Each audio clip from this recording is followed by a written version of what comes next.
The Bishop's Secret by Fergus Hume, recording by David Wales. Preface. In his earlier works, notably in The Mystery of a Hansom Cab and The Silent House in Pimlico, Mr. Hume won a reputation second to none for plot of the stirring, ingenious, misleading, and finally surprising kind, and for working out his plot in vigorous and picturesque English. In The Bishop's Secret, while there is no falling off in plot and style, there is a welcome and marvelous broadening out as to the cast of characters, representing an unusually wide range of typical men and women. These are not laboriously described by the author, but are made to reveal themselves in action and speech in a way that has, for the reader, all the charm of personal intercourse with living people. Mr. Hume's treatment of the peculiar and exclusive ecclesiastical society of a small English cathedral city is quite worthy of Anthony Trollope, and his leading character, Bishop Pendle, is equal to Trollope's best bishop. The Reverend Mr. Cargram, the bishop's poor and most unworthy protege, is a meaner Uriah Heep. Mrs. Pansy is the embodiment of all shrewishness and yields unlimited amusement.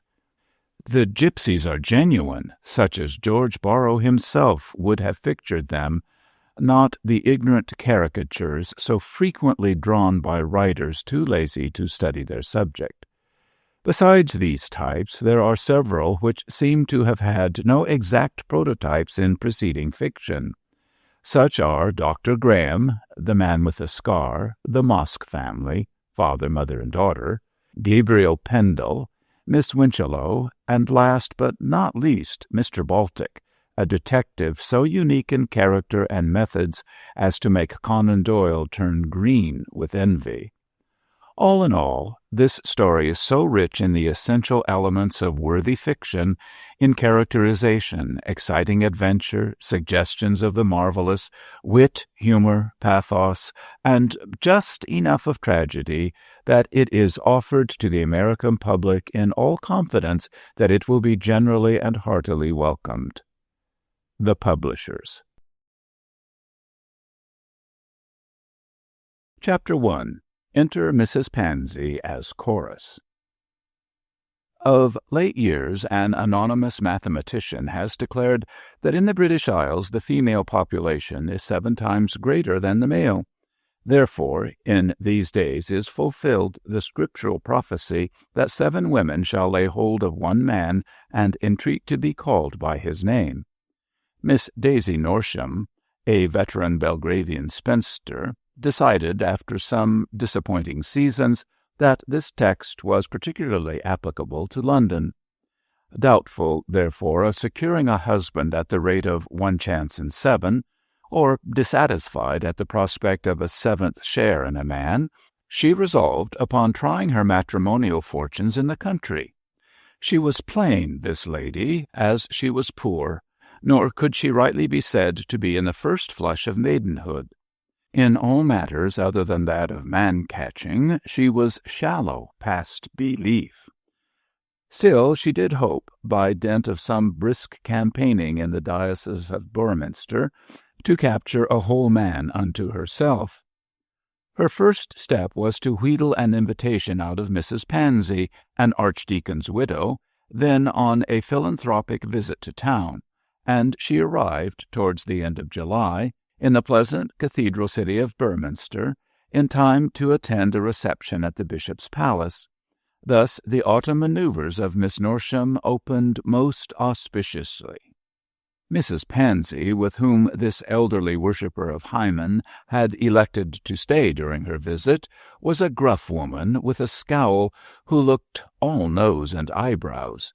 Few ecclesiastical matrons were so well known in the diocese of Burminster as was Mrs. Pansy. Not many, it must be confessed, were so ardently hated, for there were few pies indeed in which this dear lady had not a finger, few keyholes through which her eye did not peer.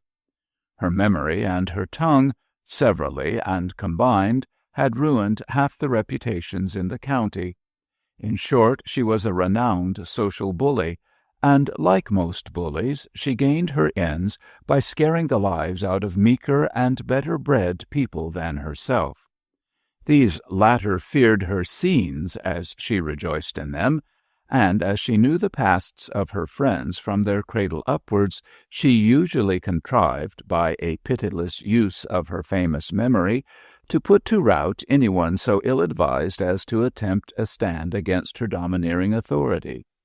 When her tall, gaunt figure, invariably arrayed in the blackest of black silks, was sighted in a room, those present either scuttled out of the way or judiciously held their peace, for everyone knew Mrs. Pansy's talent for twisting the simplest observation into some evil shape calculated to get its author into trouble.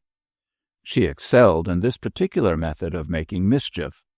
Possessed of ample means and ample leisure, both of these helped her materially to build up her reputation of a philanthropic bully. She literally swooped down upon the poor, taking one and all in charge to be fed, physicked, worked, and guided according to her own ideas. In return for benefits conferred, she demanded an unconditional surrender of free will. Nobody was to have an opinion but Mrs. Pansy. Nobody knew what was good for them, unless their ideas coincided with those of their patroness, which they never did. Mrs. Pansy had never been a mother, yet in her own opinion there was nothing about children she did not know. She had not studied medicine, therefore she dubbed the doctors a pack of fools, saying she could cure where they failed. Be they tinkers, tailors, soldiers, sailors, Mrs. Pansy invariably knew more about their vocations than they themselves did, or were ever likely to do. In short, this celebrated lady, for her reputation was more than local, was what the American so succinctly terms a she-boss, and in a less enlightened age she would indubitably have been ducked in the Burfleet River as a meddlesome, scolding, clattering jade. Indeed, had anyone been so brave as to ignore the flight of time and thus suppress her, the righteousness of the act would most assuredly have remained unquestioned. Now, as Miss Norsham wanted, for her own purposes, to know the ropes, she was fortunate to come within the gloom of Mrs. Pansy's silken robes, for Mrs. Pansy certainly knew everyone, if she did not know everything, and whomsoever she chaperoned had to be received by Beorminster society, whether Beorminster society liked it or not. All protégés of Mrs. Pansy sheltered under the aegis of her terrible reputation, and woe to the daring person who did not accept them as the most charming, the cleverest, and in every way the most desirable of their sex. But in the memory of man no one had ever sustained battle against Mrs. Pansy, and so this feminine Selkirk remained monarch of all she surveyed, and ruled over a community consisting mainly of canons, vicars, and curates, with their respective wives and offsprings. There were times when her subjects made use of language not precisely ecclesiastic, and not infrequently Mrs. Pansy's name was mentally included in the commination service. Thus it chanced that Daisy, the spinster, found herself in Mrs. Pansy's carriage on her way to the Episcopalian reception, extremely well pleased with herself, her dress, her position, and her social guardian angel. The elder lady was impressively gloomy in her usual black silk, fashioned after the early Victorian mode, when elegance invariably gave place to utility. Her headgear dated back to the later Georgian epoch. It consisted mainly of a gauze turban twinkling with jet ornaments. Her bosom was defended by a cuirass of cold-looking steel beads, finished off at the throat by a gigantic brooch, containing the portrait and hair of the late archdeacon. Her skirts were lengthy and voluminous, so that they swept the floor with a creepy rustle like the frou-frou of a brocaded spectre. She wore black silk mittens, and on either bony wrist a band of black velvet, clasped with a large cameo set hideously in pale gold. Thus attired, a veritable caricature by Leech, this survival of a prehistoric age sat rigidly upright and mangled the reputations of all and sundry.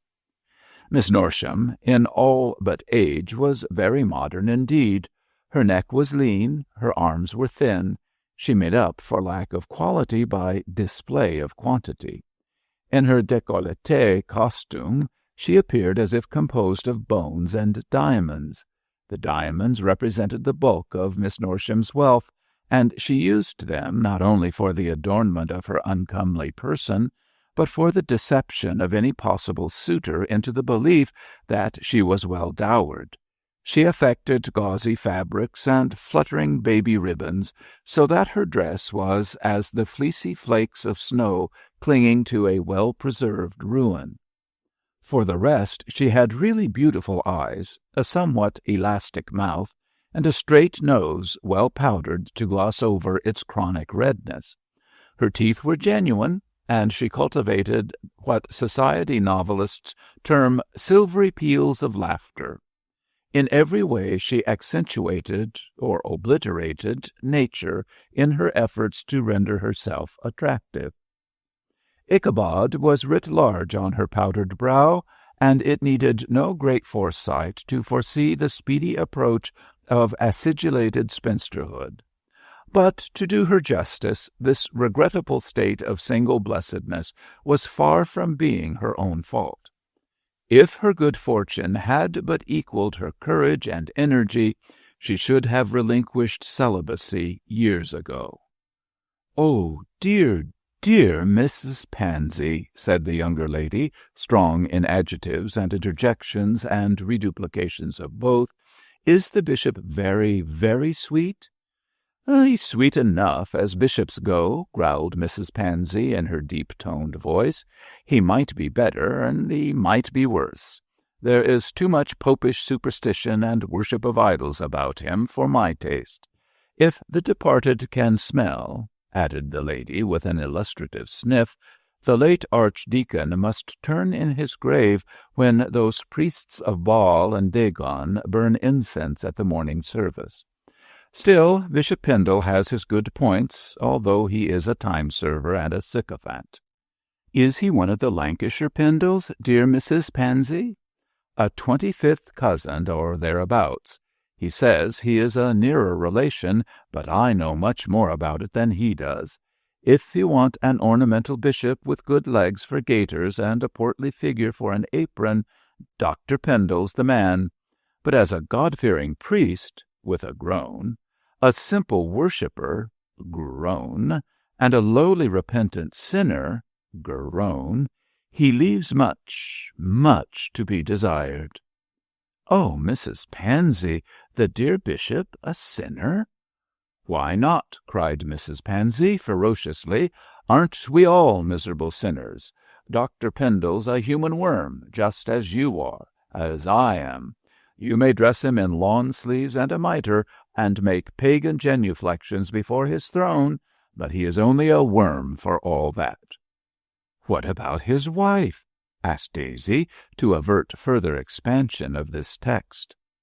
"A poor thing, my dear, with a dilated heart and not as much blood in her body as would fill a thimble.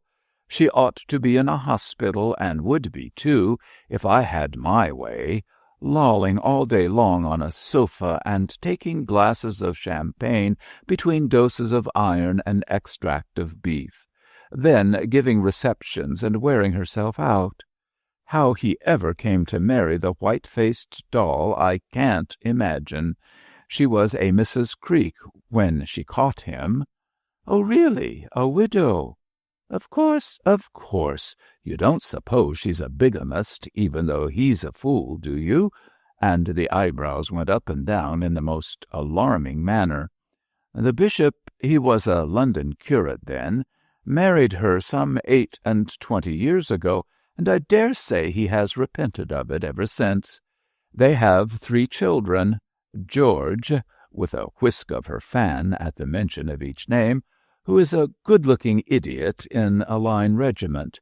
Gabriel, a curate as white-faced as his mother, and no doubt afflicted as she is with heart trouble.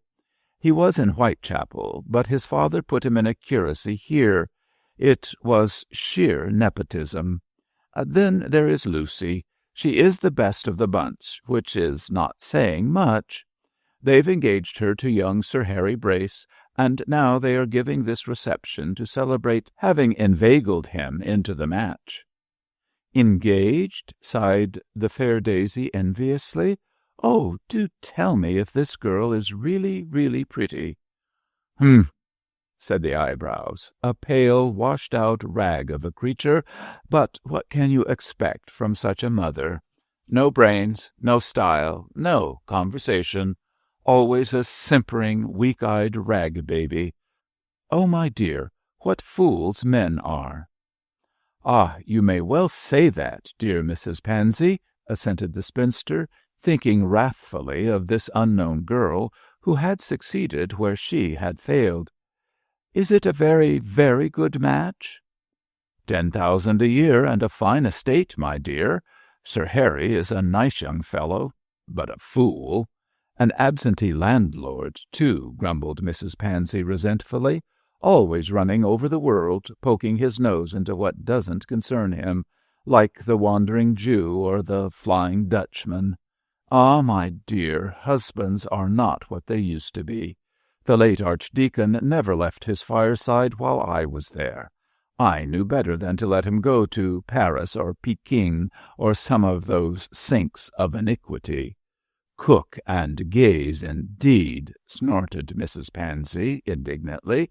I would abolish them by Act of Parliament. They turn men into so many Satans, walking to and fro upon the earth. Oh, the immorality of these latter days! No wonder the end of all things is predicted. Miss Norsham paid little attention to the latter portion of this diatribe. As Sir Harry Brace was out of the matrimonial market, it conveyed no information likely to be of use to her in the coming campaign. She wished to be informed as to the number and the names of eligible men, and forewarned with regard to possible rivals. "And who is really and truly the most beautiful girl in Beorminster?" she asked abruptly. "Mab Arden," replied Mrs. Pansy promptly. "There now," with an emphatic blow of her fan, "she is pretty, if you like, though I dare say there is more art than nature about her." "Who is Mab Arden, dear Mrs. Pansy?" "She is Miss Whitchello's niece. That's who she is." "Whitchello? Oh, good gracious me, what a very, very funny name. Is Miss Whitchello a foreigner?" "Foreigner? Bah!" cried Mrs. Pansy like a stentorian ram. "She belongs to a good old English family, and in my opinion she disgraces them thoroughly. A meddlesome old maid who wants to foist her niece on to George Pendle. And she's likely to succeed, too," added the lady, rubbing her nose with a vexed air, "for the young ass is in love with Mab, although she is 3 years older than he is. Mr. Cargram also likes the girl, though I dare say it is money with him." "Really? Mr. Cargram?" "Yes, he is the bishop's chaplain. A Jesuit in disguise, I call him, with his moping and mowing and sneaky ways. Butter wouldn't melt in his mouth. Oh, dear, no. I gave my opinion about him pretty plainly to Dr. Graham, I can tell you, and Graham's the only man with brains in this city of fools." "Is Dr. Graham young?" asked Miss Norsham, in the faint hope that Mrs. Pansy's list of inhabitants might include a wealthy bachelor. "Young? He's 60, if you call that young, and in his second childhood. An atheist, too. Tom Paine, Colonel Ingersoll, Viscount Amberley, those are his gods, the pagan. I'd burn him on a tar-barrel if I had my way. It's a pity we don't stick to some customs of our ancestors." "Oh, dear me, are there no young men at all?" Plenty, and all idiots. Brainless officers whose wives would have to ride on a baggage wagon, silly young squires whose ideal of womanhood is a brazen barmaid, and simpering curates put into the church as the fools of their respective families. "I don't know what men are coming to," groaned Mrs. Pansy. "The late Archdeacon was clever and pious. He honored and obeyed me as the marriage service says a man should do. I was the light of the dear man's eyes." Had Mrs. Pansy stated that she had been the terror of the late Archdeacon's life, she would have been vastly nearer the truth, but such a remark never occurred to her. Although she had bullied and badgered the wretched little man until he had seized the first opportunity of finding in the grave the peace denied him in life, she really and truly believed that she had been a model wife. The egotism of first-person singular was so firmly ingrained in the woman that she could not conceive what a scourge she was to mankind in general, what a trial she had been to her poor departed husband in particular. If the late Archdeacon Pansy had not died, he would doubtless have become a missionary to some cannibal tribe in the South Seas in the hope that his tough helpmate would be converted into Long Pig. But unluckily for Burminster, he was dead, and his relict was a mourning widow who constantly referred to her victim as a perfect husband. And yet Mrs. Pansy considered that Anthony Trollope's celebrated Mrs. Proudie was an overdrawn character. As to Miss Norsham, she was in the depths of despair, for if Mrs. Pansy was to be believed, there was no eligible husband for her in Burminster. It was with a heavy heart that the spinster entered the palace, and it was with the courage born of desperation that she perked up and smiled on the gay crowd she found within. Chapter 2. The Bishop is Wanted. The Episcopalian residence, situate some distance from the city, was a medieval building, enshrined in the remnant of a royal chaise, and in its perfect quiet and loneliness resembled the palace of the Sleeping Beauty. Its composite architecture was of many centuries and many styles, for bishop after bishop had pulled down portions and added others, had levelled a tower here and erected a wing there, until the result was a jumble of diverse designs, incongruous but picturesque.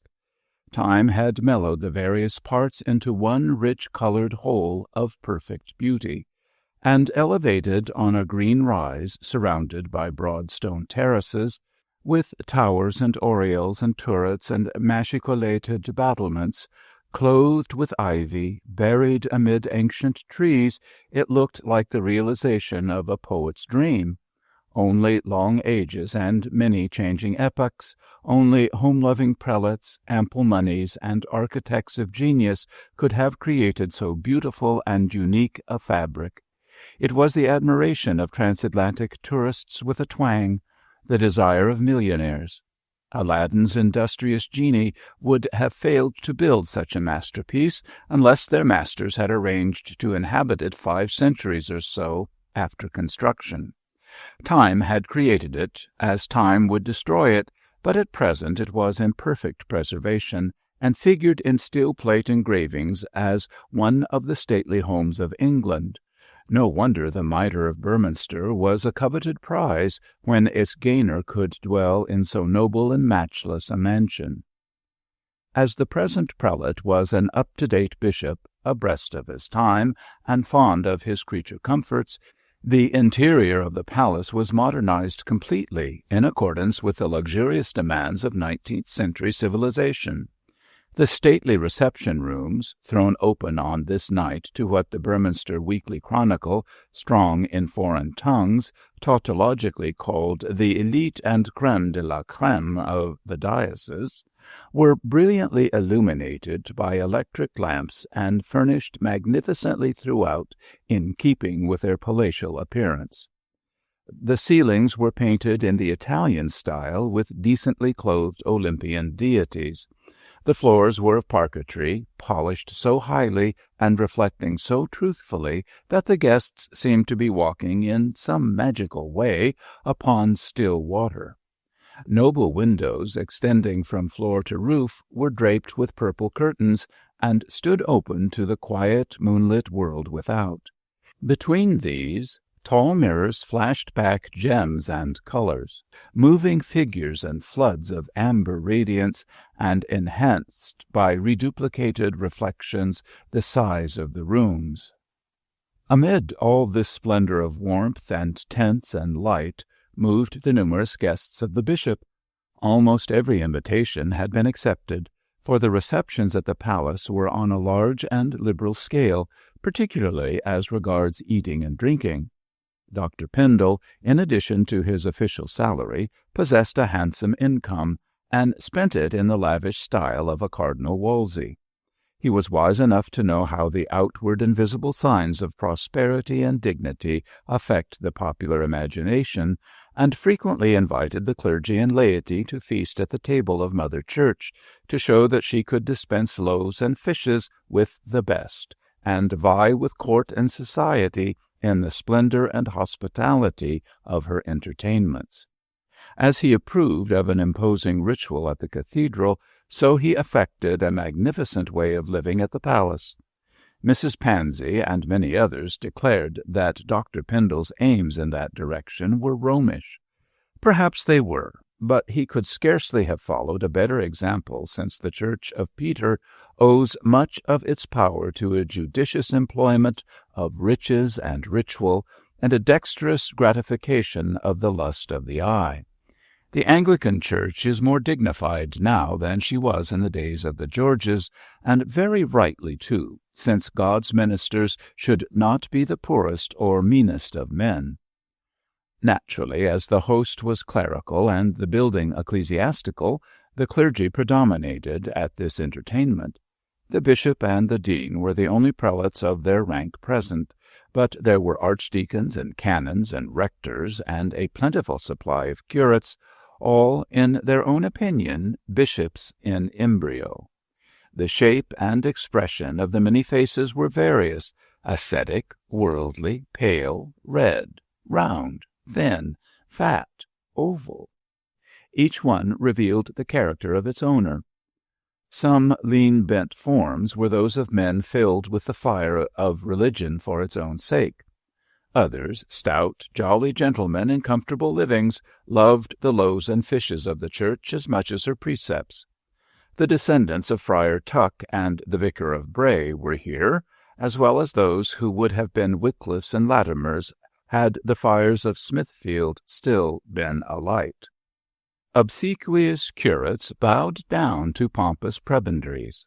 Bluff rectors chatted on cordial terms with suave archdeacons, and in the fold of the church there were no black sheep on this great occasion. The shepherds and pastors of the Burminster flock were polite, entertaining, amusing, and not too masterful, so that the general air was quite Arcadian. The laity also formed a strong force. There were lords magnificently condescending to commoners, MPs who talked politics, and MPs who had had enough of that sort of thing at St. Stephen's and didn't. Hearty squires from adjacent county seats, prim bankers, with whom the said squires were anxious to be on good terms, since they were the priests of Mammon. Officers from near garrison towns, gay and light-hearted, who had devoted themselves to the fairer portion of the company, and a sprinkling of barristers, literary men, hardy explorers, and such-like minnows among Tritons. Last but not least, the mayor of Burminster was present, and posed as a modern Whittington, half commercial wealth, half municipal dignity.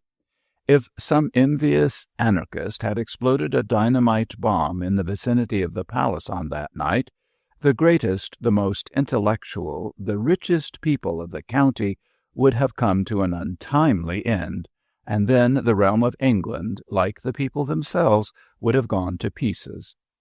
The Burminster Chronicle reporter, also present with a flimsy book and a restless little pencil, worked up this idea on the spot into a glowing paragraph. Very ungallantly the ladies have been left to the last, but now the last shall be first, although it is difficult to do the subject justice. The matrons of surrounding parishes, the ladies of Burminster society, the damsels of town and country, were all present in their best attire, chattering and smiling and becking and bowing after the observant and diplomatic ways of their sex. Such white shoulders, such pretty faces, such Parisian toilettes, such dresses of obviously home manufacture never were seen in one company. The married ladies whispered scandal behind their fans, and in a Christian spirit shot out the lip of scorn at their social enemies. The young maidens sought for marriageable men, and lurked in darkish corners for the better ensnaring of impressionable males. Cupid, unseen, mingled in the throng, and shot his arrows right and left, not always with the best result, as many post-nuptial experiences showed. There was talk of the gentle art of needlework, of the latest bazaar, and the agreeable address delivered thereat by Mr. Cargram. The epicene pastime of lawn tennis was touched upon, and ardent young persons discussed how near they could go to Giant Pope's cave without getting into the clutches of its occupant. The young men talked golfing, parish work, horses, church, male millinery, polo, and shooting. The young ladies chatted about Paris fashions and provincial adaptations thereof, the London season, the latest engagement, and the necessity of reviving the flirtatious game of croquet. Black coats, colored dresses, flashing jewels, many-hued flowers, the restless crowd resembled a bed of gaudy tulips tossed by the wind. And all this chattering, laughing, clattering, glittering mass of well-bred, well-groomed humanity moved and swayed and gyrated under the white glare of the electric lamps. Herbs in Rus, Belgravia in the provinces, Vanity Fair amid the cornfields. No wonder this entertainment of Bishop and Mrs. Pendle was the event of the Burminster year. Like an agreeable Jupiter amid adoring mortals, the bishop, with his chaplain in attendance, moved through the rooms, bestowing a word here, a smile there, and a hearty welcome on all. A fine-looking man was the Bishop of Burminster, as stately in appearance as any prelate drawn by Du Maurier. He was over 6 feet, and carried himself in a soldierly fashion, as became a leader of the church militant. His legs were all that could be desired to fill out Episcopalian gaiters, and his bland, clean-shaven face beamed with smiles and benignity. But Bishop Pendle was not the mere figurehead Mrs. Pansy's malice declared him to be. He had great administrative powers, great organizing capabilities, and controlled his diocese in a way which did equal credit to his heart and head. As he chatted with his guests and did the honors of the palace, he seemed to be the happiest of men and well worthy of his exalted post. With a splendid position, a charming wife, a fine family, an obedient flock of clergy and laity, the bishop's lines were cast in pleasant places. There was not even the proverbial crumpled rose-leaf to render uncomfortable the bed he had made for himself. He was like an ecclesiastical Jacob, blessed above all men. "Well, Bishop," said Dr. Graham, a meagre skeptic who did not believe in the endurance of human felicity, "I congratulate you." "On my daughter's engagement?" asked the prelate, smiling pleasantly. "On everything. Your position, your family, your health, your easy conscience. All is too smooth, too well with you. It can't last, your lordship. It can't last." And the doctor shook his bald head, as no doubt Solon did at Croesus when he snubbed that too fortunate monarch. "I am indeed blessed in the condition of life to which God has been pleased to call me." "Oh, no doubt, no doubt. But remember Polycrates, Bishop, and throw your ring into the sea." "My dear Dr. Graham," said the bishop rather stiffly, "I do not believe in such paganism.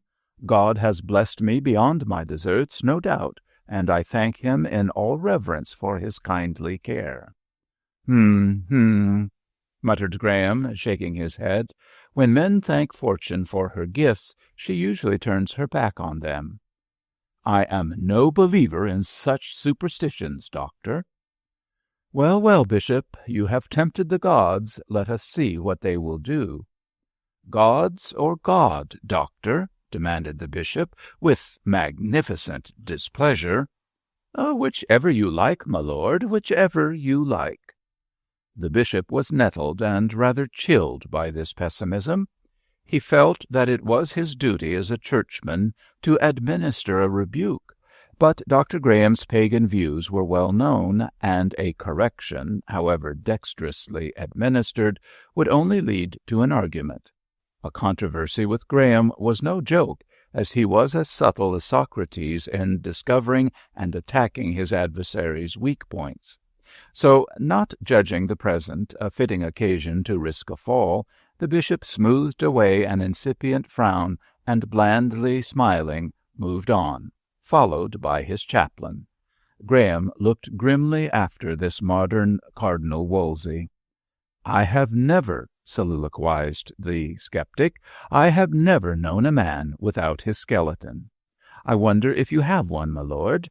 You look cheerful, you seem thoroughly happy. But you are too fortunate. If you have not a skeleton now, I feel convinced you will have to build a cupboard for one shortly.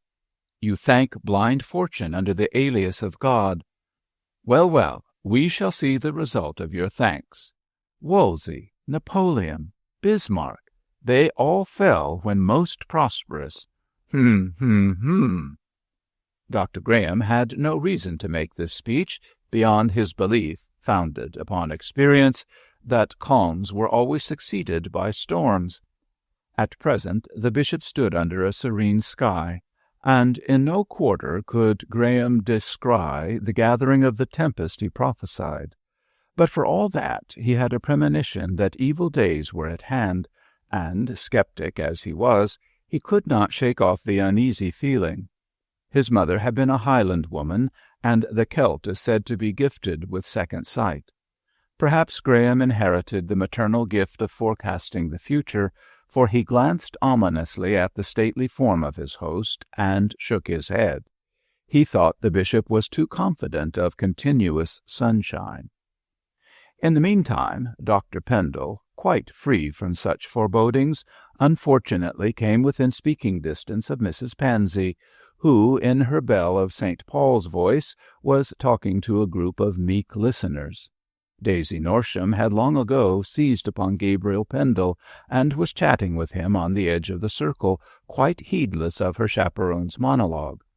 When Mrs. Pansy saw the bishop, she swooped down on him before he could get out of the way, which he would have done had courtesy permitted it. Mrs. Pansy was the one person Dr. Pendle dreaded, and if the late archdeacon had been alive, he would have encouraged the missionary project with all his heart. To every man his own fear. Mrs. Pansy was the bishop's. "Bishop," cried the lady in her most impressive archdiaconal manner, "about that public house, the Derby Winner, it must be removed." Cargrim, who was deferentially smiling at his lordship's elbow, cast a swift glance at Gabriel when he heard Mrs. Pansy's remark. He had a belief, founded upon spying, that Gabriel knew too much about the public house mentioned, which was in his district, and this belief was strengthened when he saw the young man start at the sound of the name. Instinctively he kept his eyes on Gabriel's face, which looked disturbed and anxious, too much so for social requirements. "It must be removed," repeated the bishop gently. "And why, Mrs. Pansy?" "Why, Bishop? You ask why? Because it is a hotbed of vice and betting and gambling. That's why." "But I really cannot see. I have not the power." "It's near the cathedral, too," interrupted Mrs. Pansy, whose manners left much to be desired. "Scandalous!" When God erects a house of prayer, the devil builds a chapel there. Isn't it your duty to eradicate plague spots, Bishop?" Before Dr. Pendle could answer this rude question, a servant approached and spoke in a whisper to his master. The bishop looked surprised. "A man to see me at this hour, at this time," said he, repeating the message aloud. "Who is he? What is his name?" "I don't know, your lordship. He refused to give his name, but he insists upon seeing your lordship at once."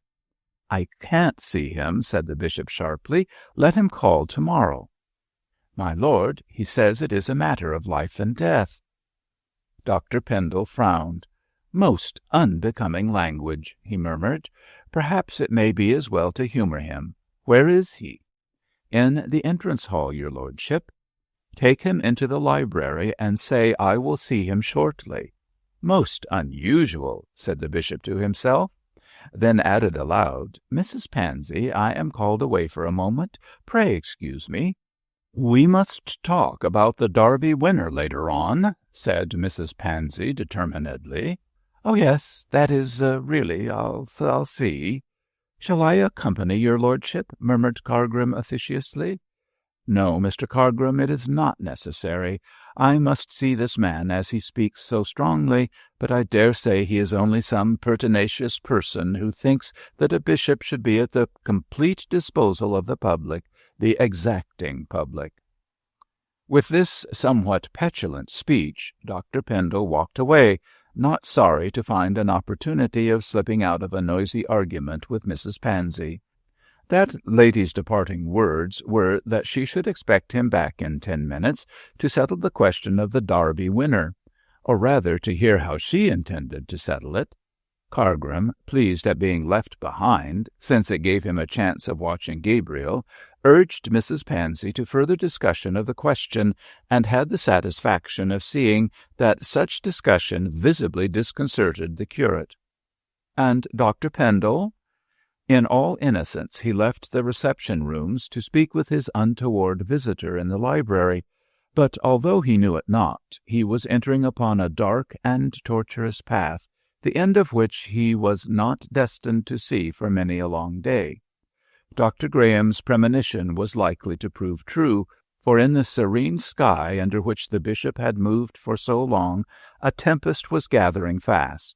He should have taken the doctor's advice and have sacrificed his ring like Polycrates, but, as in the case of that old pagan, the gods might have tossed back the gift and pursued their relentless aims.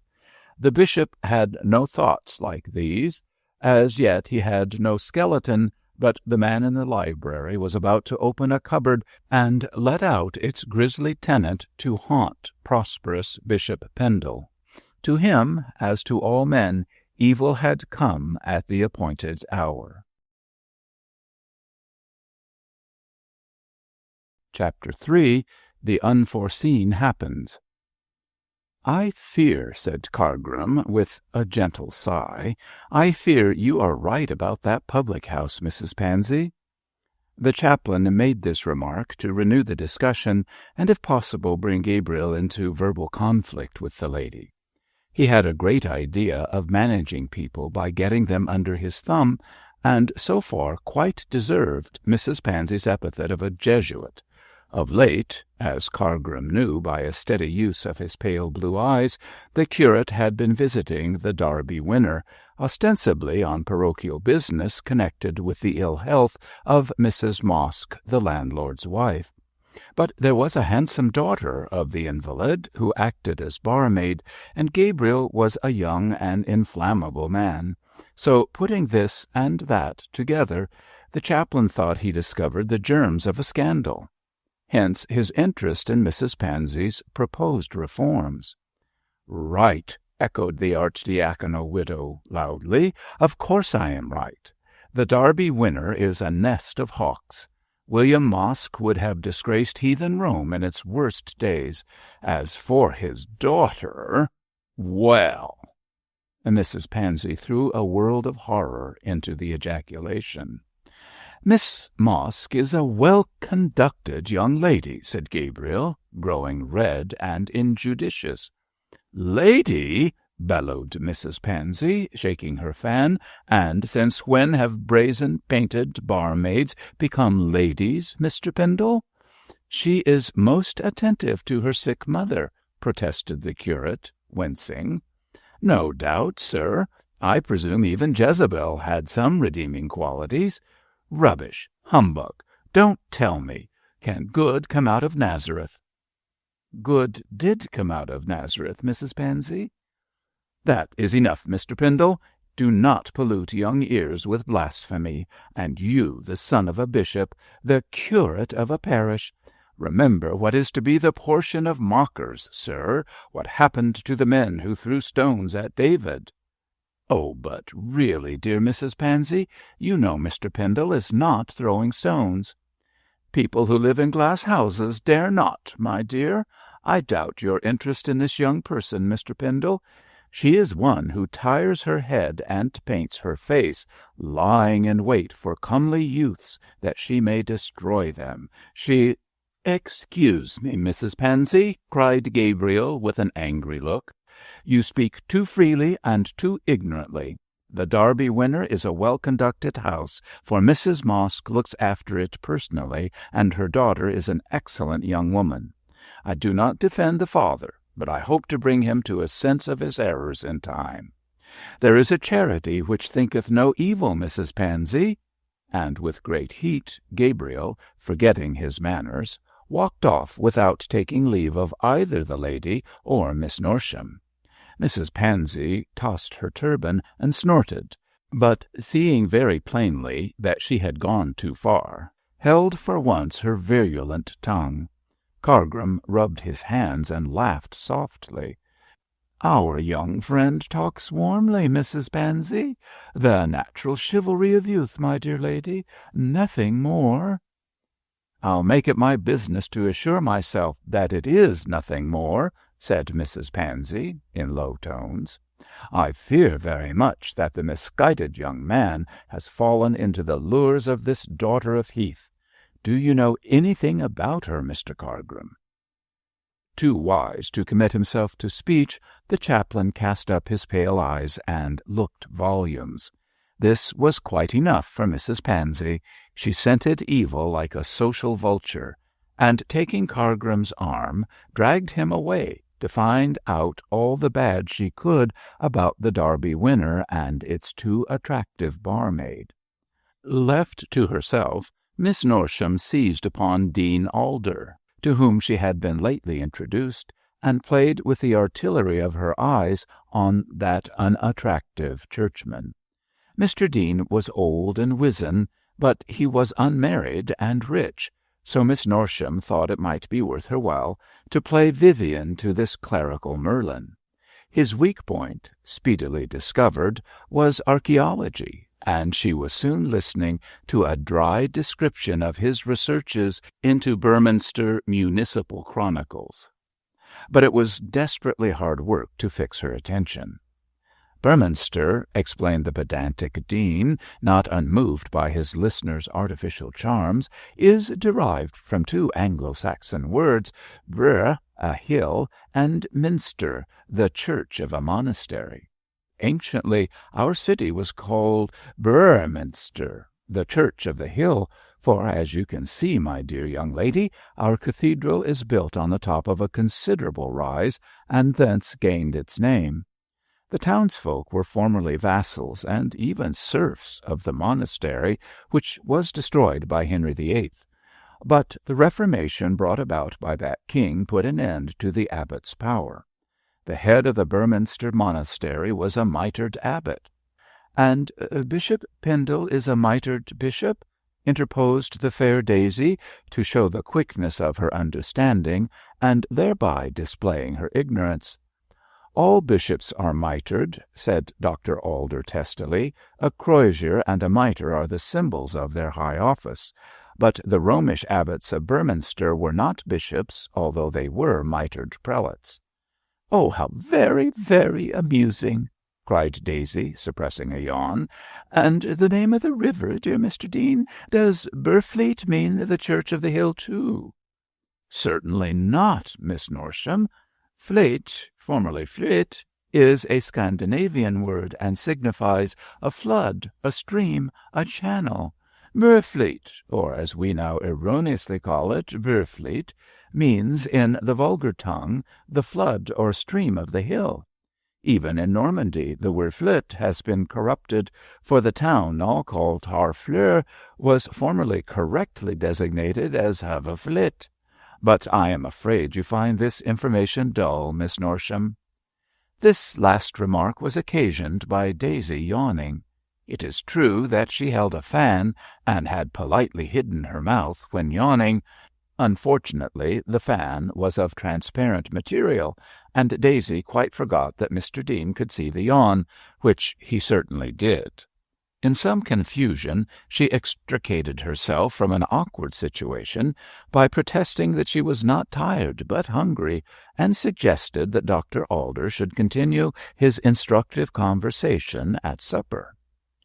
Mollified by this dexterous evasion, which he saw no reason to disbelieve, the Dean politely escorted his companion to the regions of champagne and chicken, both of which aided the lady to sustain further doses of dry-as-dust facts dug out of a monastic past by the persevering Dr. Alder.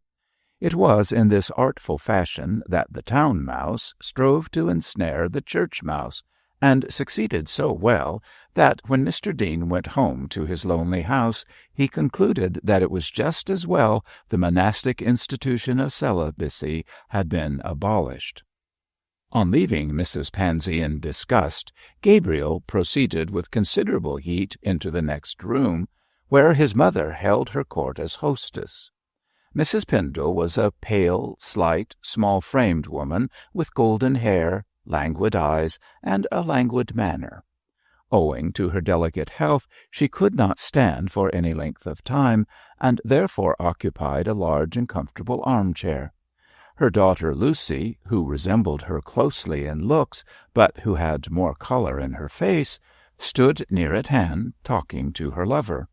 Both ladies were dressed in white silk, with few ornaments, and looked more like sisters than mother and daughter.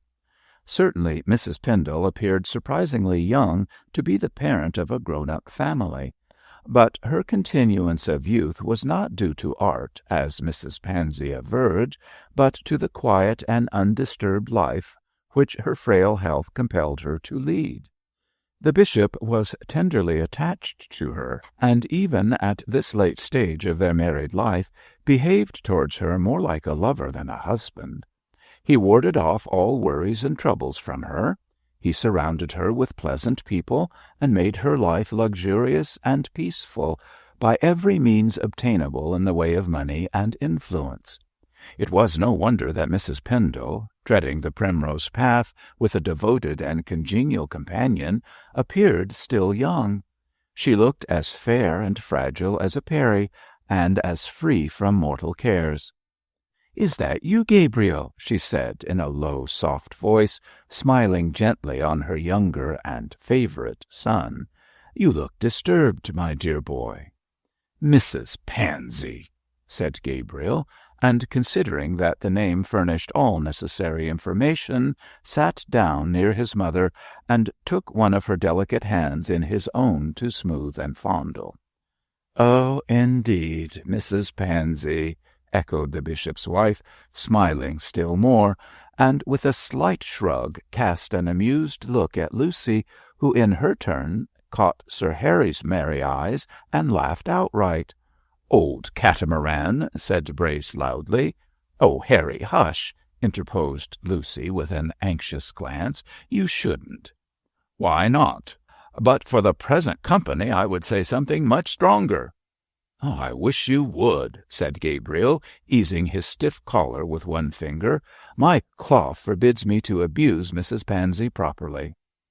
"What has she been doing now, Gabriel?" "Ordering the bishop to have the Derby winner removed, mother." "The Derby winner?" repeated Mrs. Pendle in puzzled tones. "Is that a horse?" "A public-house, mother. It is in my district, and I have been lately visiting the wife of the landlord, who is very ill. Mrs. Pansy wants the house closed, and the woman turned out into the streets, so far as I can make out." "The Derby winner is my property," said Sir Harry bluffly, "and it shan't be shut up for a dozen Mrs. Pansies." "Oh, think of a dozen Mrs. Pansies," murmured Lucy pensively. "Think of bedlam and pandemonium, my dear. Thank goodness Mrs. Pansy is the sole specimen of her kind. Nature broke the mold when that clacking nuisance was turned out. She—" "Harry, you really must not speak so loud. Mrs. Pansy might hear. Come with me, dear. I must look after our guests, for I am sure Mother is tired." "I am tired," assented Mrs. Pendle with a faint sigh. "Thank you, Lucy. I willingly make you my representative. Gabriel will stay beside me." "Here's Miss Tancred," observed Harry Brace in an undertone. "Oh, she must not come near Mother," whispered Lucy in alarm. "Take her to the supper-room, Harry." "But she'll tell me the story of how she lost her purse at the Army and Navy Stores, Lucy." "You can bear hearing it better than Mother can. Besides, she'll not finish it. She never does." Sir Harry groaned, but like an obedient lover intercepted a withered old dame who was the greatest bore in the town. She usually told a digressive story about a lost purse, but hitherto had never succeeded in getting to the point, if there was one. Accepting the suggestion of supper with alacrity, she drifted away on Sir Harry's arm, and no doubt mentioned the famous purse before he managed to fill her mouth and stop her prosing. Lucy, who had a quiet humour of her own in spite of her demure looks, laughed at the dejection and martyrdom of Sir Harry, and taking the eagerly proffered arm of a callow lieutenant, ostentatiously and hopelessly in love with her, went away to play her part of deputy hostess. She moved from group to group, and everywhere received smiles and congratulations, for she was a general favourite, and, with the exception of Mrs. Pansy, everyone approved of her engagement. Behind a floral screen, a band of musicians, who called themselves the Yellow Hungarians, and individually possessed the most unpronounceable names, played the last waltz, a smooth, swinging melody which made the younger guests long for a dance. In fact, the callow lieutenant boldly suggested that a waltz should be attempted, with himself and Lucy to set the example. But his companion snubbed him unmercifully for his boldness, and afterwards restored his spirits by taking him to the supper-room. Here they found Miss Tancred in the full flow of her purse story. So Lucy, having pity on her lover, bestowed her escort on the old lady as a listener, and enjoyed supper at an isolated table with Sir Harry. The sucking Wellington could have murdered Brace with pleasure, and very nearly did murder Miss Tancred, for he plied her so constantly with delicacies that she got indigestion, and was thereby unable to finish about the purse. Gabriel and his mother were not long left alone, for shortly there approached a brisk old lady, daintily dressed, who looked like a fairy godmother. She had a keen face, bright eyes like those of a squirrel, and in gesture and walk and glance was as restless as that animal. This piece of alacrity was Miss Winchellow, who was the aunt of Mab Arden, the beloved of George Pendle. Mab was with her, and gracious and tall, looked as majestic as any queen, as she paced in her stately manner by the old lady's side. Her beauty was that of Juno, for she was imperial and a trifle haughty in her manner. With dark hair, dark eyes, and dark complexion, she looked like an oriental princess, quite different in appearance to her apple-cheeked, silvery-haired aunt.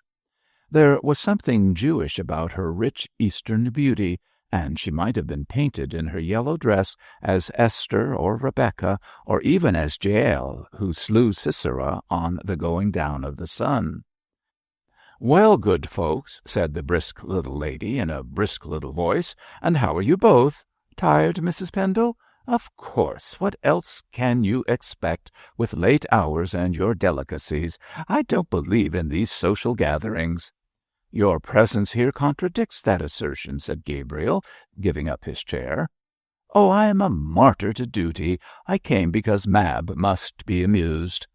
"I only hope she is not disappointed," said Mrs. Pendle kindly, for she knew how things were between her eldest son and the girl. "I am sorry George is not here, my dear." "I did not expect him to be," replied Mab in her grave contralto voice, and with a blush. "He told me that he would not be able to get leave from his colonel." "Ah, his colonel knows what is good for young men," cried Miss Whitchello. "Work and diet both in moderate quantities. My dear Mrs. Pendle, if you only saw those people in the supper-room, simply digging their graves with their teeth. I pity the majority of them to-morrow morning." "Have you had supper, Miss Whitchello?" asked Gabriel. "Oh, yes, a biscuit and a glass of weak whisky and water. Quite enough, too. Mab here has been drinking champagne, recklessly." "Only half a glass, aunt. Don't take away my character." "My dear, if you take half a glass, you may as well finish the bottle for the harm it does you. Champagne is poison. Much or little, it is rank poison." "Come away, Miss Arden, and let us poison ourselves," suggested the curate. "It wouldn't do you any harm, Mrs. Pendle," cried the little old lady. "You are too pale, and champagne in your case would pick you up. Iron and slight stimulants are what you need. I am afraid you are not careful what you eat." "I am not a dietitian, Miss Whitchello." "I am, my dear ma'am, and look at me, 62 and as brisk as a bee. I don't know the meaning of the word illness. In a good hour be it spoken," added Miss Whitchello, thinking she was tempting the gods. "By the way, what is this about his lordship being ill?" "The bishop ill?" faltered Mrs. Pendle, half rising. "He was perfectly well when I saw him last. Oh, dear me, what is this?" "He's ill now, in the library, at all events." "Wait, mother," said Gabriel hastily. "I will see my father. Don't rise. Don't worry yourself. Pray be calm."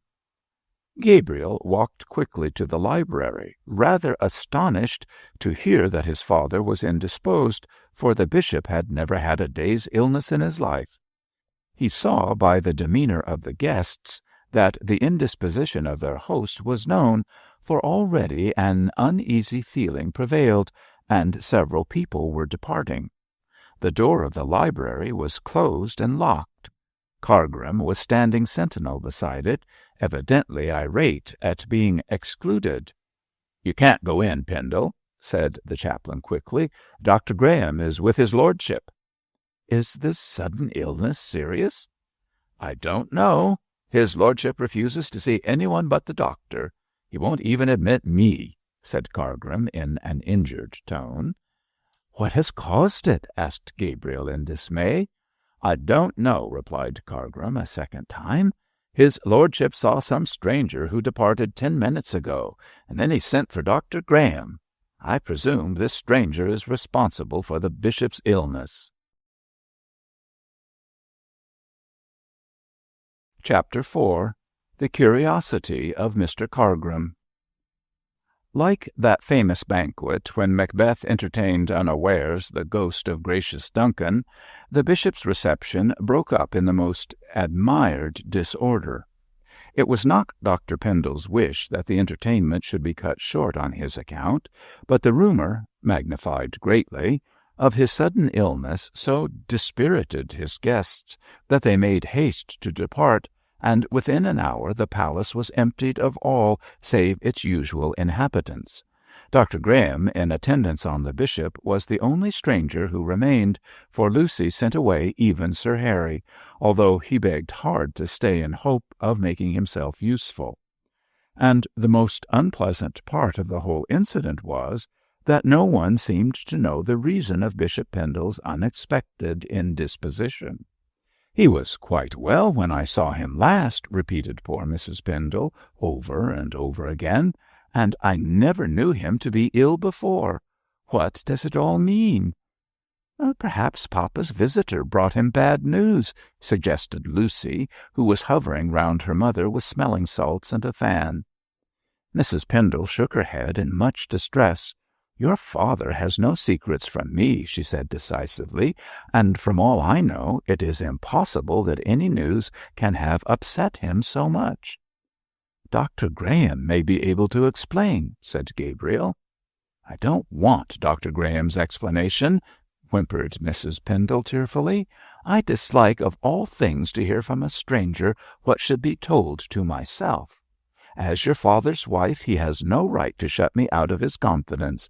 And the library," finished Mrs. Pendle, with an aggrieved afterthought. Certainly the bishop's conduct was very strange, and would have upset even a less nervous woman than Mrs. Pendle.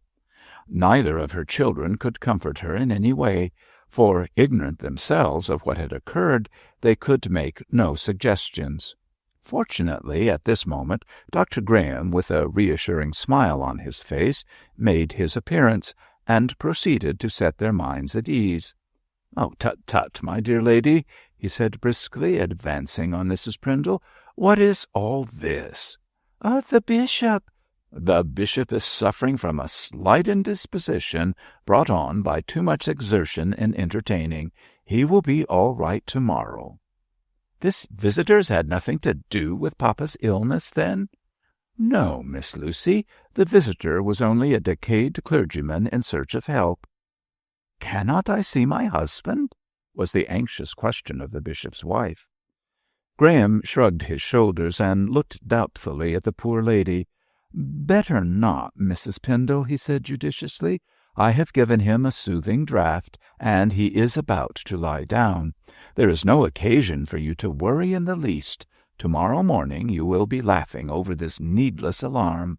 I suggest that you should go to bed and take a stiff dose of valerian to soothe those shaky nerves of yours. Miss Lucy will see to that." "I should like to see the bishop," persisted Mrs. Pendle, whose instinct told her that the doctor was deceiving her. "Well, well," said he good-humouredly, "a wilful woman will have her own way. I know you won't sleep a wink unless your mind is set at rest, so you shall see the bishop. Take my arm, please."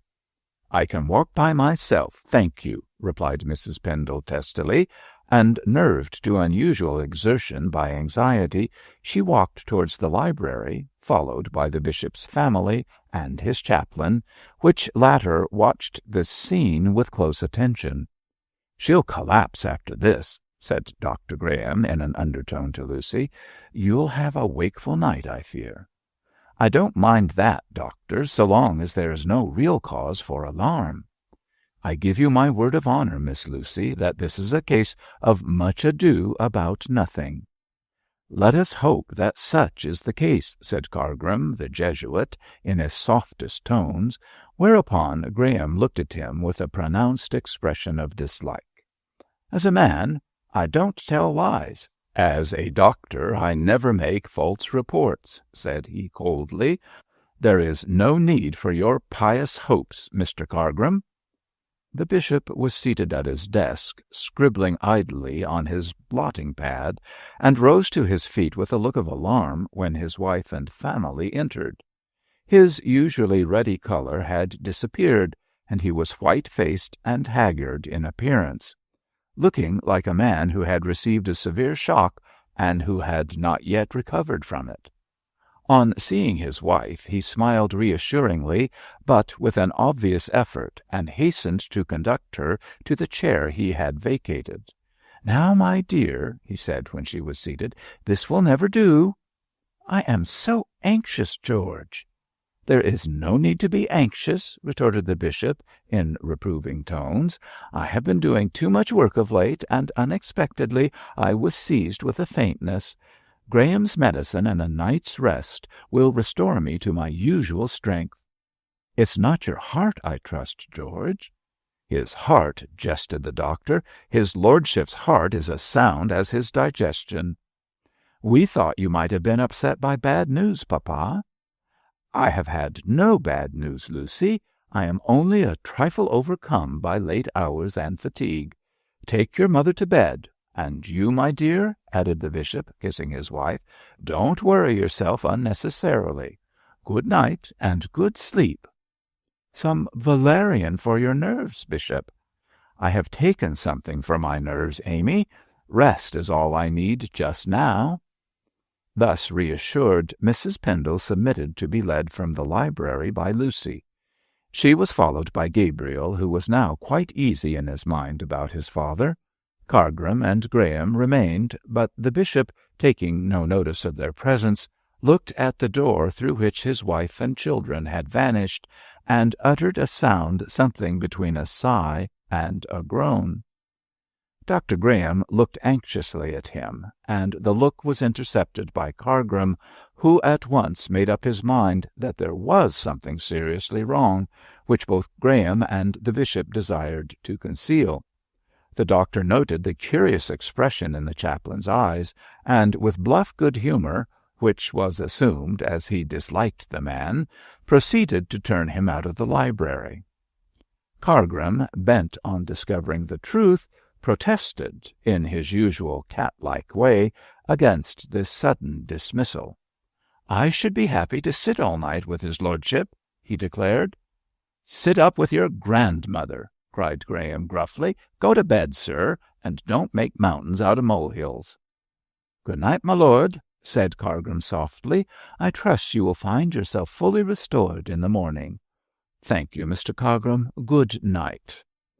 When the chaplain sidled out of the room, Dr. Graham rubbed his hands and turned briskly towards his patient, who was standing as still as any stone, staring in a hypnotized sort of way at the reading lamp on the desk.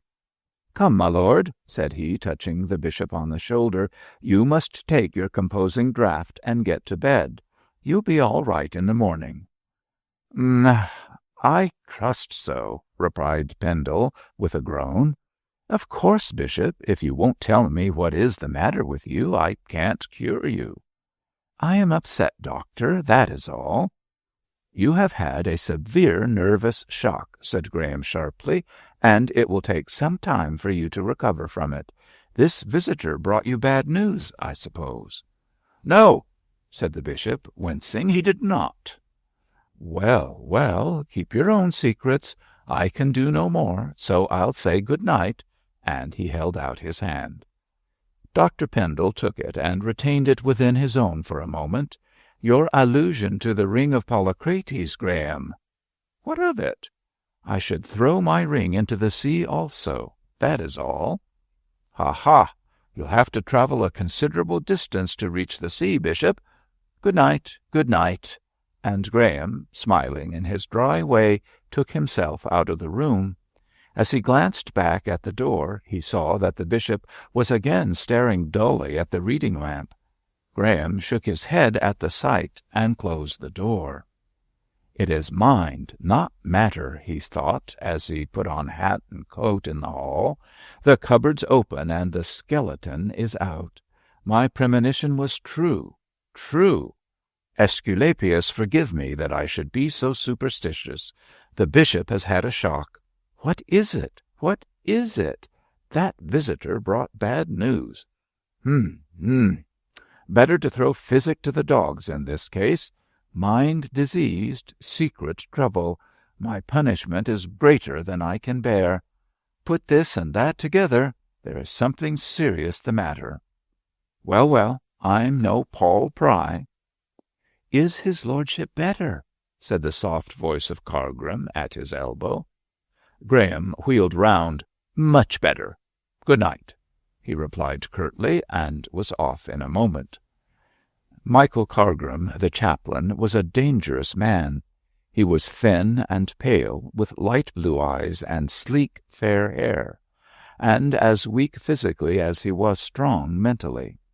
In his neat clerical garb, with a slight stoop and meek smile, he looked a harmless, commonplace young curate of the tabby-cat kind. No one could be more tactful and ingratiating than Mr. Cargram, and he was greatly admired by the old ladies and young girls of Beorminster. But the men, one and all, even his clerical brethren, disliked and distrusted him, although there was no apparent reason for their doing so.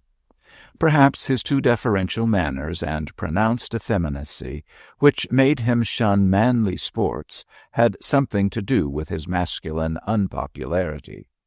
But from the bishop downward he was certainly no favorite, and in every male breast he constantly inspired a desire to kick him.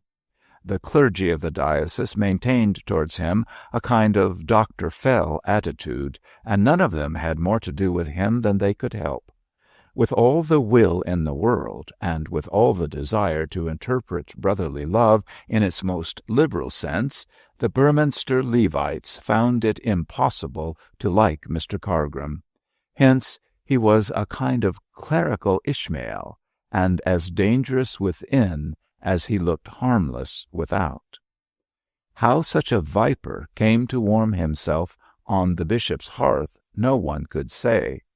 Mrs. Pansy herself did not know in what particular way Mr. Cargrim had wriggled himself, so she expressed it, into his present snug position. But, to speak frankly, there was no wriggling in the matter, and had the bishop felt himself called upon to explain his business to anyone, he could have given a very reasonable account of the election of Cargrim to the post of chaplain. The young man was the son of an old schoolfellow to whom Pendle had been much attached, and from whom, in the earlier part of his career, he had received many kindnesses. This schoolfellow, he was a banker, had become a bankrupt, a beggar, finally a suicide through no fault of his own, and when dying had commended his wife and son to the bishop's care. Cargrim was then 15 years of age, and being clever and calculating, even as a youth, had determined to utilize the bishop's affection for his father to its fullest extent. He was clever, as has been stated. He was also ambitious and unscrupulous. Therefore he resolved to enter the profession in which Dr. Pendle's influence would be of most value. For this reason, and not because he felt a call to the work, he entered holy orders. The result of his wisdom was soon apparent, for after a short career as a curate in London, he was appointed chaplain to the Bishop of Burminster. So far, so good. The position, for a young man of 28, was by no means a bad one. The more so as it gave him a capital opportunity of gaining a better one by watching for the vacancy of a rich preferment and getting it from his patron by asking directly and immediately for it.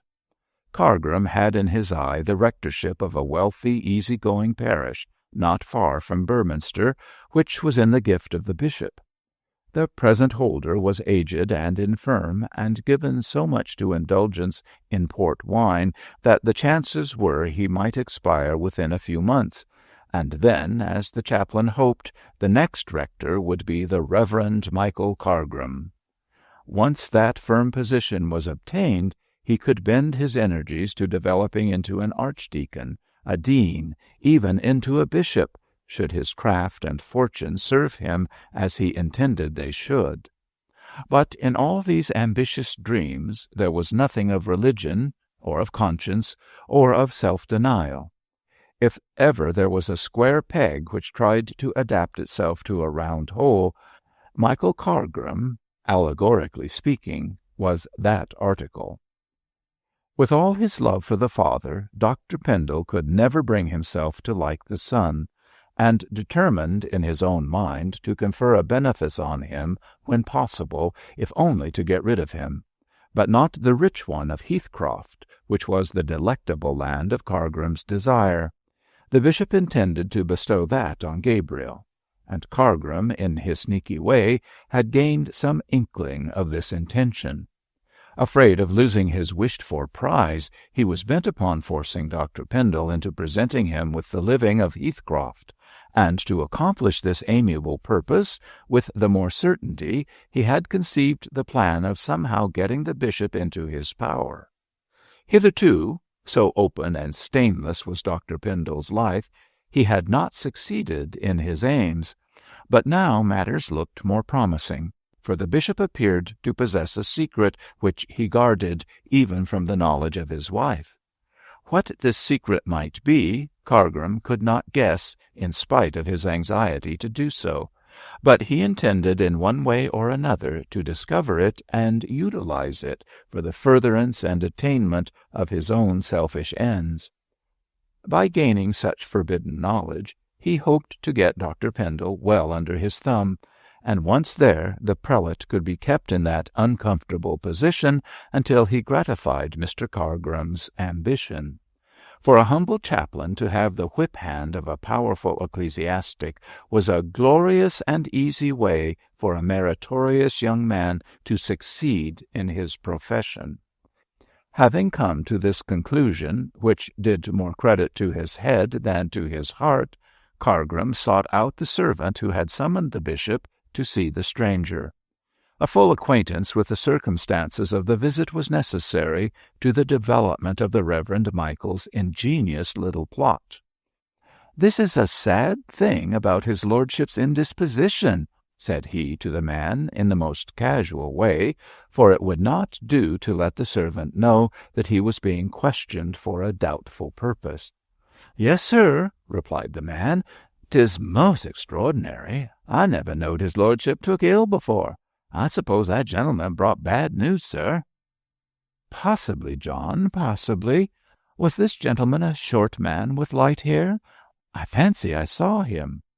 "Lord, no, Mr. Cargram. He was tall and lean as a rake. Looked like a military gentleman, sir.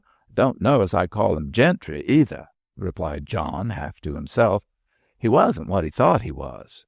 "A decayed clergyman, John?" inquired Cargram, remembering Graham's description.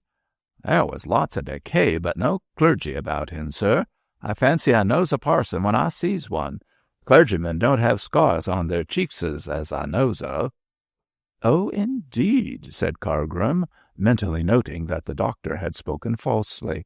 "So he had a scar." "A red scar, sir, on the right cheek, from his temple to the corner of his mouth. He was as dark as pitch in looks, with a military mustache and 2 black eyes like gimlets. His clothes was shabby and his looks was horrid. Bad-tempered, too, sir, I should say, for when he was with his lordship, I heard his voice quite angry-like. It ain't no clergies that speak like that to our bishop, Mr. Cargram." "And his lordship was taken ill when this visitor departed, John?" "Right off, sir. When I got back to the library after showing him out, I found his lordship ghastly pale." "And his paleness was caused by the noisy conduct of this man?" "Couldn't have been caused by anything else, sir." Dear me, this is much to be deplored," sighed Cargram in his softest manner. "And a clergyman, too." "Begging your pardon, sir, he weren't no clergyman," cried John, who was an old servant and took liberties. "He was more like a tramp or a gypsy. I wouldn't have left him near the plate, I know." "We must not judge too harshly, John. Perhaps this poor man was in trouble." "It didn't look like it, Mr. Cargram. He went in and came out quite cocky-like. I wonder his lordship didn't send for the police." "His lordship is too kind-hearted, John. This stranger had a scar, you say?" "Yes, sir, a red scar on the right cheek." "Dear me, no doubt he has been in the wars. Good night, John. Let us hope that his lordship will be better after a night's rest." "Good night, sir." The chaplain walked away with a satisfied smile on his meek face. "I must find the man with the scar," he thought, "and then, who knows?" Chapter 5. The Derby Winner. As its name denotes, Beorminster was built on a hill, or, to speak more precisely, on an eminence elevated slightly above the surrounding plain. In former times it had been surrounded by aguish marshes, which had rendered the town unhealthy, but now that modern enterprise had drained the fenlands, Beorminster was as salubrious a town as could be found in England. The rich black mud of the former bogs now yielded luxuriant harvests, and in autumn the city, with its mass of red-roofed houses climbing upward to the cathedral, was islanded in a golden ocean of wheat and rye and bearded barley. For the purposes of defense, the town had been built originally on the slope of the hill, under the very shadow of the minster, and round its base the massive old walls yet remained, which had squeezed the city into a huddled mass of uncomfortable dwellings within its narrow girdle. But now Oppidan life extended beyond these walls, and houses, streets, villas, and gardens spread into the plain on all sides. Broad white roads ran to Southbury Junction, 10 miles away. To manufacturing iron grip, the smoke of whose furnaces could be seen on the horizon, and to many a tiny hamlet and sleepy town buried amid the rich meadowlands and golden cornfields. And high above all lorded the stately cathedral, with its trio of mighty towers, whence morning and evening melodious bells pealed through the peaceful lands. Beyond the walls the modern town was made up of broad streets and handsome shops. On its outskirts appeared comfortable villas and stately manors, gardens, and woody parks in which dwelt the aristocracy of Beorminster. But the old town, with its tall houses and narrow lanes, was given over to the plebeians, save in the cathedral close, where dwelt the canons, the dean, the archdeacon, and a few old-fashioned folk who remained by preference in their ancestral dwellings. From this close, which surrounded the open space wherein the cathedral was built, narrow streets trickled down to the walls, and here was the Seven Dials, the White Chapel, the very worst corner of Beorminster. The Beorminster police declared that this network of lanes and alleys and malodorous cul-de-sacs was as dangerous a neighborhood as any London slum, and they were particularly emphatic in denouncing the public house known as the Derby Winner, and kept by a certain William Mosk, who was a sporting scoundrel and a horsey scamp. This ill-famed hostel was placed at the foot of the hill in what had once been the main street, and being near the east gate, caught in its web most of the thirsty passers-by who entered the city proper, either for sightseeing or business. It affected a kind of spurious respectability, which was all on the outside, for within it was as iniquitous a den as could well be conceived, and was usually filled with horse-copers and sporting characters who made bets and talked racing and rode or drove fiery steeds, and who lived on and swindled through the noblest of all animals. Mr. Mosk, a lean lightweight who wore loud check suits, tight in the legs and short in the waist, was the presiding deity of this inferno, and as the Ormuz to this Arimanes, Gabriel Pendle was the curate of the district, charged with the almost hopeless task of reforming his sporting parishioners. And all this, with considerable irony, was placed almost in the shadow of the cathedral towers. Not a neighborhood for Mr. Cargrim to venture into, since many sights therein must have displeased his exact tastes. Yet 2 days after the reception at the palace, the chaplain might have been seen daintily picking his way over the cobblestone pavements. As he walked, he thought, and his thoughts were busy with the circumstances which had led him to venture his saintly person so near the spider's web of the Derby Winner. The bishop, London, curiosity, Gabriel, this unpleasant neighborhood, so ran the links of his chain of thought.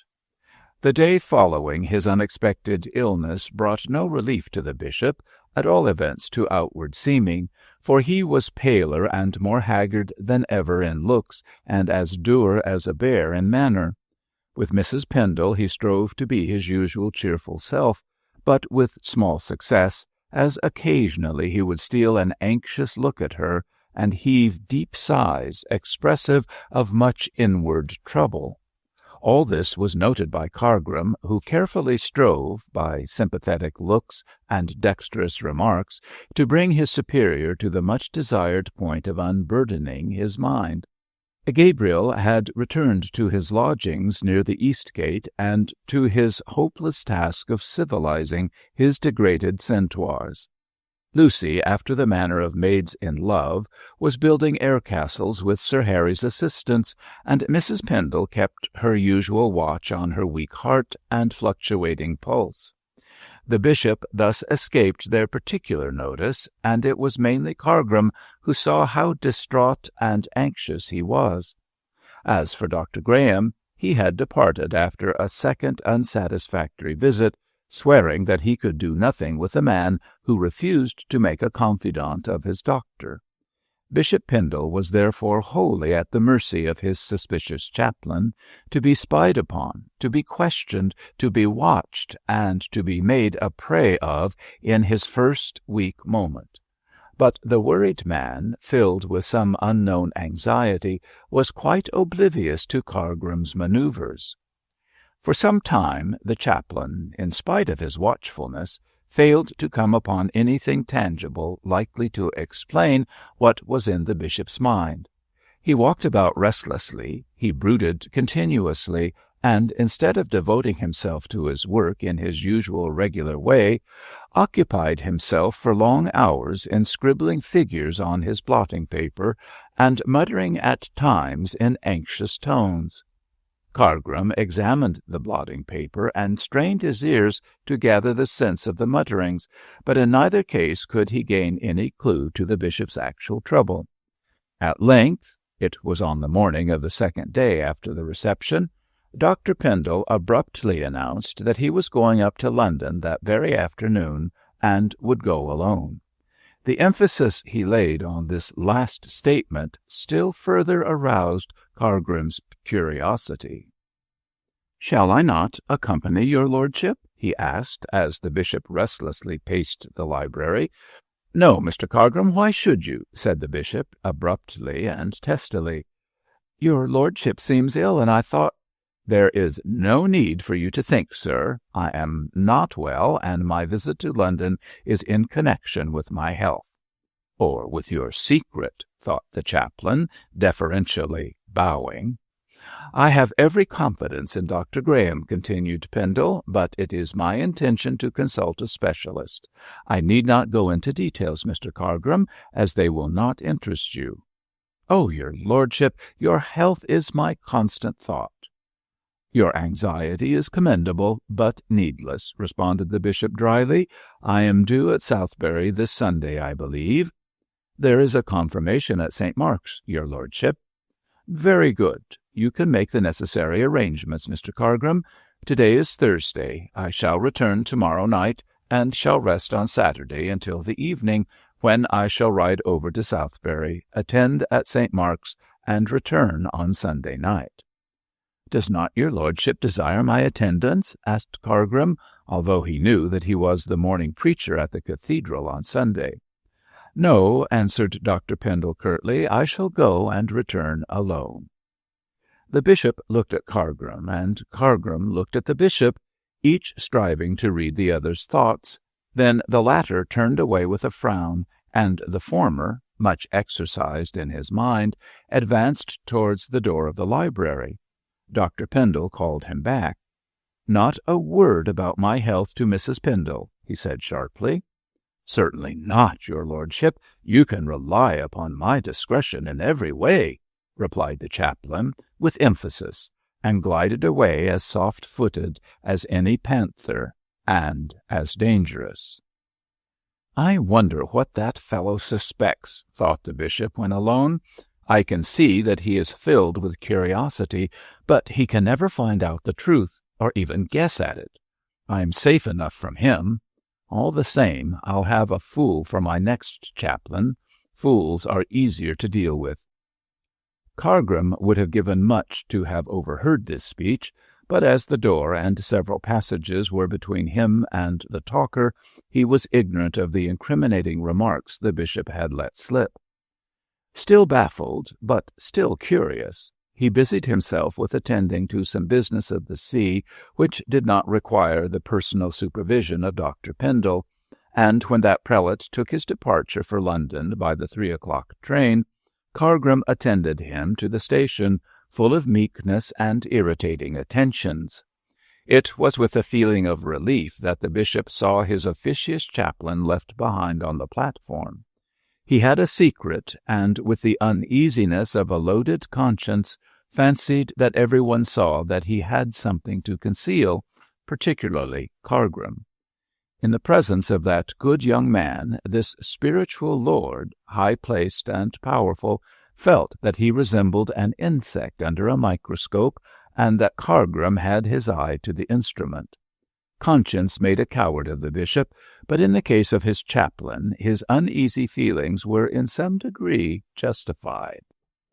On leaving the railway station, which was on the outskirts of the modern town, Cargrim took his way through the brisk population which thronged the streets, and wondered in what manner he could benefit by the absence of his superior. As he could not learn the truth from Dr. Pendle himself, he thought that he might discover it from an investigation of the bishop's desk. For this purpose he returned to the palace forthwith, and on the plea of business shut himself up in the library. Dr. Pendle was a careless man, and never locked up any drawers, even those which contained his private papers.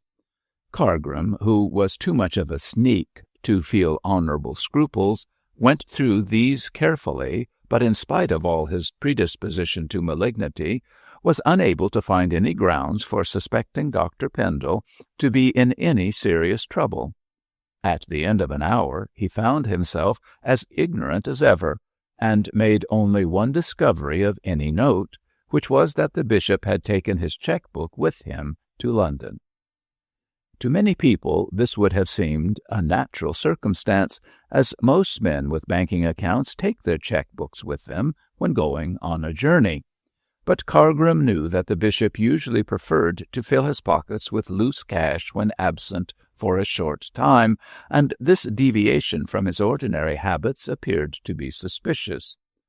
Thought the chaplain, rubbing his chin, I wonder if that so-called clergyman wanted money. If he had wished for a small sum, the bishop could easily have given it to him out of the cash-box. Going by this reasoning, he must have wanted a lot of money, which argues blackmail. Has he taken both cheque-books or only one?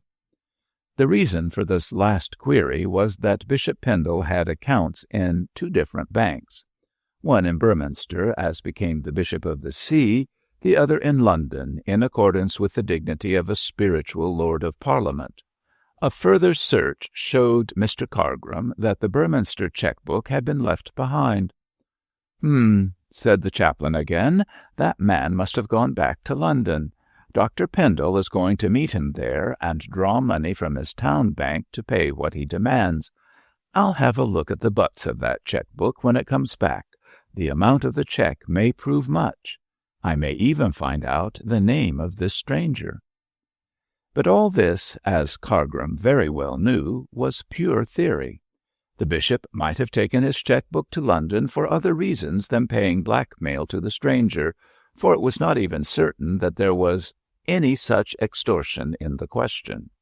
Dr. Pendle was worried, it was true, and after the departure of his strange visitor, he had been taken ill, but these facts proved nothing, and after twisting and turning them in every way, and connecting and disconnecting them with the absence of the London cheque-book, Mr. Cargrim was forced to acknowledge that he was beaten for the time being. Then he fancied he might extract some information from Gabriel relative to his father's departure for London, for Mr. Cargrim was too astute to believe in the consulting a specialist excuse. Still, this might serve as a peg whereon to hang his inquiries and develop further information, so the chaplain, after meditating over his 5 o'clock cup of tea, took his way to the east gate in order to put Gabriel unawares into the witness-box. Yet, for all these doings and suspicions, Cargrim had no very good reason, save his own desire to get Dr. Pendle under his thumb. He was groping in the dark. He had not a shred of evidence to suppose that the uneasiness of the bishop was connected with anything criminal. Nevertheless, the chaplain put himself so far out of his usual habits as to venture into the unsavory neighborhood wherein stood the Derby winner. Truly, this man's cobweb-spinning was of a very dangerous character when he took so much trouble to weave the web. As in Excelsior, the shades of night were falling fast when Cargrim found himself at the door of the curate's lodging. Here he met with a check, for Gabriel's landlady informed him that Mr. Pendle was not at home, and she did not know where he was or when he would be back. Cargrim made the sweetest excuses for troubling the good lady, left a message that he would call again, and returned along Monk Street on his way back to the palace through the new town. By going in this direction he passed the Derby winner, not without intention, for it was this young man's belief that Gabriel might be haunting the public-house to see Mrs. Mosk, or, as was more probable to the malignant chaplain, her handsome daughter. As he came abreast of the Derby winner, it was not too dark but that he could see a tall man standing in the doorway. Cargrim at first fancied that this might be Gabriel, and paced slowly along so as to seize an opportunity of addressing him. But when he came almost within touching distance, he found himself face to face with a dark-looking gypsy, fiery-eyed and dangerous in appearance. He had a lean, cruel face, a hawk's beak for a nose, and black hair streaked with grey. But what mostly attracted Cargrim's attention was a red streak which traversed the right cheek of the man from ear to mouth. At once he recalled John's description, a military-looking gentleman with a scar on the right cheek. He thought, this, then, is the bishop's visitor. Chapter 6. The Man with the Scar. This engaging individual looked at Cargrim with a fierce air. He was not sober, and had just reached the quarrelsome stage of intoxication, which means objection to every one and everything. Consequently, he cocked his hat defiantly at the curate, and although he blocked up the doorway, made no motion to stand aside. Cargrim was not ill-pleased at this obstinacy, as it gave him an opportunity of entering into conversation with the so-called decayed clergyman, who was as unlike a parson as a rabbit is like a terrier. "Do you know if Mr. Pendle is within, my friend?" asked the chaplain with bland politeness. The stranger started at the mention of the name. His face grew paler, his scar waxed redder, and with all his Dutch courage there was a look of alarm visible in his cold eyes. "I don't know," said he insolently, yet with a certain refinement of speech. "I shouldn't think it likely that a pothouse like this would be patronized by a bishop."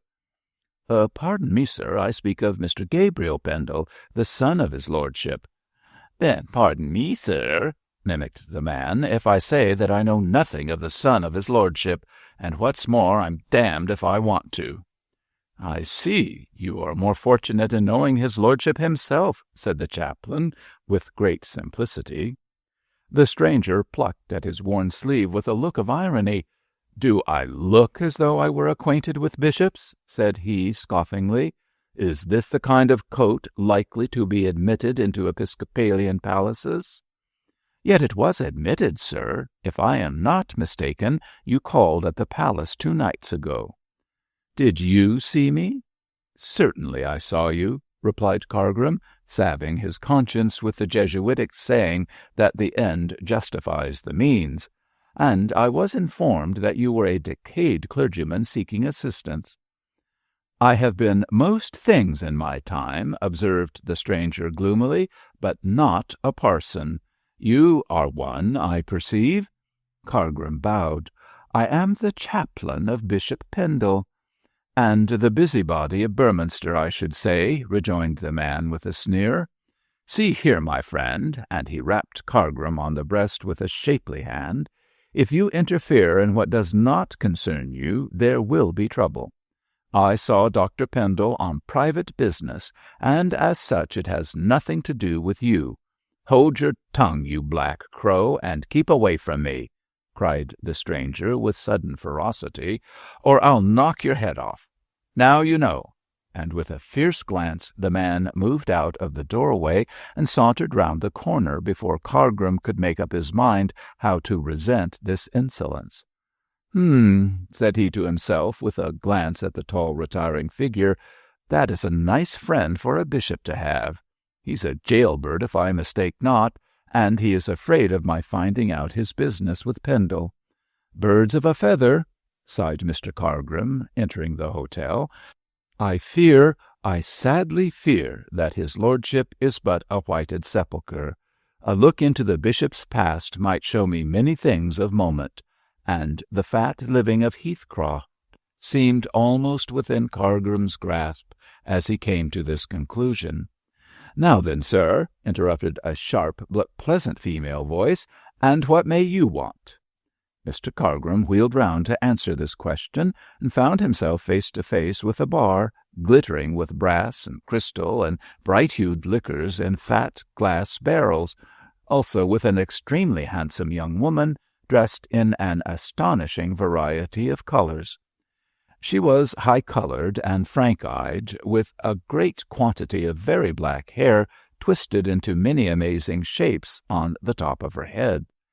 In manner she was as brisk as a bee and as restless as a butterfly, and being adorned with a vast quantity of bracelets and lockets and brooches, all of gaudy patterns, jingled at every movement. This young lady was Miss Belle Mosk, whom the frequenters of the Derby Winner called a dashing beauty, and Mrs. Pansy a painted jade. With her glittering ornaments, her bright blue dress, her high colour, and a general air of vivacity, she glowed and twinkled in the lamplight like some gorgeous plumaged parrot, and her free speech and constant chatter might have been ascribed to the same bird. "Miss Mosk, I believe," said the polite Cargrim, marvelling that this gaudy female should be the refined Gabriel's notion of feminine perfection. "I am Miss Mosk," replied Belle, taking a comprehensive view of the sleek, black-clothed parson. "What can I do for you?" "I am Mr. Cargrim, the bishop's chaplain, Miss Mosk, and I wish to see Mr. Pendle, Mr. Gabriel Pendle." Belle flushed as red as the reddest cabbage rose, and with downcast eyes wiped the counter briskly with a duster. "Why should you come here to ask for Mr. Pendle?" said she in guarded tones. "I called at his lodgings, Miss Mosk, and I was informed that he was visiting a sick person here." "My mother," replied Belle, not knowing what an amazing lie the chaplain was telling. "Yes, Mr. Pendle comes often to see my mother." "Is he here now?" asked Cargrim, noticing the hesitancy at the end of her sentence. "Because I wish to speak with him on business." "He is upstairs. I dare say he'll be down soon." "Oh, don't disturb him for my sake, I beg. But if you will permit me, I shall go up and see Mrs. Mosk." "Here comes Mr. Pendle now," said Belle abruptly, and withdrew into the interior of the bar as Gabriel appeared at the end of the passage. He started and seemed uneasy when he recognized the chaplain. "Cargrim!" he cried, hurrying forward. "Why are you here?" And he gave a nervous glance in the direction of the bar, a glance which the chaplain saw and understood, but discreetly left unnoticed. "I wish to see you," he replied with great simplicity. "They told me at your lodgings that you might be here, so—" "Why," interrupted Gabriel sharply, "I left no message to that effect." Cargrim saw that he had made a mistake. "I speak generally, my dear friend, generally," he said in some haste. "Your worthy landlady mentioned several houses in which you were in the habit of seeing sick people, amongst others this hotel." "Mrs. Mosk is very ill. I have been seeing her," said Gabriel shortly. "Aye, you have been seeing Mrs. Mosk." Gabriel changed colour and cast another glance towards the bar, for the significance of Cargrim's speech was not lost on him. "Do you wish to speak with me?" he asked coldly. "I should esteem it a favour if you would allow me a few words," said Cargrim politely. "I'll wait for you outside." And in his turn the chaplain looked towards the bar.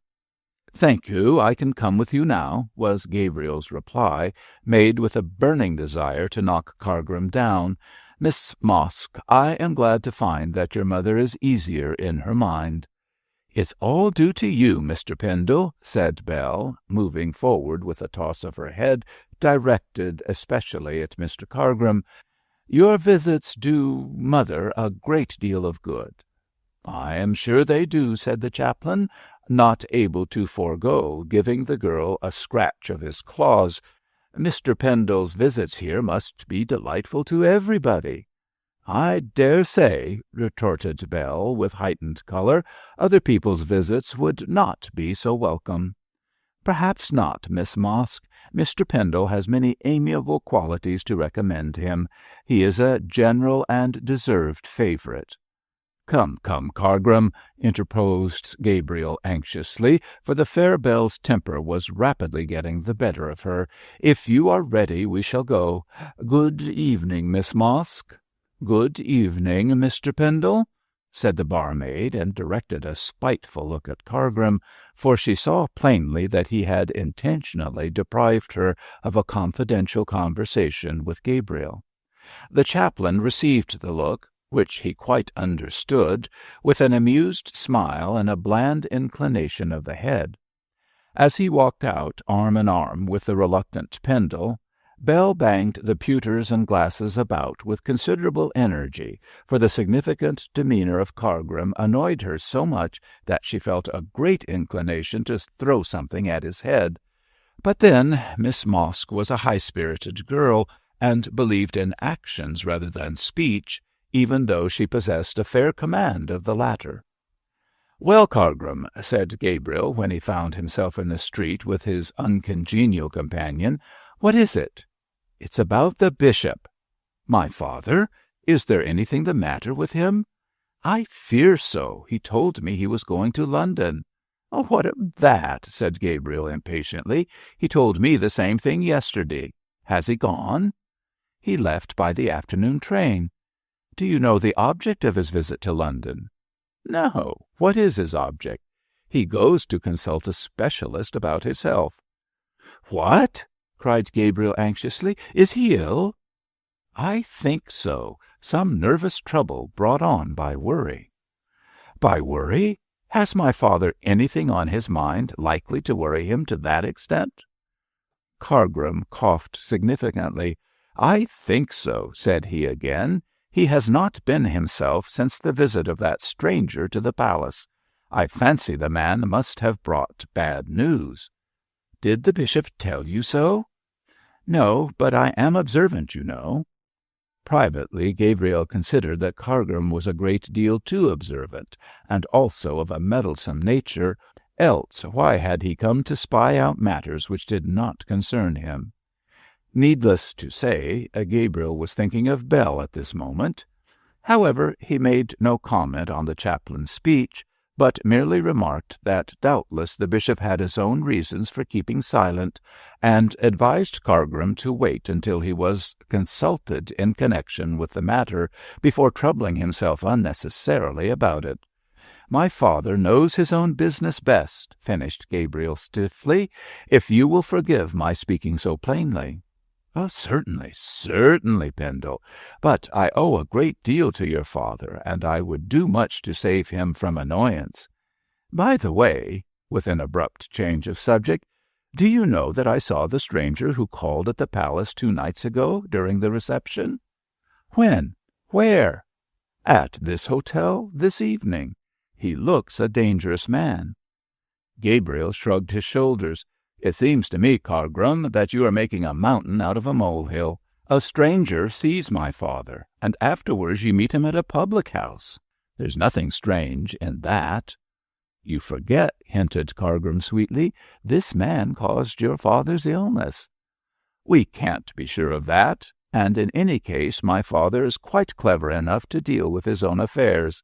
I see no reason why you should have hunted me out to talk such nonsense.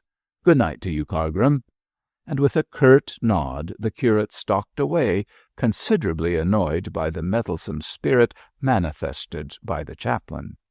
He had never liked the man, and now that he was in this interfering mood, liked him less than ever. It would be as well, thought Gabriel, that Mr. Cargrim should be dismissed from his confidential office as soon as possible. Otherwise he might cause trouble, and Gabriel mentally thought of the high-coloured young lady in the bar. His conscience was not at ease regarding his admiration for her, and he dreaded lest the officious Cargrim should talk about her to the bishop. Altogether the chaplain, like a hornet, had annoyed both Dr. Pendle and his son, and the bishop in London and Gabriel in Burminster were anything but well disposed towards this clerical busybody who minded everybody's business instead of his own. It is such people who stir up muddy water and cause mischief. Meanwhile, the busybody looked after the curate with an evil smile, and, gratified at having aroused such irritation as the abrupt parting signified, turned back to the Derby winner. He had seen Bell, he had spoken to Gabriel, he had even secured an unsatisfactory conversation with the unknown man. Now he wished to question Mrs. Mosk and acquaint himself with her nature and attitude. Also he desired to question her concerning the military stranger, and with this resolve presented himself again before Miss Mosk, smiling and undaunted. "What is it?" asked the young lady, who had been nursing her grievances. "A mere trifle, Miss Mosk. I wish to see your mother." "Why?" was Bell's blunt demand. "My reasons are for Mrs. Mosk's ears alone." "Oh, are they? Well, I'm afraid you can't see my mother. In the first place, she's too ill to receive anyone, and in the second, my father does not like clergymen." "Dear, dear, not even Mr. Pendle?" "Mr. Pendle is an exception," retorted Bell, blushing, and again fell to wiping the counter in a fury so as to keep her hands from Mr. Cargrim's ears. "I wish to see Mrs. Mosk particularly," reiterated Cargrim, who was bent upon carrying his point. "If not, your father will do." "My father is absent in Southberry. Why do you want to see my mother?" "I'll tell her that myself, with your permission," said Cargrim suavely. "You shan't, then," replied Bell, and flung down her duster with sparkling eyes. "In that case I must go away," replied Cargrim, seeing he was beaten, "and I thank you, Miss Mosk, for your politeness. By the way," he added as he half returned, "will you tell that gentleman with the scar on the cheek that I wish to see him also?" "Seems to me you wish to see everybody about here," said Bell scornfully. "I'll tell Mr. Jentham if you like. Now go away. I'm busy." "Jentham," repeated Cargrim as he walked homeward. "Now I wonder if I'll find that name in the bishop's cheque-book." Chapter 7. An Interesting Conversation. When Mr. Cargrim took an idea into his head, it was not easy to get it out again, and to this resolute obstinacy he owed no small part of his success. He was like the famous drop of water, and would wear away any human stone, however hard it might be. Again and again, when baffled, he returned with gentle persistence to the object he had in view, and however strong of will his adversary happened to be, that will was bound, in the long run, to yield to the incessant attacks of the chaplain. At the present moment he desired to have an interview with Mrs. Mosk, and he was determined to obtain one, in spite of Bell's refusal. However, he had no time to waste on the persuasive method, as he wished to see the invalid before the bishop returned. To achieve this end he enlisted the services of Mrs. Pansy. That good lady sometimes indulged in a species of persecution she termed district visiting, which usually consisted in her thrusting herself at untoward times into poor people's houses and asking them questions about their private affairs. When she had learned all she wished to know, and had given her advice in the tone of a command not to be disobeyed, she would retire, leaving the evidence of her trail behind her in the shape of a nauseous little tract with an abusive title. It was no use any poor creature refusing to see Mrs. Pansy, for she forced herself into the most private chambers, and never would retire unless she thought fit to do so of her own will. It was for this reason that Cargrim suggested the good lady should call upon Mrs. Mosk, for he knew well that neither the father nor the daughter, nor the whole assembled domestics of the hotel, would be able to stop her from making her way to the bedside of the invalid, and in the devastated rear of Mrs. Pansy the chaplain intended to follow.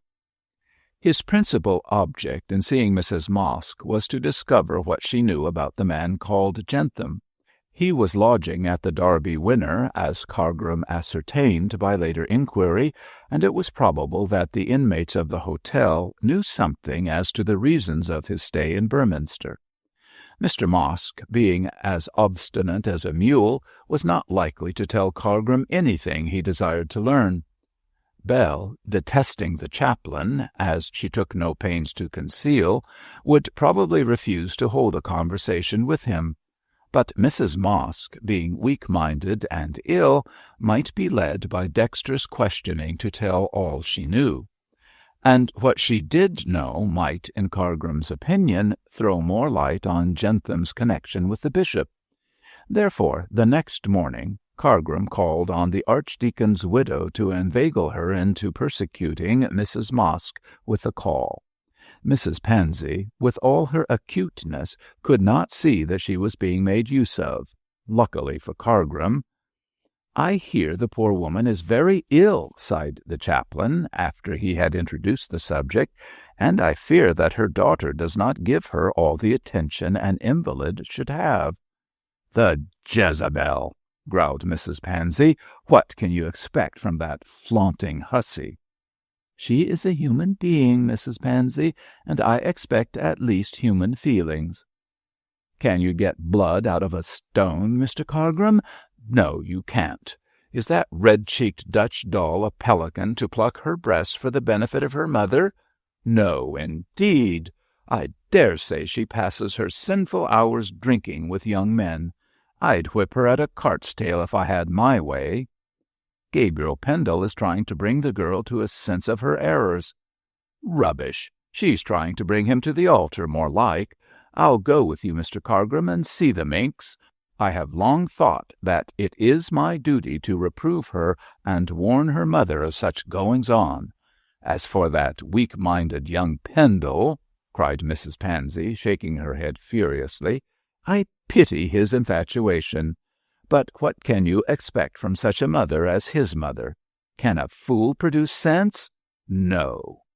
I am afraid you will find the young woman difficult to deal with." "That makes me all the more determined to see her, Mr. Cargrim. I'll tell her the truth for once in her life." "Marry young Pendle, indeed," snorted the good lady. "I'll let her see." "Speak to her mother first," urged Cargrim, who wished his visit to be less warlike, as more conducive to success. "I'll speak to both of them. I dare say one is as bad as the other. I must have that public-house removed. It's an eyesore to Beorminster. A curse to the place. It ought to be pulled down and the site ploughed up and sown with salt. Come with me, Mr. Cargrim, and you shall see how I deal with iniquity. I hope I know what is due to myself." "Where is Miss Norsham?" asked the chaplain, when they fell into more general conversation on their way to the Derby Winner. "Husband hunting. Dean Alder is showing her the tombs in the cathedral." "Tombs, indeed! It's the altar she's interested in." "My dear lady, the dean is too old to marry." "He is not too old to be made a fool of, Mr. Cargrim. As for Daisy Norsham, she'd marry Methuselah to take away the shame of being single. Not that the match with Alder will be out of the way, for she's no chicken herself." "I rather thought Mr. Dean had an eye to Miss Whichelow." "Stuff! rejoined Mrs. Pansy with a sniff. "She's far too much taken up with dieting people to think of marrying them. She actually weighs out the food on the table when meals are on. No wonder that poor girl Mab is thin." "But she isn't too thin for her height, Mrs. Pansy. She seems to me to be well covered." "You didn't notice her at the palace, then?" snapped the widow, avoiding a direct reply. "She wore a low-necked dress which made me blush. I don't know what girls are coming to. They'd go about like so many Eves if they could." "Oh, Mrs. Pansy," remonstrated the chaplain in a shocked tone. "Well, it's in the Bible, isn't it, man? You aren't going to say Holy Writ is indecent, are you?" "Well, really, Mrs. Pansy, clergyman as I am, I must say that there are parts of the Bible unfit for the use of schools." "To the pure all things are pure, Mr. Cargrim. You have an impure mind, I fear. Remember the 39 Articles, and speak becomingly of holy things. However, let that pass," added Mrs. Pansy in livelier tones. "Here we are, and there's that hussy hanging out from an upper window like the Jezebel she is." This remark was directed against Belle, who apparently in her mother's room was at the window amusing herself by watching the passers-by. When she saw Mrs. Pansy and the chaplain stalking along in black garments and looking like two birds of prey, she hastily withdrew, and by the time they arrived at the hotel, was at the doorway to receive them, with fixed bayonets. "Young woman," said Mrs. Pansy severely, "I have come to see your mother," and she cast a disapproving look at Belle's gay pink dress. "She is not well enough to see either you or Mr. Cargrim," said Belle coolly. "All the more reason that Mr. Cargrim, as a clergyman, should look after her soul, my dear girl." "Thank you. Mr. Pendle is doing that." "Indeed, Mr. Pendle, then, combines business with pleasure." Belle quite understood the insinuation conveyed in this last speech, and firing up would have come to high words with the visitors, but that her father made his appearance, and as she did not wish to draw forth remarks from Mrs. Pansy about Gabriel in his hearing, she discreetly held her tongue. However, as Mrs. Pansy swept by in triumph, followed by Cargrim, she looked daggers at them both, and bounced into the bar, where she drew beer for thirsty customers in a flaming temper. She dearly desired a duel of words with the formidable visitor. Mosk was a lean, tall man, with a pimpled face and a military moustache. He knew Mrs. Pansy, and, like most other people, detested her with all his heart. But she was, as he thought, a great friend of Sir Harry Brace, who was his landlord, so for diplomatic reasons he greeted her with all deference, hat in hand. "I have come with Mr. Cargrim to see your wife, Mr. Mosk," said the visitor. "Thank you, ma'am. I'm sure it's very kind of you," replied Mosk, who had a husky voice suggestive of beer. "She'll be honored to see you, I'm sure. This way, ma'am." "Is she very ill?" demanded the chaplain, as they followed Mosk to the back of the hotel and up a narrow staircase. "She ain't well, sir, but I can't say she's dying. We do all we can to make her easy." "Oh!" from Mrs. Pansy. "I hope your daughter acts toward her mother like as a daughter should." "I'd like to see the person as says she don't," cried Mr. Mosk with sudden anger. "I'd knock his head off." "Belle's a good girl, none better." "Let us hope your trust in her is justified," sighed the mischief-maker, and passed into the sick-room, leaving Mosk with an uneasy feeling that something was wrong. If the man had a tender spot in his heart, it was for his handsome daughter, and it was with a vague fear that, after presenting his wife to her visitors, he went downstairs to the bar. Mrs. Pansy had a genius for making mischief by a timely word. "Belle," said he gruffly, "what's that old cat hinting at?" "What about?" asked Belle, tossing her head till all her ornaments jingled, and wiping the counter furiously. "About you. She don't think I should trust you." "What right has she to talk about me, I'd like to know?" cried Belle, getting as red as a peony. I've never done anything that anyone can say a word against me." "Who said you had?" snapped her father. "But that old cat hints." "Let her keep her hints to herself, then. Because I'm young and good-looking, she wants to take my character away. Nasty old puss that she is." "That's just it, my gal. You're too young and good-looking to escape folks talking, and I hear that young Mr. Pendle comes round when I'm away." "Who says he doesn't, father? It's to see mother. He's a parson, ain't he?" "Yes, and he's gentry, too. I won't have him paying attention to you." "You'd better wait till he does," flashed out Belle. "I can take care of myself, I hope." "If I catch him talking other than religion to you, I'll choke him in his own collar," cried Mr. Mosk with a scowl. "So now you know." "I know as you're talking nonsense, father. Time enough for you to interfere when there's cause. Now you clear out and let me get on with my work." Reassured by the girl's manner, Mosk began to think that Mrs. Pansy's hints were all moonshine, and after cooling himself with a glass of beer, went away to look into his betting book with some horsey pals. In the meantime, Mrs. Pansy was persecuting his wife, a meek, nervous little woman who was propped up with pillows in a large bed and seemed to be quite overwhelmed by the honor of Mrs. Pansy's call. "So you are weak in the back, are you?" said the visitor in loud tones. "If you are, what right have you to marry and bring feeble children into the world?" "Belle isn't feeble," said Mrs. Mosk weakly. "She's a fine set-up gal." "Set up and stuck up," retorted Mrs. Pansy. "I tell you what, my good woman, you ought to be downstairs looking after her." "Lord, Mum, there ain't nothing wrong. I do devoutly hope—" "Nothing as yet, but you shouldn't have young gentlemen about the place." "I can't help it, Mum," said Mrs. Mosk, beginning to cry. "I'm sure we must earn our living somehow. This is an hotel, isn't it? And Mosk's a popular character, ain't he? I'm sure it's hard enough to make ends meet as it is. We owe rent for half a year and can't pay, and won't pay," wailed Mrs. Mosk, "unless my husband comes home on skinflint." "Comes home on skinflint, woman? What do you mean?"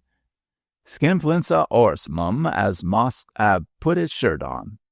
Mrs. Pansy wagged her plumes and groaned. "I'm sadly afraid your husband is a son of perdition, Mrs. Mosk. Put his shirt on skinflint, indeed." "He's a good man to me, anyhow," cried Mrs. Mosk, plucking up spirit. "Drink and betting," continued Mrs. Pansy, pretending not to hear this feeble defiance. "What can we expect from a man who drinks and bets?" "And associates with bad characters," put in Cargrim, seizing his chance. "That he don't, sir," said Mrs. Mosk with energy. "May I beg of you to put a name to one of them?" "Jentham," said the chaplain softly. "Who is Jentham, Mrs. Mosk?" "I know no more nor a babe unborn, sir. He'd been here 2 weeks, and I did see him twice afore my back got so bad as to force me to bed. But I don't see why you calls him bad, sir. He pays his way." "Oh," groaned Mrs. Pansy, "is it the chief end of man to pay his way?" "It is with us, Mum," retorted Mrs. Mosk meekly. "There ain't no denying it, and Mr. Jentham do pay proper, though he is a gipsy." "He's a gipsy, is he?" said Cargrim alertly. "So he says, sir, and I knows as he goes sometimes to that camp of gipsies on Salisbury Heath." "Where does he get his money from?" "Better not inquire into that, Mr. Cargrim," said Mrs. Pansy with a sniff. "Oh, Mr. Jentham's honest, I'm sure, Mum. He's been at the gold diggings and have made a trifle of money. Indeed, I don't know where he ain't been, sir. The 4 pints of the compass is all plain sailing to him, and his airbreath escapes is too awful. I shivers and shudders when I hears 'em." "What is he doing here?" "He's on business, but I don't know what kind. Oh, he knows how to hold his tongue, does Jentham." "He is a gipsy. He consorts with gipsies. He has money, and no one knows where he comes from," summed up Cargrim. "I think, Mrs. Pansy, we may regard this man as a dangerous character." "I shouldn't be surprised to hear he was an anarchist," said Mrs. Pansy, who knew nothing about the man. "Well, Mrs. Mosk, I hope we've cheered you up. I'll go now. Read this tract," bestowing a grimy little pamphlet, "and don't see too much of Mr. Pendle." "But he comforts me," said poor Mrs. Mosk. "He reads beautiful." Mrs. Pansy grunted. Bold as she was, she did not like to speak quite plainly to the woman, as too free speech might inculpate Gabriel and bring the bishop to the rescue. Besides, Mrs. Pansy had no evidence to bring forward to prove that Gabriel was in love with Belle Mosk. Therefore she said nothing, but like the mariner's parrot, thought the more. Shaking out her dark skirts, she rose to go, with another grunt full of unspoken suspicions. "Good day, Mrs. Mosk," said she, pausing at the door. "When you are low-spirited, send for me to cheer you up." Mrs. Mosk attempted a curtsy in bed, which was a failure owing to her sitting position, but Mrs. Pansy did not see the attempt, as she was already halfway down the stairs, followed by Cargrim. The chaplain had learned a trifle more about the mysterious Jentham, and was quite satisfied with his visit, but he was more puzzled than ever. A tramp, a gipsy, an adventurer. What had such a creature in common with Bishop Pendle? To Mr. Cargrim's eye, the affair of the visit began to assume the proportions of a criminal case. But all the information he had gathered proved nothing, so it only remained to wait for the bishop's return and see what discoveries he could make in that direction. If Jentham's name was in the cheque-book, the chaplain would be satisfied that there was an understanding between the pair. And then his next move would be to learn what the understanding was. When he discovered that, he had no doubt but that he would have Dr. Pendle under his thumb, which would be a good thing for Mr. Cargrim and an unpleasant position for the bishop. Mrs. Pansy stalked down to the bar, and seeing Belle therein, silently placed a little tract on the counter. No sooner had she left the house than Belle snatched up the tract, and, rushing to the door, flung it after the good lady. "You need it more than I do," she cried, and bounced into the house again. It was with a quiver of rage that Mrs. Pansy turned to the chaplain. She was almost past speech, but with some difficulty and much choking managed to convey her feelings in 2 words. "The creature!" gasped Mrs. Pansy, and shook her skirts as if to rid herself of some taint contracted at the Derby winner. Chapter 8. On Saturday night. The bishop returned on Saturday morning instead of on Friday night, as arranged, and was much more cheerful than when he left, a state of mind which irritated Cargrim in no small degree, and also perplexed him not a little. If Dr. Pendle's connection with Jentham was dangerous, he should still be ill at ease and anxious, instead of which he was almost his old genial self when he joined his wife and Lucy at their afternoon tea. Sir Harry was not present, but Mr. Cargrim supplied his place, an exchange which was not at all to Lucy's mind. The Pendles treated the chaplain always with a certain reserve, and the only person who really thought him the good young man he appeared to be was the bishop's wife. But kindly Mrs. Pendle was the most innocent of mortals, and all geese were swans to her. She had not the necessary faculty of seeing through a brick wall with which nature had gifted Mrs. Pansy in so extraordinary a degree. As a rule, Mr. Cargrim did not come to afternoon tea, but on this occasion he presented himself, ostensibly to welcome back his patron, in reality to watch him. Also, he was determined, at the very first opportunity, to introduce the name of Jentham and observe what effect it had on the bishop. With these little plans in his mind, the chaplain crept about the tea-table like a tame cat, and handed round cakes and bread with his most winning smile. His pale face was even more inexpressive than usual, and none could have guessed, from outward appearance, his malicious intents, least of all the trio he was with. They were too upright themselves to suspect evil in others. "I am glad to see you are better, Bishop," said Mrs. Pendle, languidly trifling with a cup of tea. "Your journey has done you good." Change of air, my dear, a wonderful restorative." "Your business was all right, I hope?" "Oh, yes. Indeed, I hardly went up on business, and what I did do was a mere trifle," replied the bishop, smoothing his apron. "Has Gabriel been here today?" he added, obviously desirous of turning the conversation. "Twice," said Lucy, who presided over the tea-table, "and the second time he told Mamma that he had received a letter from George." "Aye, a letter from George. Is he quite well, Lucy?" "We shall see that for ourselves this evening, Papa. George is coming to Berminster, and will be here about 10 o'clock tonight." "How vexing!" exclaimed Dr. Pendle. "I intended going over to Southberry this evening, but I can't miss seeing George." "Ride over tomorrow morning, Bishop," suggested his wife. "Sunday morning, my dear?" "Well, Papa," said Lucy, smiling, "you're not a strict Sabbatarian, you know."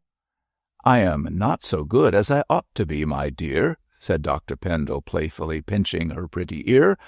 Well, I must see George. I'll go tomorrow morning at 8 o'clock. You'll send a telegram to Mr. Vassar to that effect, if you please, Mr. Cargrim. Say that I regret not being able to come tonight." "Certainly, my lord. In any case, I am going to Berminster this evening." "You are usually more stay-at-home, Mr. Cargrim." "Thank you, Lucy. I will take another cup of tea." "I do not care for going out at night as a rule, my lord," observed the chaplain in his most sanctimonious tone, "but duty calls me into Berminster. I am desirous of comforting poor sick Mrs. Mosk at the Derby Winner." "Oh, that is Gabriel's pet invalid," cried Lucy, peering into the teapot. "He says Mrs. Mosk is a very good woman." "Let us hope so," observed the bishop, stirring his new cup of tea. "I do not wish to be uncharitable, my dear, but if Mrs. Pansy is to be believed, that public-house is not conducted so carefully as it should be." "But is Mrs. Pansy to be believed, Bishop?" asked his wife, smiling. "I don't think she would tell a deliberate falsehood, my love." "All the same, she might exaggerate a little into much," said Lucy, with a pretty grimace. "What is your opinion of this hotel, Mr. Cargrim?" The chaplain saw his opportunity and seized it at once. "My dear Miss Pendle," he said, showing all his teeth, "as the Derby Winner is the property of Sir Harry Brace, I wish I could speak well of it, but candour compels me to confess that it is a badly conducted house." "Tut, said the bishop. "What is this? You don't say so." "Harry shall shut it up at once," cried Lucy, the pretty Puritan. "It is a resort of bad characters, I fear," sighed Cargrim, "and Mrs. Mosk, being an invalid, is not able to keep them away." "What about the landlord, Mr. Cargrim?" "Aha!" replied the chaplain, turning towards Mrs. Pendle, who had asked this question. "He is a man of lax morals. His boon companion is a tramp called Jentham." "Jentham?" repeated Dr. Pendle in so complacent a tone that Cargrim, with some vexation, saw that he did not associate the name with his visitor. "And who is Jentham?" "Oh, I hardly know," said the chaplain, making another attempt. "He is a tramp, as I have reason to believe, and consorts with gipsies. I saw him myself the other day, a tall, lean man with a scar." The bishop rose, and walking over to the tea-table, placed his cup carefully thereon. "With a scar," he repeated in low tones. "A man with a scar. Jentham, indeed. What do you know of this person, Mr. Cargrim?" "Oh, absolutely nothing," rejoined the chaplain, with a satisfied glance at the uneasy face of his questioner. "He is a gipsy. He stays at the Derby Winner and pays regularly for his lodgings, and his name is Jentham. I know no more." "I don't suppose there is more to know," cried Lucy lightly. "If there is, the police will find out, Miss Pendle." The bishop frowned. "As the man, so far as we know, has done nothing against the laws," said he quickly, "I see no reason why the police should be mentioned in connection with him. Evidently, from what Mr. Cargram says, he is a rolling stone, and probably will not remain much longer in Beorminster. Let us hope that he will take himself and his bad influence away from our city. In the meantime, it is hardly worth our while to discuss a person of so little importance." In this skilful way the bishop put an end to the conversation, and Cargram, fearful of rousing his suspicions, did not dare to resume it. In a little while, after a few kind words to his wife, Dr. Pendle left the drawing-room for his study. As he passed out, Cargram noticed that the haggard look had come back to his face, and once or twice he glanced anxiously at his wife. In his turn, Cargram examined Mrs. Pendle, but saw nothing in her manner likely to indicate that she shared the uneasiness of her husband, or knew the cause of his secret anxiety. She looked calm and content, and there was a gentle smile in her weary eyes. Evidently the bishop's mind was set at rest by her placid looks, for it was with a sigh of relief that he left the room. Cargram noted the look and heard the sigh, but was wholly in the dark regarding their meaning. "Though I dare say they have to do with Jentham and this secret," he thought, when bowing himself out of the drawing-room. "Whatever the matter may be, Dr. Pendle is evidently most anxious to keep his wife from knowing of it. All the better." He rubbed his hands together with a satisfied smirk. "Such anxiety shows that the secret is worth learning. Sooner or later I shall find it out, and then I can insist upon being the rector of Heathcroft. I have no time to lose, so I shall go to the Derby Winner tonight and see if I can induce this mysterious Jentham to speak out.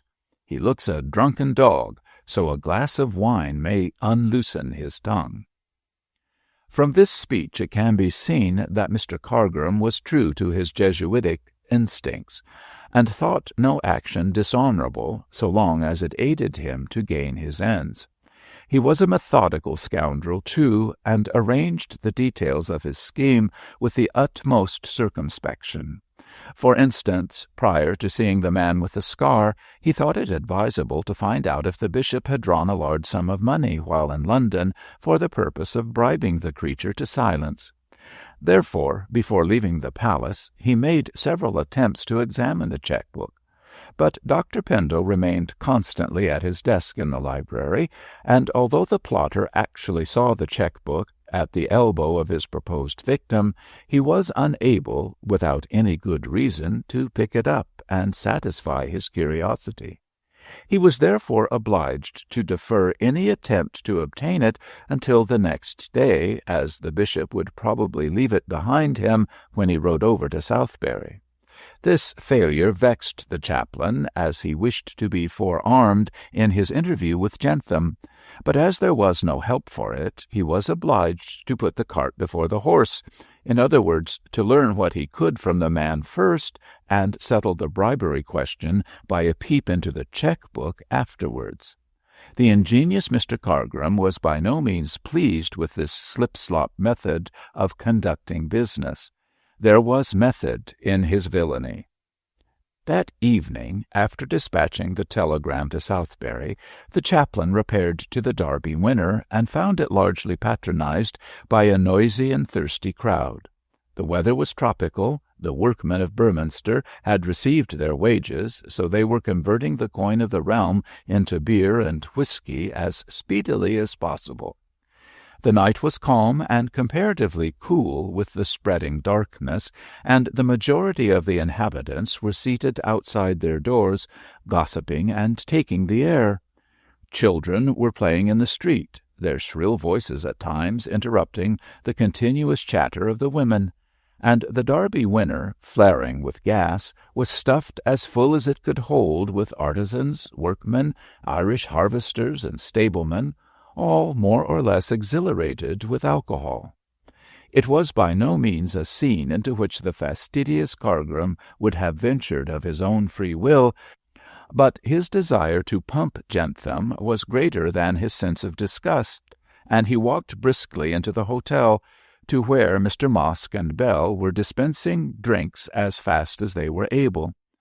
The crowd, having an inherent respect for the clergy, as became the inhabitants of a cathedral city, opened out to let him pass, and there was much less swearing and drinking when his black coat and clerical collar came into view. Mosk saw that the appearance of the chaplain was detrimental to business, and, resenting his presence, gave him but a surly greeting.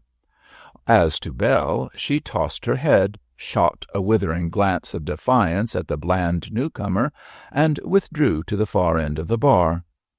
"My friend," said Cargram in his softest tones, "I have come to see your wife and inquire how she is." "She's well enough," growled Mosk, pushing a foaming tankard towards an expectant navvy, "and what's more, sir, she's asleep, sir, so you can't see her." "Oh, I should be sorry to disturb her, Mr. Mosk, so I will postpone my visit till a more fitted occasion. You seem to be busy tonight." "So busy that I've got no time for talking, sir." "Oh, far be it from me to distract your attention, my worthy friend," was the chaplain's bland reply, "but with your permission I will remain in this corner and enjoy the humours of the scene." Mosk inwardly cursed the visitor for making this modest request, as he detested parsons on account of their aptitude to make teetotalers of his customers. He was a brute in his way, and a radical to boot, so if he had dared he would have driven forth Cargram with a few choice oaths. But as his visitor was the chaplain of the ecclesiastical sovereign of Burminster, and was acquainted with Sir Harry Brace, the owner of the hotel, and further, as Mosk could not pay his rent, and was already in bad odour with his landlord, he judged it wise to be diplomatic, lest a word from Cargram to the bishop and Sir Harry should make matters worse. He therefore grudgingly gave the required permission. "Though this man ain't a sight fit for the likes of you, sir," he grumbled, waving his hand, "this lot smells, and they swears, and they gets rowdy in their cups, so I won't answer as they won't offend you. My duty has carried me into much more unsavory localities, my friend. The worse the place, the more is my presence as a clergyman necessary." "You ain't going to preach, sir?" cried Mosk in alarm. "Oh, no, that would indeed be casting pearls before swine," replied Cargram in his cool tones, "but I will observe and reflect." The landlord looked uneasy. "I know as the place is rough," he said apologetically, "but 'tain't my fault. You won't go talking to Sir Harry, I hope, sir, and take the bread out of my mouth." "Oh, make your mind easy, Mosk. It is not my place to carry tales to your landlord, and I am aware that the lower orders cannot conduct themselves with decorum, especially on Saturday night. I repine that such a scene should be possible in a Christian land, but I don't blame you for its existence." "That's all right, sir," said Mosk with a sigh of relief. "I'm rough, but honest, whatever lies may be told to the contrary. If I can't pay my rent, that ain't my fault, I hope, as it ain't to be expected as I can do miracles." "The age of miracles is past, my worthy friend," replied Cargram in conciliatory tones. "We must not expect the impossible nowadays. By the way," with a sudden change, "have you a man called Jentham here?" "Yes, I have," growled Mosk, looking suspiciously at his questioner. "What do you know of him, sir?" "Nothing, but I take an interest in him, as he seems to be one who has known better days." "He don't know them now, at all events, Mr. Cargram.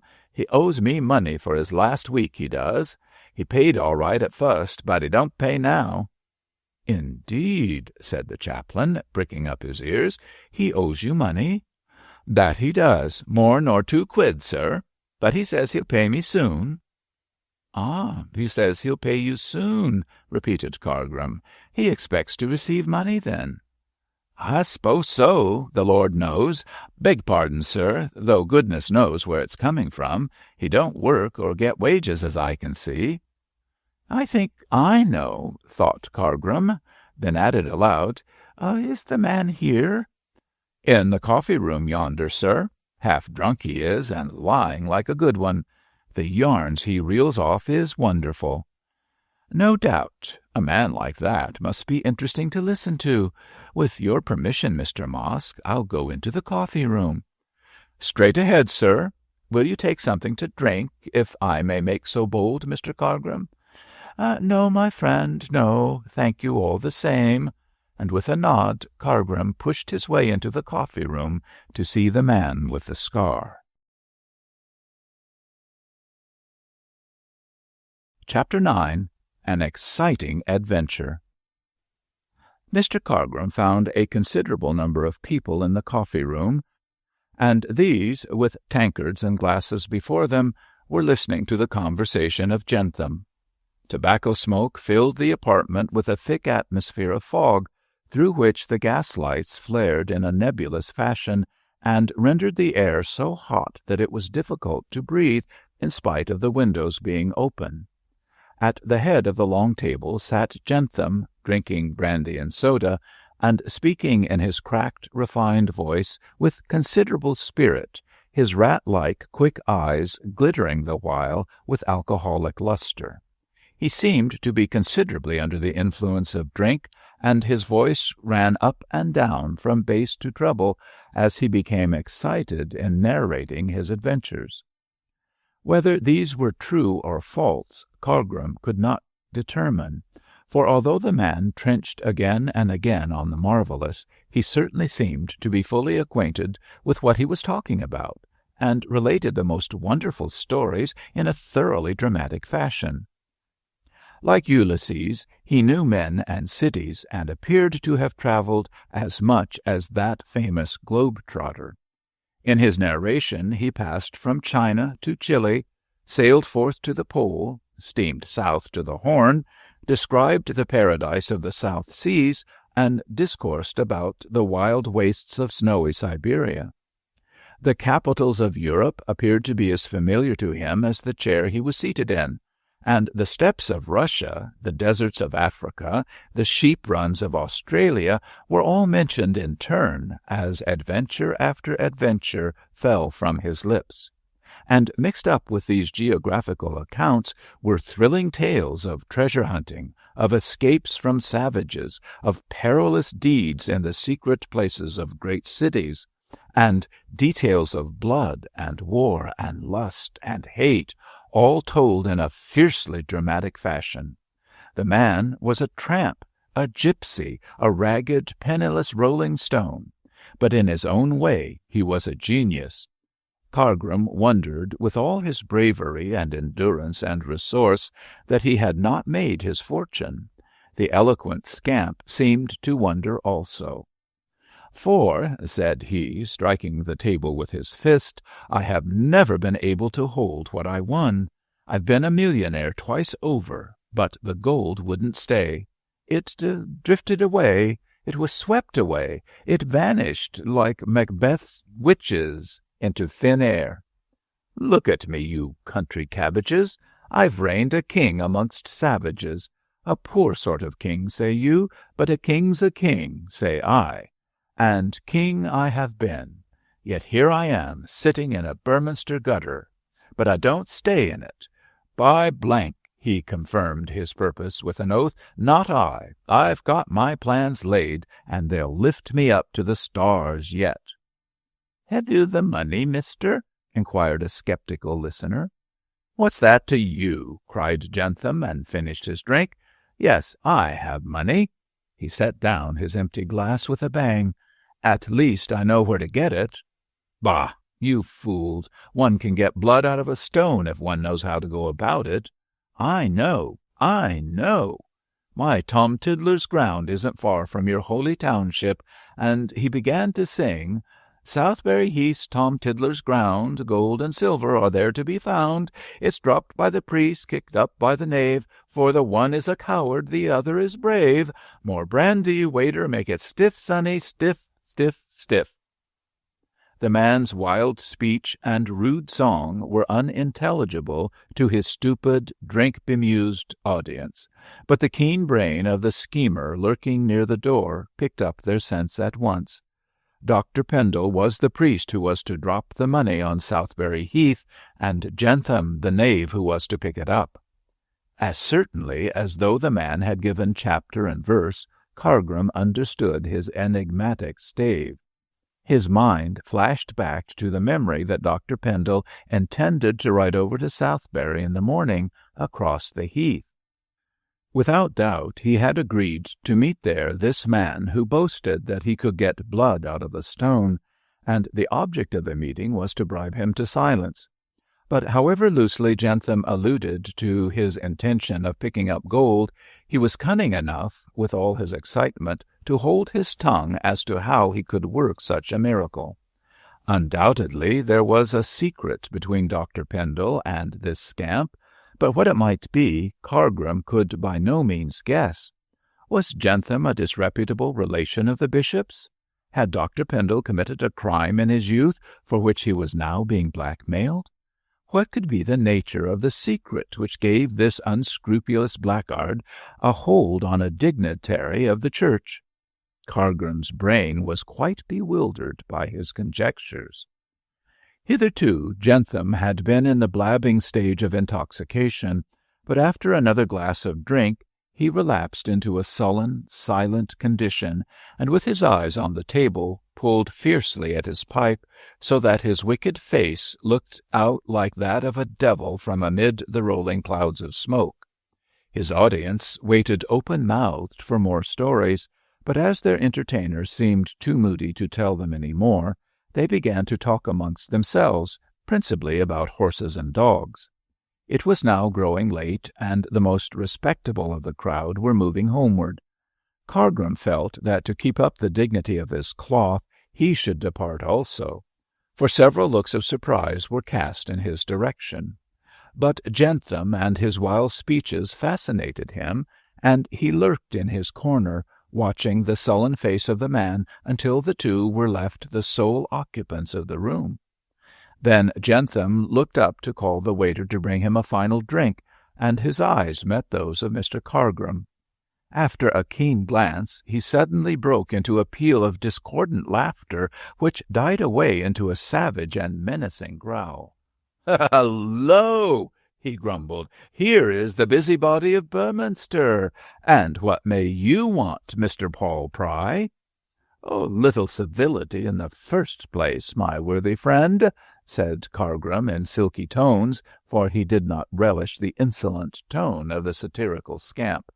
"I am no friend to spies." "How dare you speak to me like that, fellow?" "You call me a fellow, and I'll knock your head off," cried Jentham, rising with a savage look in his eyes. "If you aren't a spy, why do you come sneaking round here?" "I came to see Mrs. Mosk," explained the chaplain in a mighty dignified manner, "but she is asleep, so I could not see her. In passing the door of this room, I heard you relating your adventures, and I naturally stopped to listen." "To hear if I had anything to say about my visit to your bishop, I suppose," growled Jentham unpleasantly. "I have a great mind to tell him how you watch me, you infernal devil-dodger." "Respect my cloth, sir." "Begin by respecting it yourself, damn you. What would his lordship of Beorminster say if he knew you were here?" "His lordship does know." Jentham started. "Perhaps he sent you," he said, looking doubtful. "No, he did not," contradicted Cargram, who saw that nothing was to be learned while the man was thus bemused with drink. "I have told you the reason of my presence here, and as I am here, I warn you as a clergyman not to drink any more. You have already had more than enough." Jentham was staggered by the boldness of the chaplain, and stared at him open-mouthed. Then, recovering his speech, he poured forth such a volley of vile words at Cargrim that the chaplain stepped to the door and called the landlord. He felt that it was time for him to assert himself. "This man is drunk, Mosk," said he sharply, "and if you keep such a creature on your premises, you will get into trouble." "Creature yourself!" cried Jentham, advancing towards Cargrim. "I'll wring your neck if you use such language to me. I've killed 50 better men than you in my time. Mosk," he turned with a snarl on the landlord, "get me a drink of brandy." "I think you've had enough, Mr. Jentham," said the landlord, with a glance at Cargrim, "and you owe me money." "Curse you, what of that?" raved Jentham, stamping. "Do you think I'll not pay you? I've not seen the color of your money lately." "You'll see it when I choose. I'll have hundreds of pounds next week, hundreds." And he broke out fiercely, "Get me more brandy. Don't mind that devil-dodger." "Go to bed," said Mosk, retiring. "Go to bed." Jentham ran after him with an angry cry, so Cargrim, feeling himself somewhat out of place in this pothouse row, nodded to Mosk and left the hotel with as much dignity as he could muster. As he went, the burden of Jentham's last speech, hundreds of pounds, rang in his ears, and more than ever he desired to examine the bishop's cheque-book in order to ascertain the exact sum. The secret, he thought, must indeed be a precious one when the cost of its preservation ran into 3 figures. When Cargrim emerged into the street, it was still filled with people, as 10 o'clock was just chiming from the cathedral tower. The gossipers had retired within, and lights were gleaming in the upper windows of the houses, but knots of neighbours still stood about here and there, talking and laughing loudly. Cargrim strolled slowly down the streets towards the east gate, musing over his late experience and enjoying the coolness of the night air after the sultry atmosphere of the coffee-room. The sky was now brilliant with stars, and a silver moon rolled aloft in the blue arch, shedding down floods of light on the town, and investing its commonplace aspect with something of romance. The streets were radiant with the cold, clear lustre. The shadows cast by the houses lay black as Indian ink on the ground, and the laughter and noise of the passers-by seemed woefully out of place in this magical white world. Cargrim was alive to the beauty of the night, but was too much taken up with his thoughts to pay much attention to its mingled mystery of shadow and light. As he took his musing way through the wide streets of the modern town, he was suddenly brought to a standstill by hearing the voice of Jentham some distance away.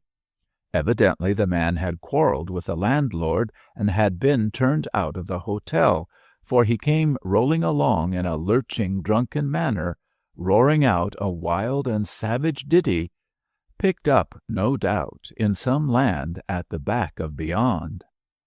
"Oh, I have trekked the 8 world climes and sailed the 7 seas. I've made my pile 100 times and chucked the lot in sprees. But when my ship comes home, my lads, why curse me don't I know the spot that's worth the bloomin' earth, the spot where I shall go? They call it Callao, it's Callao, for on no condition is extradition allowed in Callao." Jentham roared and ranted the fierce old chanty with as much gusto and noise as though he were camping in the wastelands to which the song applied, instead of disturbing the peace of a quiet English town. As his thin form came swinging along in the silver light, men and women drew back with looks of alarm to let him pass, and Cargrim, not wishing to have trouble with the drunken bully, slipped into the shadow of a house until he passed. As usual, there was no policeman visible, and Jentham went bellowing and storming through the quiet summer night like the dissolute ruffian he was. He was making for the country in the direction of the palace, and wondering if he intended to force his way into the house to threaten Dr. Pendle. The chaplain followed immediately behind, but he was careful to keep out of sight, as Jentham was in just the excited frame of mind to draw a knife. and Cargrim, knowing his lawless nature, had little doubt but that he had one concealed in his boot or trouser-belt. The delicate coward shivered at the idea of a rough-and-tumble encounter with an armed buccaneer. On went Jentham, swinging his arms with mad gestures and followed by the black shadow of the chaplain, until the two were clear of the town. Then the gypsy turned down a shadowy lane, cut through a footpath, and when he emerged again into the broad roadway, found himself opposite the iron gates of the Episcopalian Park. Here he stopped singing and shook his fist at them. "Come out, you devil-dodger!" he bellowed savagely. "Come out and give me money, or I'll shame you before the whole town, you clerical hypocrite." Then he took a pull at a pocket-flask. Cargrim listened eagerly in the hope of hearing something definite, and Jentham gathered himself together for further denunciation of the bishop, when round the corner tripped two women, towards whom his drunken attention was at once attracted. With a hoarse chuckle he reeled towards them. "Come along, my beauty," he hiccuped, stretching out his arms. "Here's your haven. Wine and women, I love 'em both." The women both shrieked and rushed along the road, pursued by the ruffian. Just as he had laid rude hands on the last one, a young man came racing along the footpath and swung into the middle of the road. The next moment Jentham lay sprawled on his back, and the lady assaulted was clinging to the arm of her preserver. "Why, it's Mab," said the young man in surprise. "George!" cried Miss Arden, and burst into tears. "Oh, George!" "Curse you both!" growled Jentham, rising slowly. "I'll be even with you for that blow, my lad." "I'll kick you into the next field if you don't clear out," retorted George Pendle. "Did he hurt you, Mab?" No, but I was afraid. I was at Mrs. Tare's and was coming home with Ellen when that man jumped on to us. Oh! "The villain!" cried Captain Pendle. "Who is he?" It was at this moment that, all danger being over, Cargrim judged it judicious to emerge from his retreat. He came forward hurriedly, as though he had just arrived on the scene. "What is the matter?" he exclaimed. "I heard a scream." "What, Captain Pendle? Miss Arden? This is indeed a surprise." "Captain Pendle!" cried Jentham, "the son of the bishop! Curse him!" George whirled his stick and made a dash at the creature, but was restrained by Mab, who implored him not to provoke further quarrels. George took her arm within his own, gave a curt nod to the chaplain, whom he suspected had seen more of the affray than he chose to admit, and flung a word to Jentham. "Clear out, you dog," he said, "or I'll hand you over to the police. Come, Mab, yonder is Ellen waiting for you. We'll join her, and I shall see you both home." Jentham stood looking after the three figures with a scowl. "You'll hand me over to the police, George Pendle, will you?" he muttered, loud enough for Cargrim to overhear. "Take care I don't do the same thing to your father."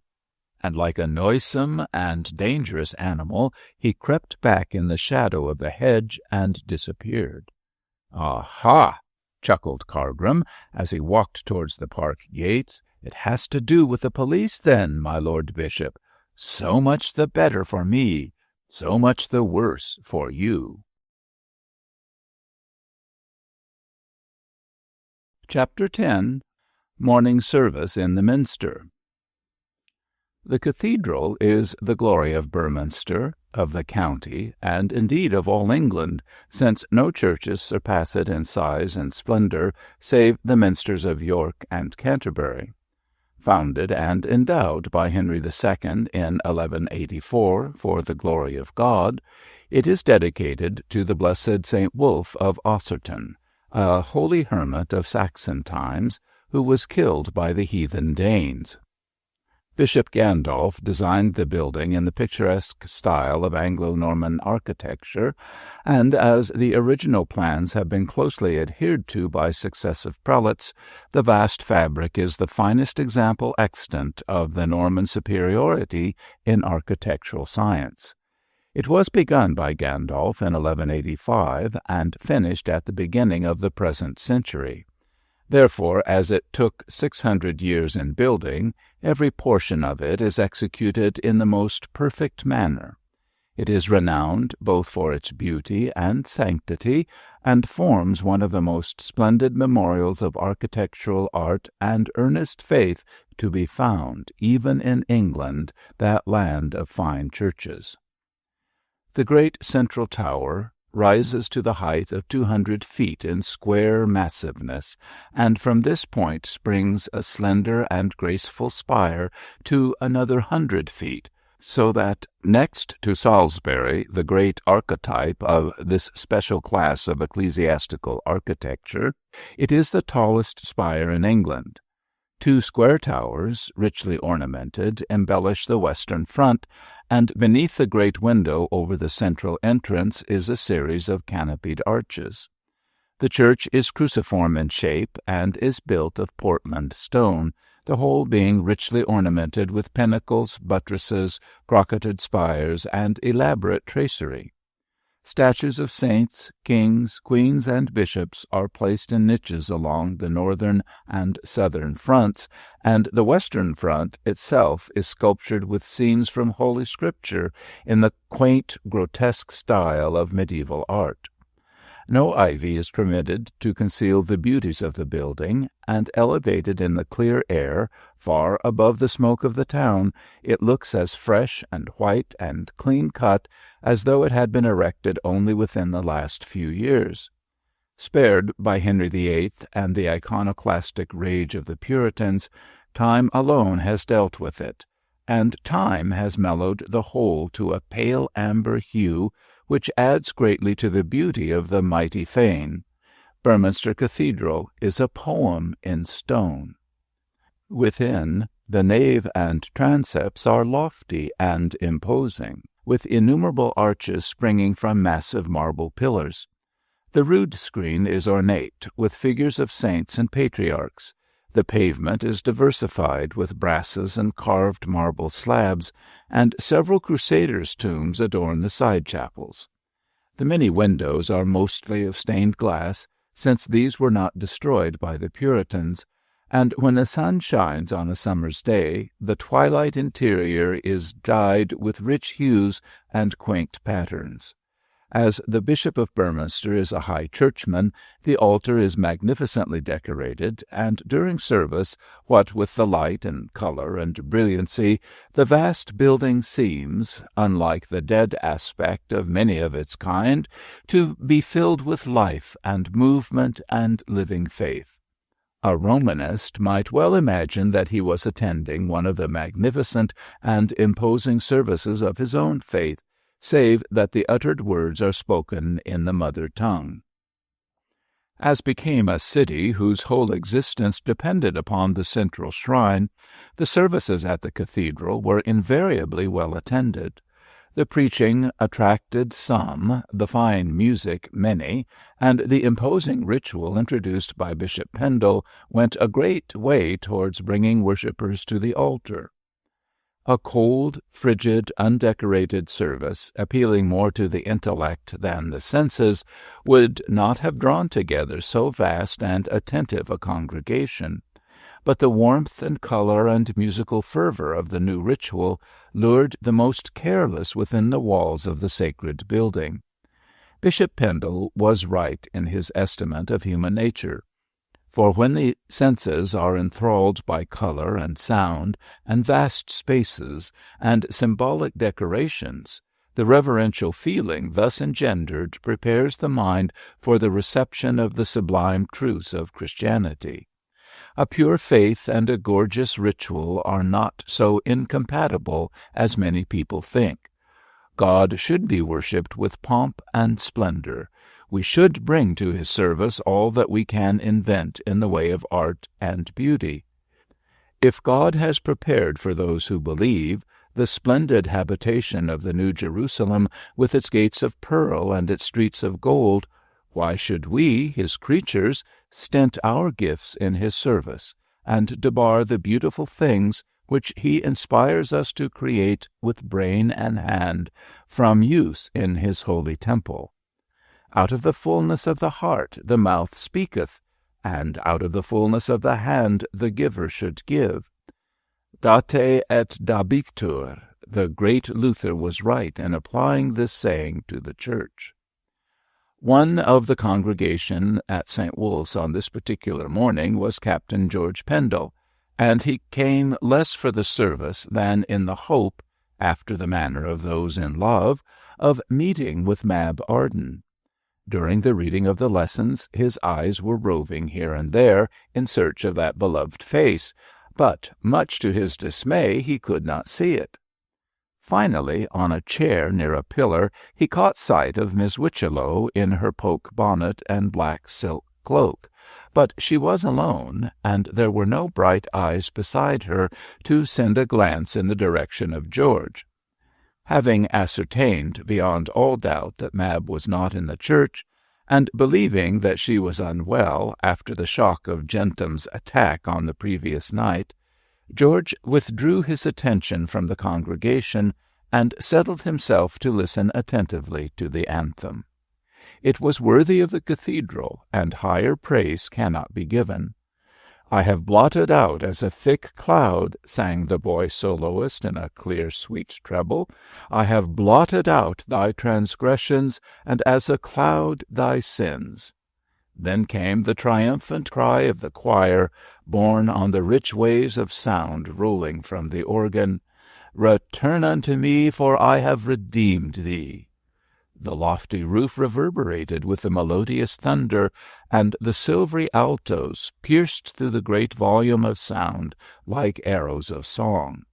"Return, return, return," called the choristers, louder and higher and clearer, and ended with a magnificent burst of harmony, with the sublime proclamation, "The Lord hath redeemed Jacob, and glorified himself in Israel."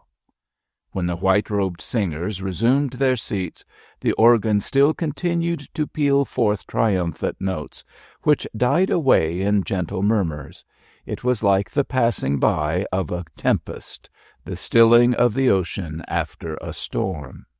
Mr. Cargram preached the sermon, and with a vivid recollection of his present enterprise, waxed eloquent on the ominous text, "Be sure thy sin will find thee out."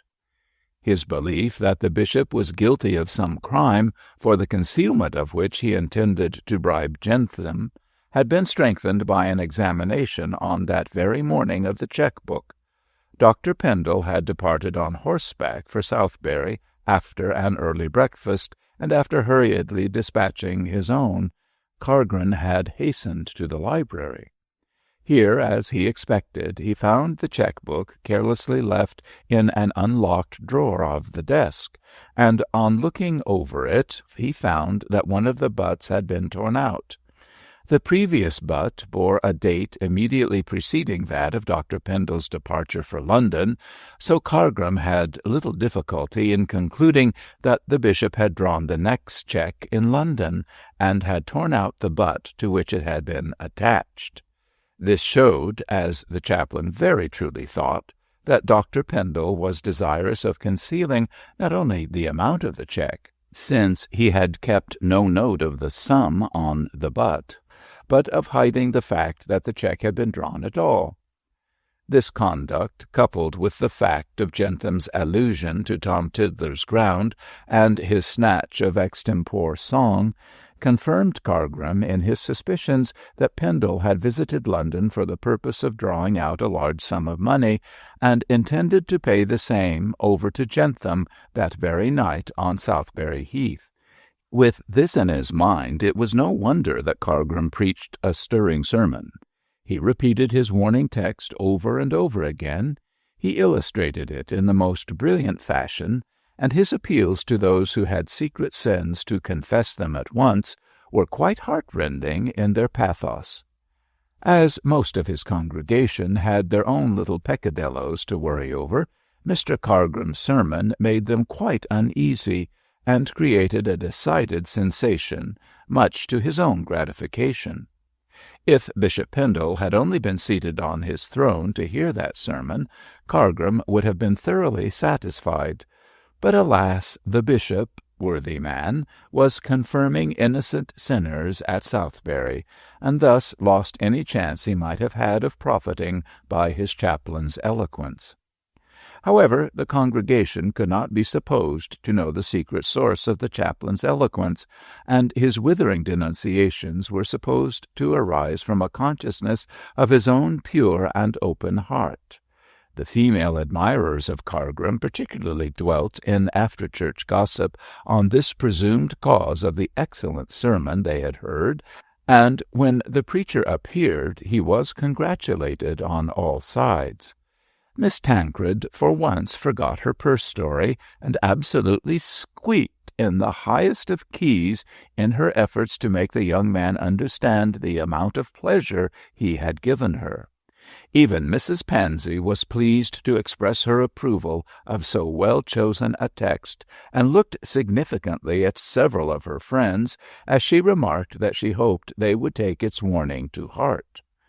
George came upon his father's chaplain, grinning like a heathen idol in the midst of a tempestuous ocean of petticoats, and the bland way in which he sniffed up the incense of praise showed how grateful such homage was to his vain nature.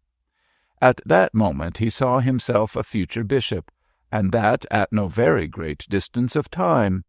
Indeed, had the election of such a prelate been in the hand of his admirers, he would have been elevated that very moment to the nearest vacant episcopalian throne. Captain Pendle looked on contemptuously at this priest-worship. "The sneaking cad," he thought, sneering at the excellent Cargrim. "I dare say he thinks he is the greatest man in Burminster just now. He looks as though butter wouldn't melt in his mouth."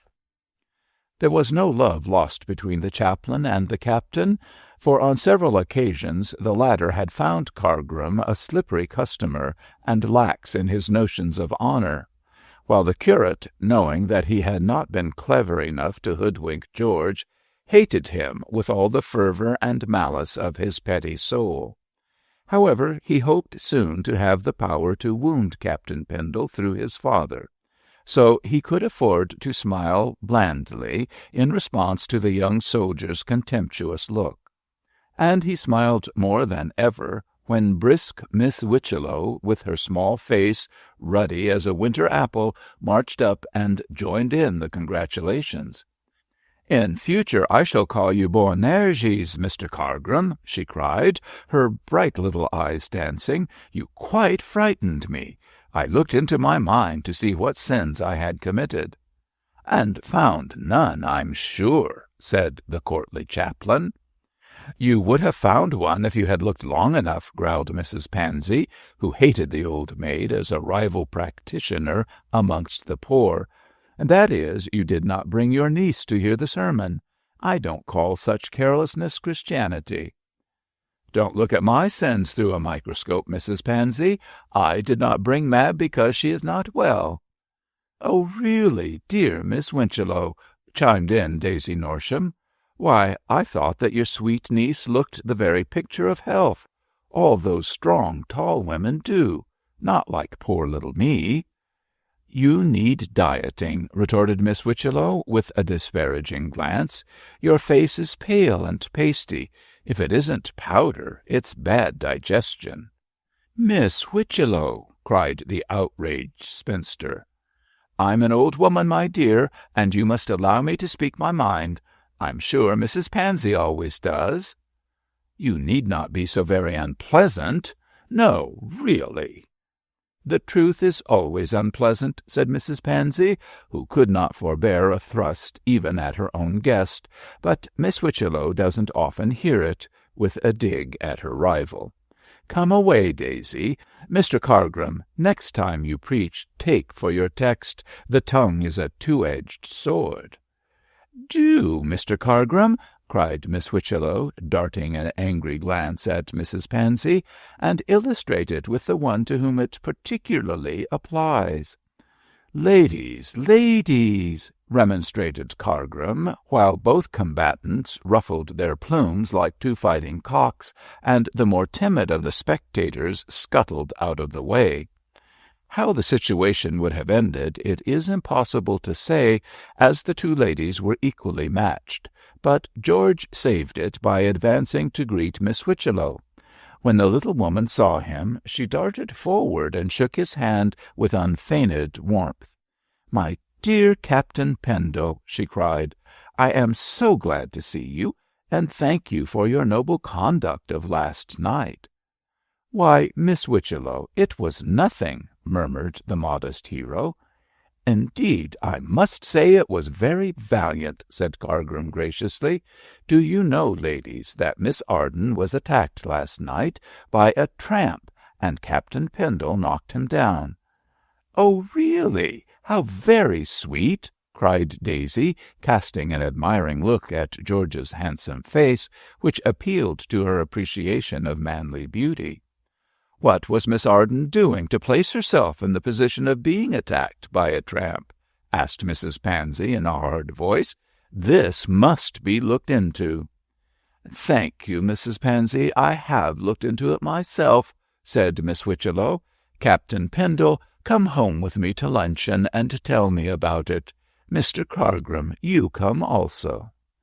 Both gentlemen bowed and accepted, the former because he wished to see Mab, the latter because he knew that Captain Pendle did not want him to come.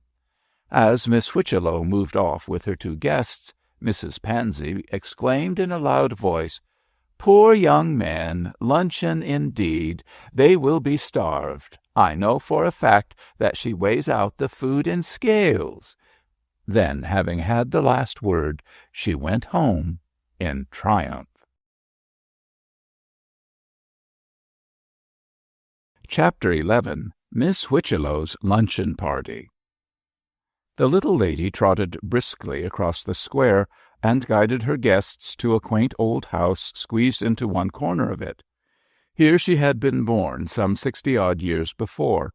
Here she had lived her life of spinsterhood, save for an occasional visit to London.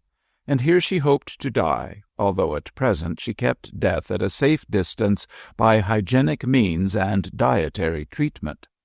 The house was a queer survival of 3 centuries, with a pattern of black oak beams let into a whitewashed front.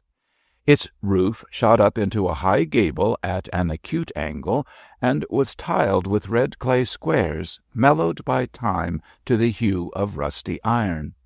A long lattice with diamond panes and geraniums in flower-pots behind them extended across the lower story.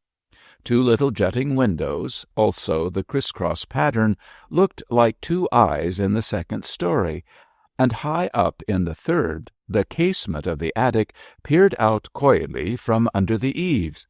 At the top of a flight of immaculately white steps there was a squat little door painted green and adorned with a brass knocker burnished to the color of fine gold. The railings of iron round the area were also colored green, and the appearance of the whole exterior was as spotless and neat as Miss Whitchello herself. It was an ideal house for a dainty old spinster such as she was, and rested in the very shadow of the Bishop Gandolf's cathedral, like the nest of a bright-eyed wren. "Mab, my dear," cried the wren herself, as she led the gentlemen into the drawing-room, "I have brought Captain Pendle and Mr. Cargrim to luncheon." Mab arose out of a deep chair and laid aside the book she was reading. "I saw you crossing the square, Captain Pendle," she said, shaking his hand. "Mr. Cargrim, I am glad to see you." "Are you not glad to see me?" whispered George in low tones. "Do you need me to tell you so?" was Mab's reply, with a smile, and that smile answered his question. "Oh, my dear, such a heavenly sermon!" cried Miss Whitchello, fluttering about the room. "It went to my very heart." "It could not have gone to a better place," replied the chaplain, in the gentle voice which George particularly detested. "I am sorry to hear you have suffered from your alarm last night, Miss Arden." "My nerves received rather a shock, Mr. Cargrim, and I had such a bad headache that I decided to remain at home. I must receive your sermon second-hand from my aunt." "Why not first-hand from me?" said Cargrim insinuatingly, whereupon Captain George pulled his moustache and looked savage. "Oh, I won't tax your good nature so far," rejoined Mab, laughing. "What is it, auntie?" For the wren was still fluttering and restless. "My dear, you must content yourself with Captain Pendle till luncheon, for I want Mr. Cargrim to come into the garden and see my fig-tree. Real figs grow on it, Mr. Cargrim," said Miss Whitchello solemnly, "the very first figs that have ever ripened in Beorminster." "I am glad it is not a barren fig-tree," said Cargrim, introducing a scriptural allusion in his most clerical manner. "Barren indeed. It has 5 figs on it. Really, sitting under its shade, one would fancy one was in Palestine. Do come, Mr. Cargrim," and Miss Whitchello fluttered through the door like an escaping bird. "With pleasure, the more so as I know we shall not be missed." "Damn!" muttered Captain Pendle when the door closed on Cargrim's smile and insinuating looks. "Captain Pendle!" exclaimed Miss Arden, becomingly shocked. "Captain Pendle, indeed," said the young man, slipping his arm round Mab. "And why not George?" "I thought Mr. Cargrim might hear." "He ought to. Like the ass, his ears are long enough." "Still, he is anything but an ass, George." "If he isn't an ass, he's a beast," rejoined Pendle promptly, "and it comes to much the same thing." "Well, you need not swear at him." "If I didn't swear, I'd kick him, Mab. And think of the scandal to the church. Cargrim's a sneaking, time-serving sycophant. I wonder my father can endure him. I can't." "I don't like him myself," confessed Mab, as they seated themselves in the window-seat. "I should think not," cried Captain George, in so deliberate and disgusted a tone that Mab laughed, whereat he kissed her and was reproved, so that both betook themselves to argument as to the righteousness or unrighteousness of kissing on a Sunday. George Pendle was a tall, slim, and very good-looking young man in every sense of the word. He was as fair as Mab was dark, with bright blue eyes and a bronzed skin, against which his smartly pointed moustache appeared by contrast almost white. With his upright figure, his alert military air, and merry smile, he looked an extremely handsome and desirable lover. And so Mab thought, although she reproved him with orthodox modesty for snatching a kiss unasked. But if men had to request favors of this sort, there would not be much kissing in the world. Moreover, stolen kisses, like stolen fruit, have a piquant flavor of their own. The quaint old drawing-room, with its low ceiling and twilight atmosphere, was certainly an ideal place for love-making. It was furnished with chairs and tables and couches, which had done duty in the days of Miss Whitchello's grandparents, and if the carpet was old, so much the better, for its once brilliant tints had faded into soft hues more restful to the eye. In one corner stood the grandfather of all pianos, with a front of drawn green silk fluted to a central button. Beside it, a prim Canterbury, filled with primly bound books of yellow-paged music, containing The Battle of the Prague, The Maiden's Prayer, Cherry Ripe, and The Canary Bird's Quadrilles. Such tinkling melodies had been the delight of Miss Whitchello's youth, and, as she had a fine finger for the piano, her own observation, she sometimes tinkled them now on the jingling old piano when old friends came to see her. Also, there were Chippendale cupboards with glass doors, filled with a most wonderful collection of old china, older even than their owner. Chinese jars heaped up with dried rose-leaves, spreading around a perfume of dead summers, bright silken screens from far Japan, footstools and fender stools worked in worsted which tripped up the unwary, and a number of oil paintings, valuable rather for age than beauty. None of your modern flimsy drawing-rooms was Miss Whichelow's, but a dear, delightful, cozy room, full of faded splendors and relics of the dead and gone, so dearly beloved. From the yellow silk fire-screen swinging on a rosewood pole to the drowsy old canary chirping feebly in his brass cage at the window, all was old world and marvelously proper and genteel. Withal, a quiet, perfumed room, delightful to make love in to the most beautiful woman in the world, as Captain George Pendle knew very well. "Though it really isn't proper for you to kiss me," observed Mab, folding her slender hands on her white gown. "You know we are not engaged." "I know nothing of the sort, my dearest prude. You are the only woman I ever intend to marry. Have you any objections? If so, I should like to hear them." "I am 2 years older than you, George." "A man is as old as he looks, a woman as she feels. I am quite convinced, Miss Arden, that you feel 19 years of age, so the disparity rests rather on my shoulders than on yours." "You don't look old," laughed Mab, letting her hand lie in that of her lover's. "But I feel old enough to marry you, my dear. What is your next objection?" "Your father does not know that you love me." "My mother does. Lucy does. And with 2 women to persuade him, my dear, kind old father will gladly consent to the match." "I have no money." "My dearest, neither have I. 2 negatives make an affirmative, and that affirmative is to be uttered by you when I ask if I may tell the bishop that you are willing to become a soldier's wife." "Oh, George," cried Mab anxiously, "it is a very serious matter. You know how particular your father is about birth and family. My parents are dead. I never knew them, for my father died before I was born, and my mother followed him to the grave when I was a year old. If my dear mother's sister had not taken charge of me and brought me up, I should very likely have gone on the parish, for, as Auntie says, my parents were paupers." "My lovely pauper, what is all this to me? Here is your answer to all the nonsense you have been talking." And George, with the proverbial boldness of a soldier, laid a fond kiss on the charming face so near to his own. "Oh, George!" began the scandalized Mab, for the 5th time at least, and was about to reprove her audacious lover again, when Miss Whichelow bustled into the room, followed by the black shadow of the parson.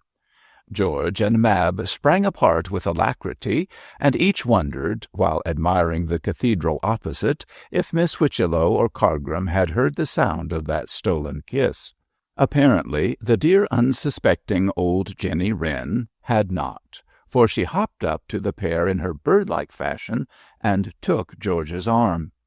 "Come, good people," she said briskly, "luncheon is ready, and so are your appetites, I've no doubt. Mr. Cargram, take in my niece."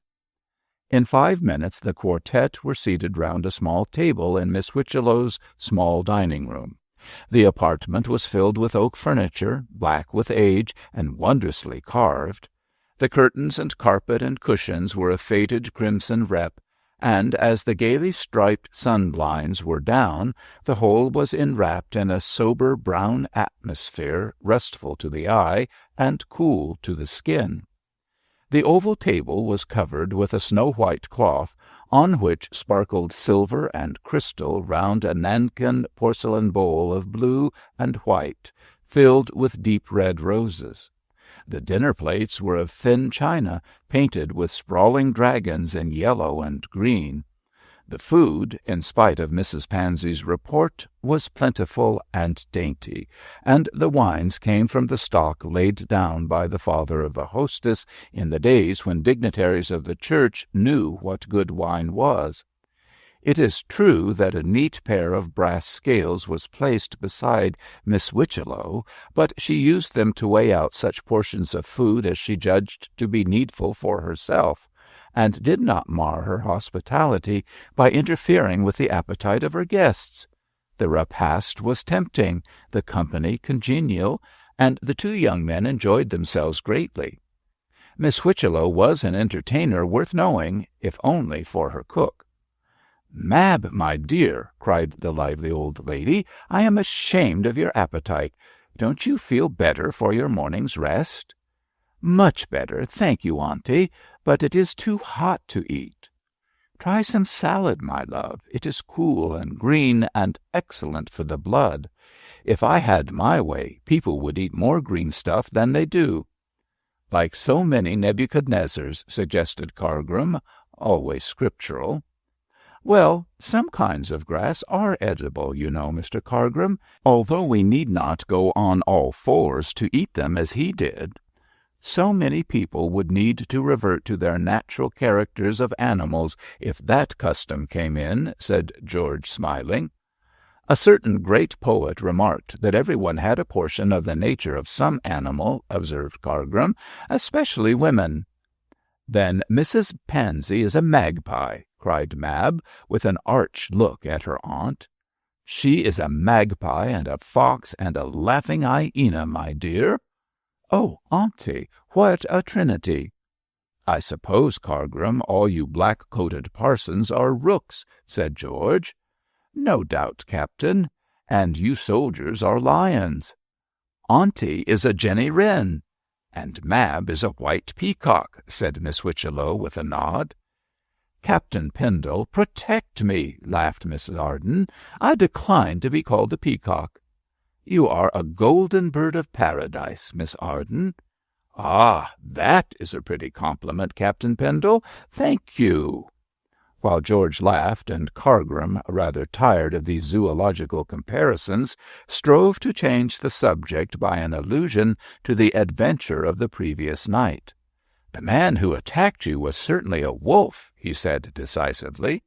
"Who was the man?" asked Miss Whichelow, carefully weighing herself some cheese. "Some tramp who has been in the wars," replied George carelessly. "A discharged soldier, I dare say. At least he had a long red scar on his villainous-looking face. I saw it in the moonlight, marking him as with the brand of Cain." "A scar," repeated Miss Whichelow, in so altered a tone that Cargrim stared at her, and hastened to explain further, so as to learn, if possible, the meaning of her strange look. "A scar on the right cheek," he said slowly, "from the ear to the mouth." "What kind of a looking man is he?" said the old lady, pushing away her plate with a nervous gesture. "Something like a gypsy, lean, tall, and swarthy, with jet-black eyes and an evil expression. He talks like an educated person." "You seem to know all about him, Cargrim," said Captain Pendle, in some surprise, while Miss Whichelow, her rosy face pale and scared, sat silently staring at the tablecloth. "I have several times been to an hotel called the Derby Winner," explained the chaplain, "to see a sick woman, and there I came across this scamp several times. He stays there, I believe." "What is his name?" asked Miss Whichelow hoarsely. "Jentham, I have been informed." "Jentham? I don't know the name." "I don't suppose you know the man either, Auntie." "No, my love," replied Miss Whichelow in a low voice.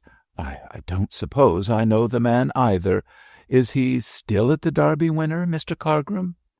"I believe so. He portions his time between that hotel and a gypsy camp on Southbury Common." "What is he doing here?" "Really, my dear lady, I do not know."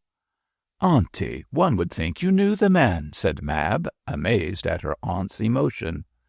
"No, Mab, I do not," said Miss Whichelow vehemently, more so than the remark warranted. "But if he attacks people on the high road, he should certainly be shut up." "Well, good people," she added, with an attempt at her former lively manner, "if you are finished, we will return to the drawing-room."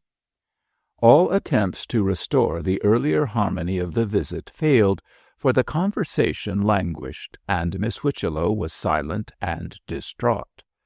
The young men shortly took their leave, and the old lady seemed glad to be rid of them. Outside, George and Cargrim separated, as neither was anxious for the other's company. As the chaplain walked to the palace, he reflected on the strange conduct of Miss Whitchello. "She knows something about Jentham," he thought. "I wonder if she has a secret, too." Chapter 12. Bell Mosque Pays a Visit. Although the palace was so near Beorminster, and the sphere of Gabriel's labours lay in the vicinity of the cathedral, Bishop Pendle did not judge it wise that his youngest son should dwell beneath the paternal roof. To teach him independence, to strengthen his will and character, and because he considered that a clergyman should, to a certain extent, share the lot of those amongst whom he laboured, the bishop arranged that Gabriel should inhabit lodgings in the old town, not far from the Derby Winner. It was by reason of this contiguity that Gabriel became acquainted with the handsome barmaid of the hotel, and as he was a more weak-natured man than his father dreamed of, it soon came about that he fell in love with the girl. Matters between them had gone much further than even Cargrim, with all his suspicions, guessed, for in the skilful hands of Miss Mosk the curate was as clay, and for some time he had been engaged to his charmer. No one knew this, not even Mrs. Mosk, for the fair Bell was quite capable of keeping a secret. But Gabriel was firmly bound to her by honour, and Bell possessed a ring which she kept in the drawer of her looking-glass, and wore in secret as symbol of an engagement she did not dare to reveal. On Sunday evening she arrayed herself in her best garments, and, putting on this ring, told her mother that she was going to church. At first Mrs. Mosk feebly objected, as her husband was away in Southbury and would not be back all night. But as Bell declared that she wanted some amusement after working hard at pulling beer all the week, Mrs. Mosk gave way. She did not approve of Bell's mention of evening service as amusement, but she did approve of her going to church. So when the young lady had exhibited herself to the invalid in all her finery, she went away in the greatest good humour. As the evening was hot, she had put on a dress of pale blue muslin, adorned with white ribbons, a straw hat with many flowers and feathers, and, to finish off her costume, her gloves and shoes and sunshade were white.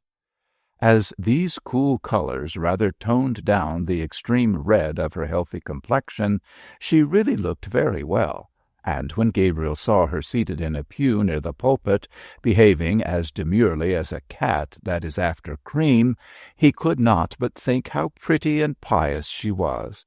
It was probably the first time that piety had ever been associated with Bell's character, although she was not a bad girl on the whole. But that Gabriel should gift her with such a quality showed how green and innocent he was as regards the sex. The church in which he preached was an ancient building at the foot of the hill, crowned by the cathedral. It was built of rough grey stone in the Norman style of architecture, and very little had been done to adorn it, either within or without, as the worshippers were few and poor, and Low Church in their tendencies. Those who liked pomp and colour and ritual could find all three in the minster, so there was no necessity to hold elaborate services in this grey, cold little chapel. In her heart, Bell preferred the cathedral, with its music and choir, its many celebrants and fashionable congregation, but out of diplomacy she came to sit under Gabriel and follow him as her spiritual guide. Nevertheless, she thought less of him in this capacity than as a future husband, likely to raise her to a position worthy of her beauty and merits, of both of which she entertained a most excellent opinion.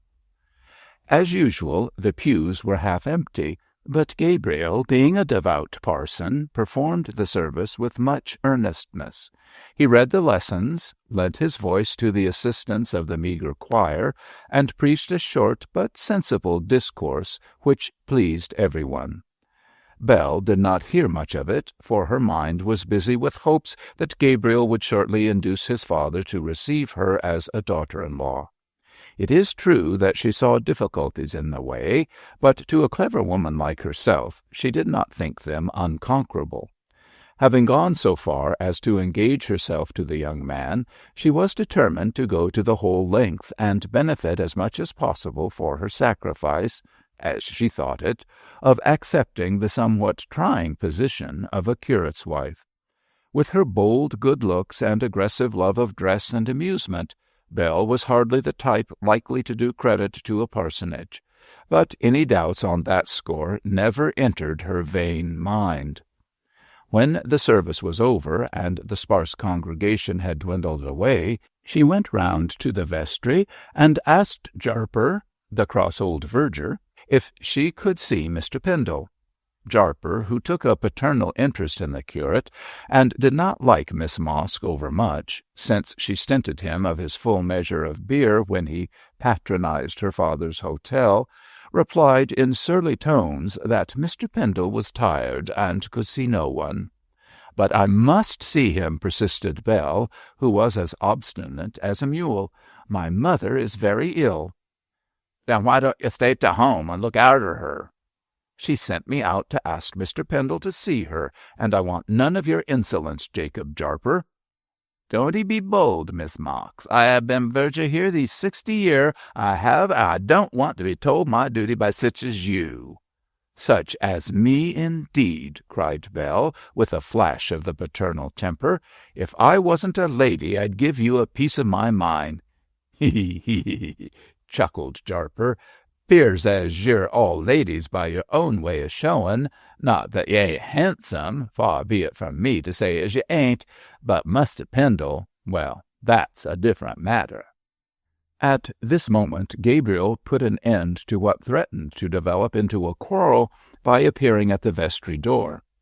On learning that Mrs. Mosk wished to see him, he readily consented to accompany Belle, but as he had some business to attend to at the church before he went, he asked Belle to wait for a few minutes.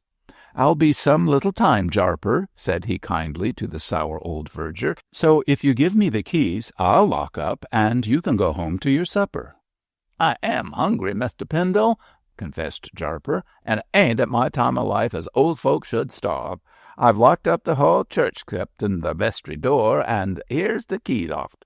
Be careful with the light and put it out, Mr. Pendle, for if you burns down the church, what good is fine sermons, I'd like to know." "It will be all right, Jarper. I'll give you the key tomorrow. Good night." "Good night, Jarper," chimed in Belle in her most stately manner.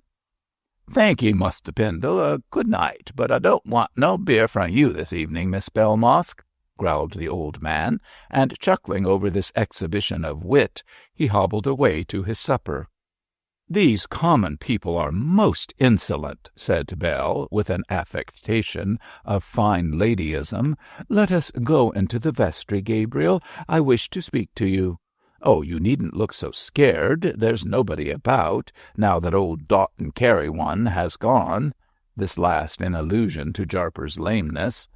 "Belle, please don't use such language," remonstrated Gabriel as he conducted her into the vestry. "Someone might hear." "I don't care if someone does," retorted Miss Mosk, taking a chair near the flaring, spluttering gas-jet. "But I tell you there is no one about. I wouldn't be here alone with you if there were. I'm as careful of my own reputation as I am of yours, I can tell you." "Is your mother ill again?" asked Gabriel, arranging some sheets of paper on the table and changing the conversation. "Oh, she's no better and no worse, but you better come and see her so that folks won't be talking of my having spoken to you. A cat can't look at a jug in this town without they think she's after the cream." "You wish to speak with me, Belle?" "Yes, I do. Come and sit 'longside of me."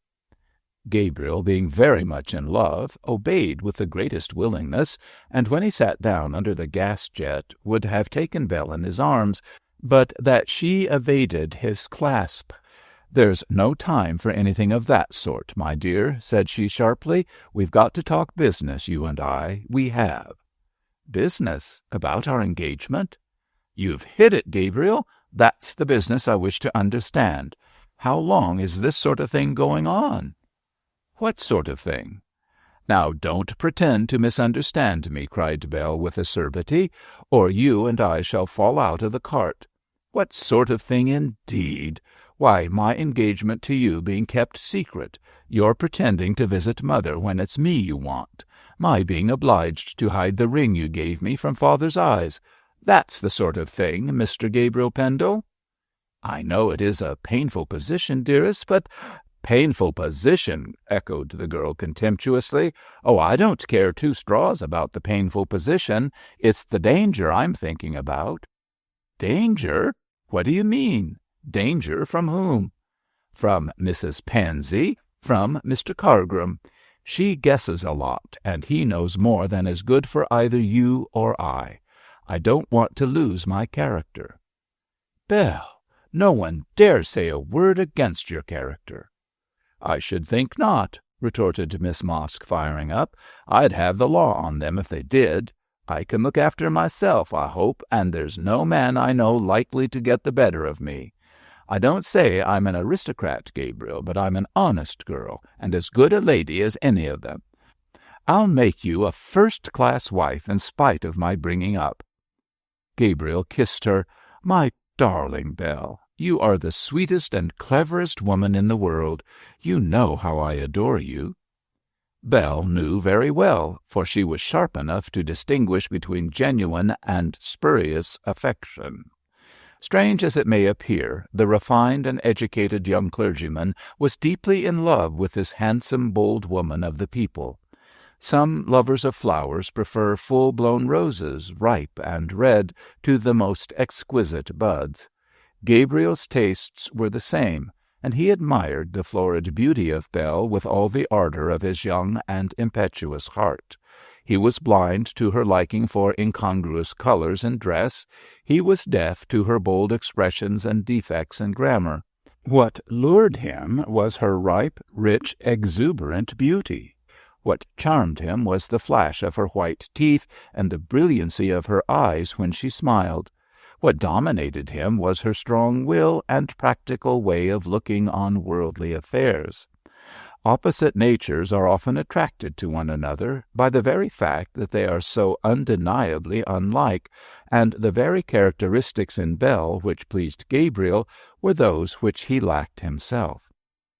Undoubtedly he loved her, but it may be asked, did she love him? And that is the more difficult question to answer. Candidly speaking, Belle had an affection for Gabriel. She liked his good looks, his refined voice, his very weakness of character was not unpleasing to her. But she did not love him sufficiently to marry him for himself alone. What she wished to marry was the gentleman, the clergyman, the son of the Bishop of Burminster, and unless Gabriel could give her all the pleasures and delights attendant on his worldly position, she was not prepared to become Mrs. Gabriel Pendle. It was to make this clear to him, to clinch the bargain, to show that she was willing to barter her milkmaid beauty and strong common sense for his position and possible money, that she had come to see him. Not being bemused with love, Belle Mosk was thoroughly practical, and so spoke very much to the point. Never was there so prosaic an interview. "Well, it just comes to this," she said determinedly. "I'm not going to be kept in the background serving out beer any longer. If I am worth marrying, I am worth acknowledging, and that's just what you've got to do, Gabriel." "But my father," faltered Gabriel nervously, for he saw in a flash the difficulties of his position. "What about your father? He can't eat me, can he?" "He can cut me off with a shilling, my dear, and that's just what he will do if he knows I'm engaged to you. Surely, Belle, with your strong common sense, you can see that for yourself. Of course I see it, retorted Belle sharply, for the speech was not flattering to her vanity. All the same, something must be done. We must wait. I'm sick of waiting. Gabriel rose to his feet and began to pace to and fro. You cannot desire our marriage more than I do, he said fondly. I wish to make you my wife in as public a manner as possible. But you know I have only a small income as a curate, and would not wish us to begin life on a pittance. I should think not. I've had enough of cutting and contriving. But how do you intend to get enough for us to marry on? My father has promised me the rectorship of Heathcroft. The present incumbent is old and cannot possibly live long. I believe he'll live on, just to spite us, grumbled Belle. How much is the living worth? 600 a year. There's also the rectory, you know. Well, I dare say we can manage on that, Gabriel. Perhaps, after all, it will be best to wait. But I don't like it. Neither do I, my dear. If you like, I'll tell my father and marry you tomorrow. Then you would lose Heathcroft. It's extremely probable I would, replied Gabriel dryly. In that case, we'll wait, said Belle, springing up briskly. I don't suppose that old man is immortal, and I'm willing to stick to you for another 12 months. Belle, I thought you loved me sufficiently to accept any position. I do love you, Gabriel, but I'm not a fool, and I'm not cut out for a poor man's wife. I've had quite enough of being a poor man's daughter. When poverty comes in at the door, love flies out of the window. That's as true as true. No, we'll wait till the old rector dies, but if he lasts longer than 12 months, I'll lose heart and have to look about me for another husband in my own rank of life. Belle, said Gabriel in a pained voice, you are cruel. Rubbish, replied the practical barmaid. I'm sensible. Now, come and see Mother. Chapter 13. A Stormy Night. Having given Gabriel plainly to understand the terms upon which she was prepared to continue their secret engagement, Belle kissed him once or twice to soften the rigor of her speech. Then she intimated that she would return alone to the Derby winner, and that Gabriel could follow after a reasonable interval of time had elapsed. She also explained the meaning of these precautions. If the old cats of the town saw you and I walking along on Sunday night, said she, at the door of the vestry, they would screech out that we were keeping company, and in any case would couple our names together. If they did, Father would make it so warm for me that I should have to tell the truth, and then, well, added Miss Mosk with a brilliant smile, you know his temper and my temper. You are sure it is quite safe for you to go home alone? Said Gabriel, who was infected with the upper-class prejudice that every unmarried girl should be provided with a chaperone. Safe, echoed the dauntless Belle in a tone of supreme contempt. My dear Gabriel, I'll be safe in the middle of Timbuktu. There are many of these rough harvest laborers about here, you know. I'll slap their faces if they speak to me. I'd like to see them try it, that's all. And now, good-bye for the present, dear. I must get home as soon as possible, for there is a storm coming, and I don't want to get my Sunday go-to-meetin' clothes spoilt. When she slipped off like a white ghost into the gathering darkness, Gabriel remained at the door and looked up at the fast clouding sky. It was now about 9 o'clock, and the night was hot and thundery, and so airless that it was difficult to breathe. Overhead, masses of dark cloud, heavy with storm, hung low down over the town, and the earth, panting and worn out with the heat, waited thirstily for the cool drench of the rain. Evidently a witch tempest was brewing in the halls of heaven on no small scale, and Gabriel wished that it would break at once to relieve the strain from which nature seemed to suffer. Whether it was the fatigue of his day's labor or the late interview with Belle which depressed him, he did not know, but he felt singularly pessimistic, and his mind was filled with premonitions of ill. Like most people with highly strung natures, Gabriel was easily affected by atmospheric influence, so no doubt the palpable electricity in the dry, hot air depressed his nerves. But whether this was the cause of his restlessness, he could not say. He felt anxious and melancholy, and was worried by a sense of coming ill, though what such ill might be, or from what quarter it would come, he knew not. While thus gloomily contemplative, the great bell of the cathedral boomed out 9 deep strokes, and the hollow sound, breaking in on his reflections, made him wake up, shake off his dismal thoughts, and sent him inside to attend to his work. Yet the memory of those forebodings occurred to him often in after days, and read by the light of after events, he was unable to decide whether the expectation of evil, so strongly forced upon him then, was due to natural or supernatural causes. At present he ascribed his anxieties to the disturbed state of the atmosphere. In the meantime, Belle, who was a healthy young woman with no nerves to be affected by the atmosphere, walked swiftly homeward along the airless streets. There were few people on their feet, for the night was too close for exercise, and the majority of the inhabitants sat in chairs before their doors, weary and out of temper. Nature and her creatures were waiting for the windows of the firmament to be opened, for the air to be cleansed, for life to be renewed. Belle met none of the harvesters, and was not molested in any way. Had she been spoken to or hustled, there is no doubt she would have been as good as her word and have slapped her assailant's face.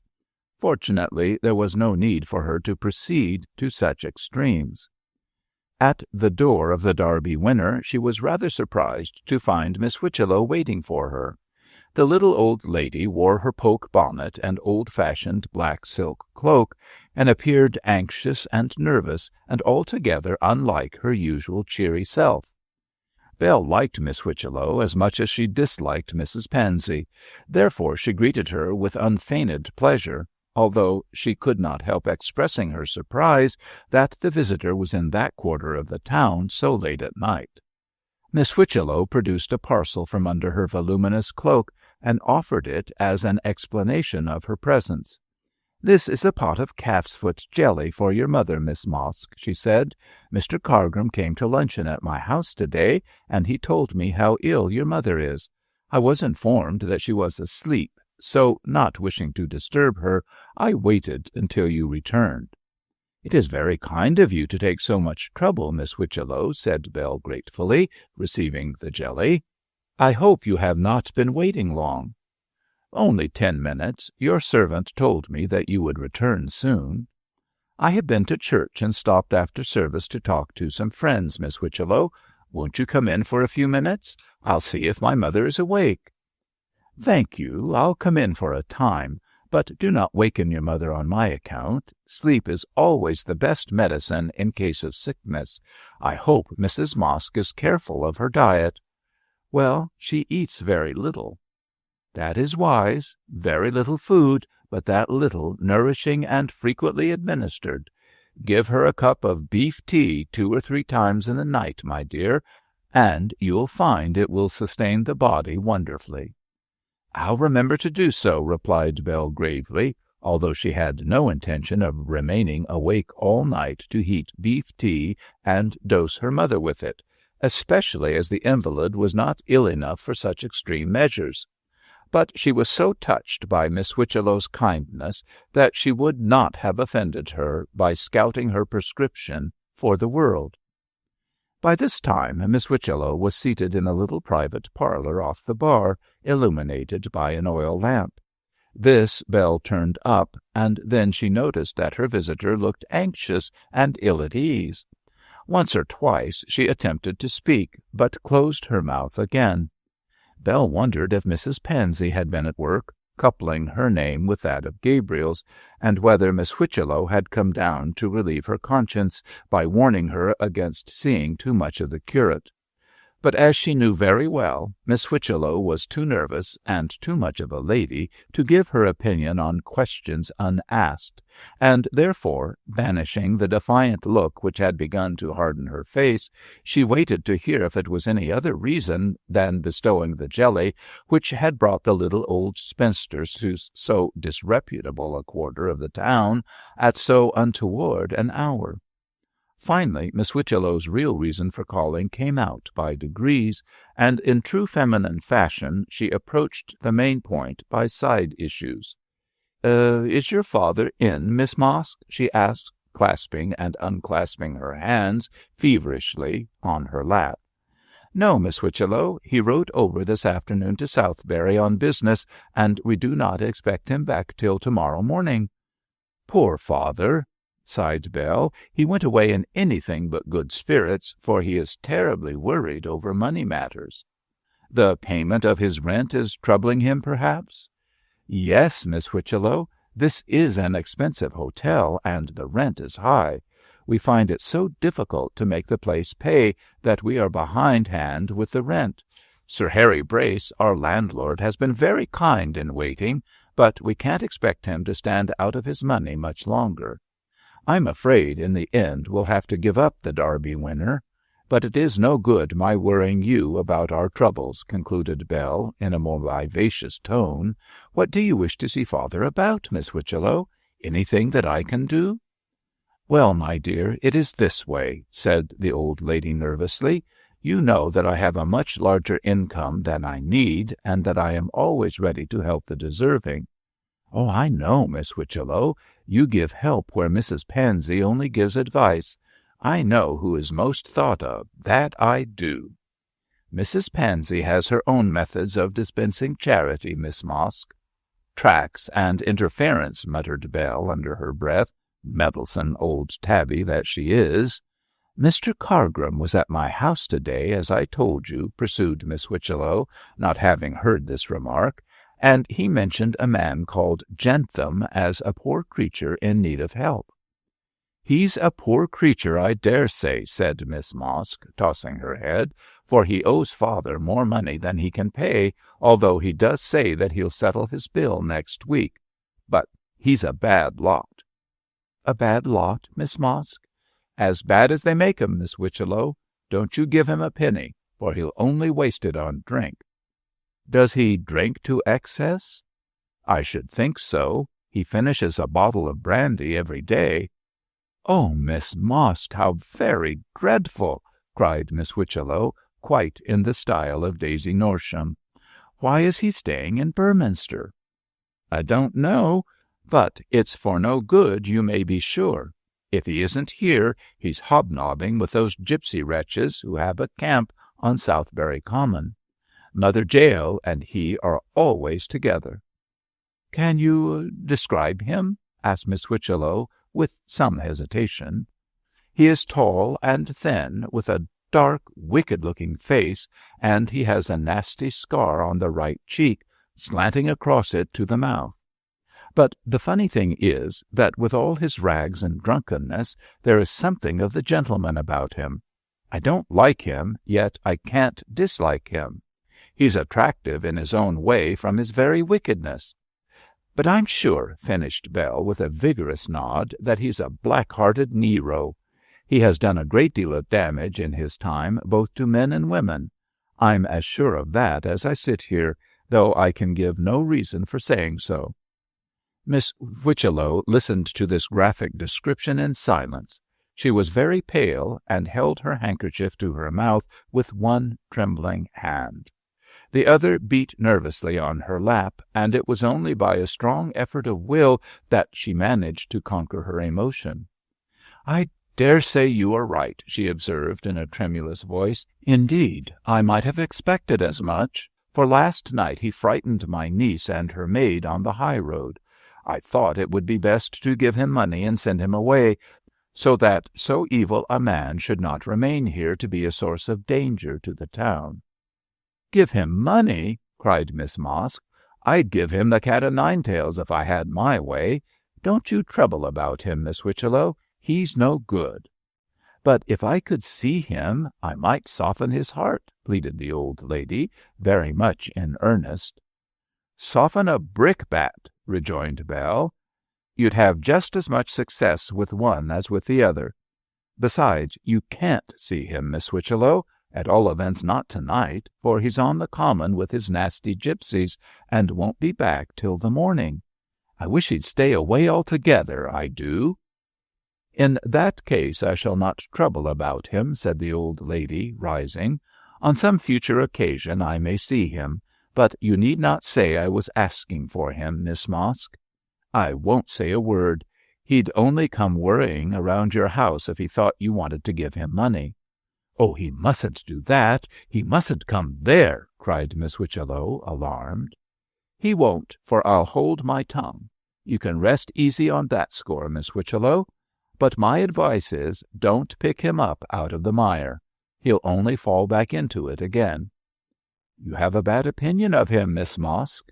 "The very worst," replied Bell, conducting her guest to the door. "He's a jailbird and a scallywag, and all that's bad. Well, good night, Miss Whitchello, and thank you for the jelly." "There is no need for thanks, Miss Mosk. Good night," and the old lady tripped up the street, keeping in the middle of it, lest any robber should spring out on her from the shadow of the houses. The storm was coming nearer, and soon would break directly over the town, for flashes of lightning were weaving fiery patterns against the black clouds, and every now and then a hoarse growl of thunder went grinding across the sky.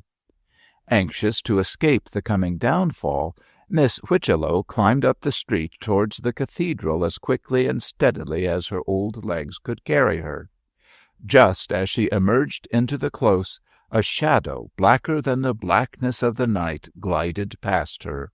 A zigzag of lightning cut the sky at the moment and revealed the face of Mr. Cargrim, who in his turn recognized the old lady in the bluish glare. "Miss Whitchello!" he exclaimed. "What a surprise!"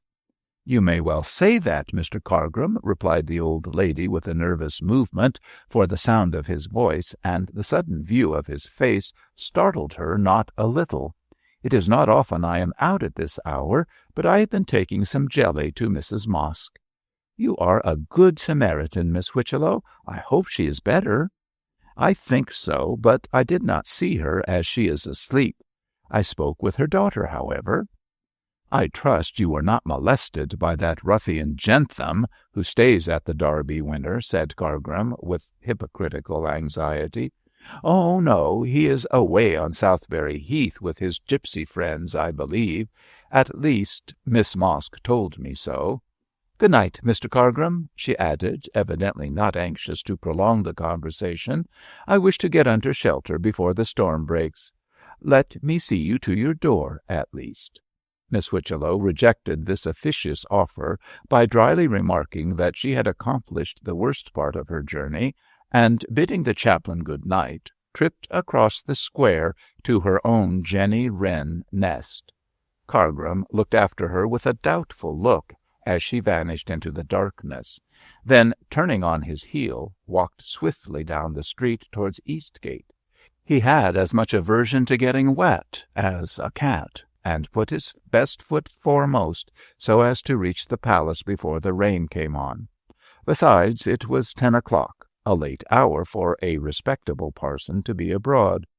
"She's been trying to see Jentham," thought Mr. Cargrim, recalling Miss Whitchello's nervous hesitation. "I wonder what she knows about him. The man is a mystery, and is in Beorminster for no good purpose. Miss Whitchello and the bishop both know that purpose, I'm certain.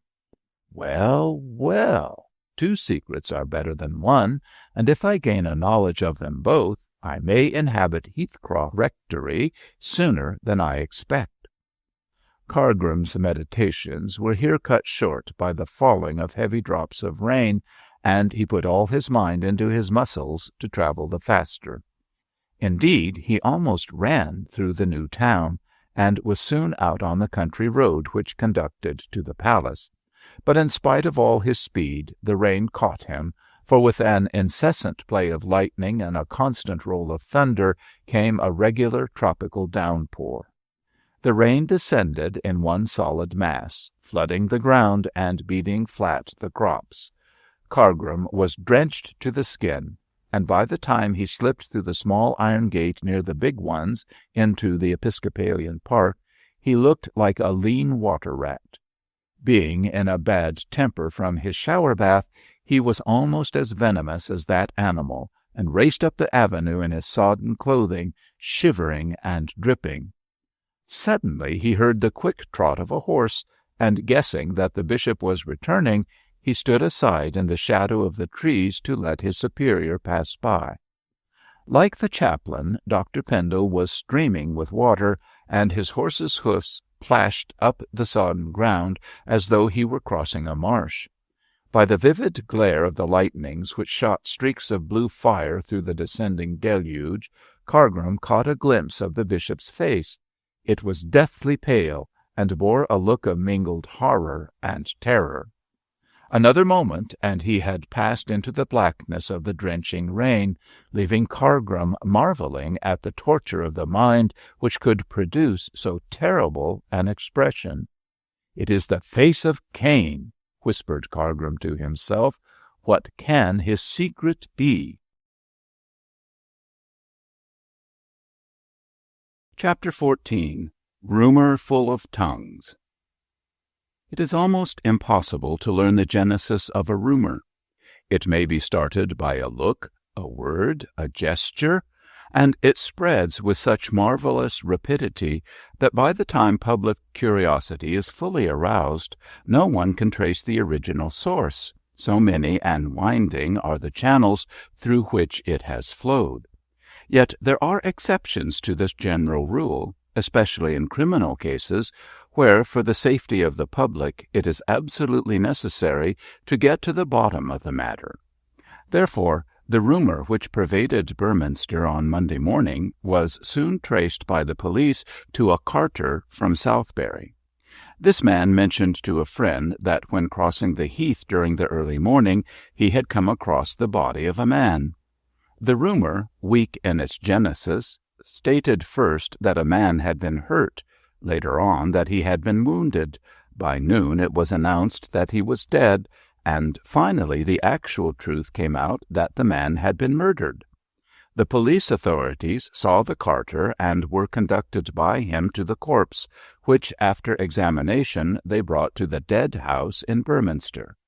Then all doubt came to an end, and it was officially declared during the afternoon that Jentham, the military vagabond lately resident at the Derby Winner, had been shot through the heart. But even rumor, prolific as it is in invention, could not suggest who had murdered the man. So unusual an event in the quiet cathedral city caused the greatest excitement, and the streets were filled with people talking over the matter. Amateur detectives, swilling beer in public houses, gave their opinions about the crime, and the more beer they drank, the wilder and more impossible became their theories. Some suggested that the gypsies camped on Southbury Heath, who were continually fighting amongst themselves, had killed the miserable creature. Others, asserting that the scamp was desperately poor, hinted at suicide induced by sheer despair. But the most generally accepted opinion was that Jentham had been killed in some drunken frolic by one or more Irish harvesters.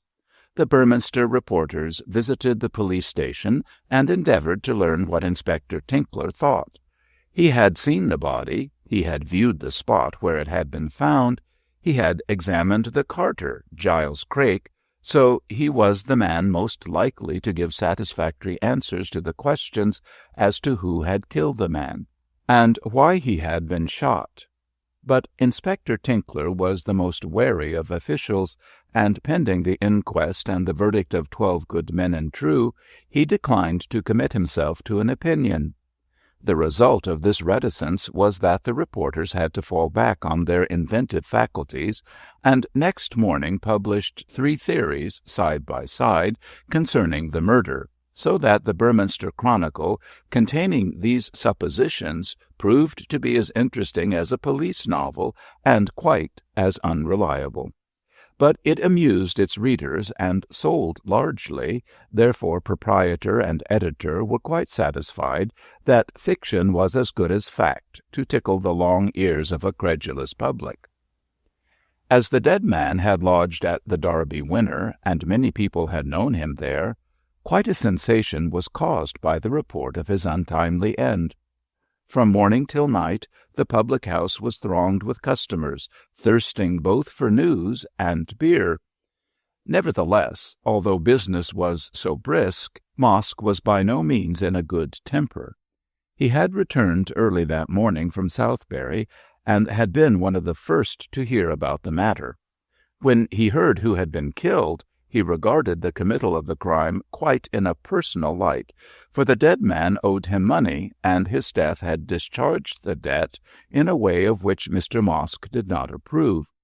He frequently referred to his loss during the day, when congratulated by unthinking customers on the excellent trade the assassination had brought about. "For, as I allays says," remarked one wiseacre, "it's an ill wind as don't blow good to somebody." "Yeah," growled Mosk in his beery voice, "it's about as broad as it's long, so far as I'm concerned. I've lost a couple of quid through Jentham's going and getting shot, and it will take a good many tankards of bitter at threepence to make that up." "Who do you think shot him, Mr. Mosk?" "Arsk me something easier, can't you? I don't know nothing about the cove, I don't. He comes here 2-3 weeks ago and leaves owing me money. Where he comes from, or who he is, or what he's been doing to get shot, I know no more nor you do. All I does know," finished Mosk emphatically, "is as I've lost 2 bloomin' quid, and that's a lot to a poor man like me." "Well, father, it's no good making a fuss over it," cried Bell, who overheard his grumbling. "If Jentham hadn't been shot, we wouldn't be doing so well. For my part, I'm sorry for the poor soul." "Poor blackguard, you mean?" "No, I don't. I don't call any corpse a blackguard. If he was one, I dare say he's been punished enough now without our calling him names. He wasn't the kind of man I fancied, but there's no denying he was attractive in his own wicked way." "Ah," said a dirty-looking man who was more than suspected of being a welcher, "couldn't he slap up yarns about Injuns and heathens as bows down to stocks and stones? Oh, no, not he." "He could lie like one a year old, if that's what you mean," said Mosk. "Bloomin' fine lying, anyhow," retorted the critic. "I'd get orf the turf if I could spit 'em out that style.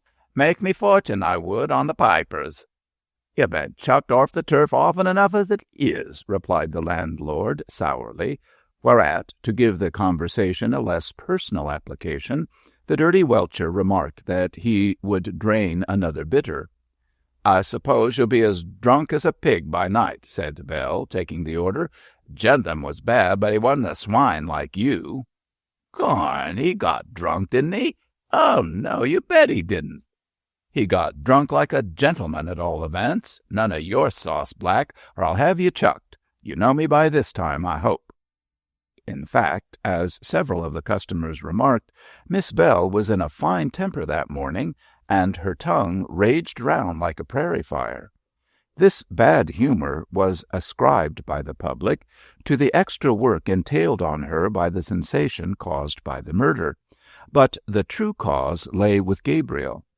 He had promised faithfully on the previous night to come round and see Mrs. Mosk, but to Bell's anger had failed to put in an appearance, the first time he had done such a thing.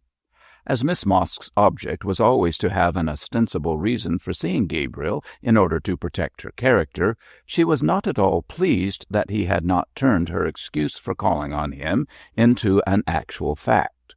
It is true that Gabriel presented himself late in the afternoon and requested to see the invalid, but instead of taking him up to the sick-room, Bell whirled the curate into a small back parlor and closed the door, in order, as she remarked, to have it out with him.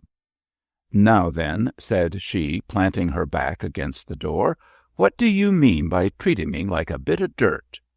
"You mean that I did not come round last night, Bell?" "Yes, I do. I told Mother you would visit her. I said to Jacob Jarper as I'd come to ask you to see Mother, and you would go and make me out a liar by not turning up. What do you mean?" "I was ill and couldn't keep my promise," said Gabriel shortly. "Ill?" said Bell, looking him up and down. "Well, you do look ill. You've been washed and wrung out till you're limp as a rag, white in the face, black under the eyes. What have you been doing with yourself, I'd like to know? You were all right when I left you last night." "The weather affected my nerves," exclaimed Gabriel with a weary sigh, passing his thin hand across his anxious face. "I felt that it was impossible for me to sit in a close room and talk to a sick woman, so I went round to the stables where I keep my horse and took him out in order to get a breath of fresh air." "What? You rode out at that late hour? In all that storm?" "The storm came on later. I went out almost immediately after you left and got back at 10:30. It wasn't so very late." "Well, of all mad things," said Bell grimly, "it's easily seen, Mr. Gabriel Pendle, how badly you want a wife at your elbow. Where did you go?"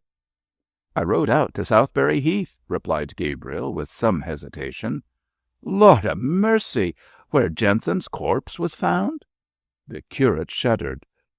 "I didn't see any corpse," he said painfully and slowly. "Instead of keeping to the high road, I struck out cross-country. It was only this morning that I heard of the unfortunate man's untimely end." "You didn't meet anyone likely to have laid him out?" "No, I met no one. I felt too ill to notice passers-by, but the ride did me good, and I feel much better this morning." "You don't look better," said Bell, with another searching glance. "One would think you had killed the man yourself." "Bell!" protested Gabriel, almost in an hysterical tone, for his nerves were not yet under control, and the crude speeches of the girl made him wince.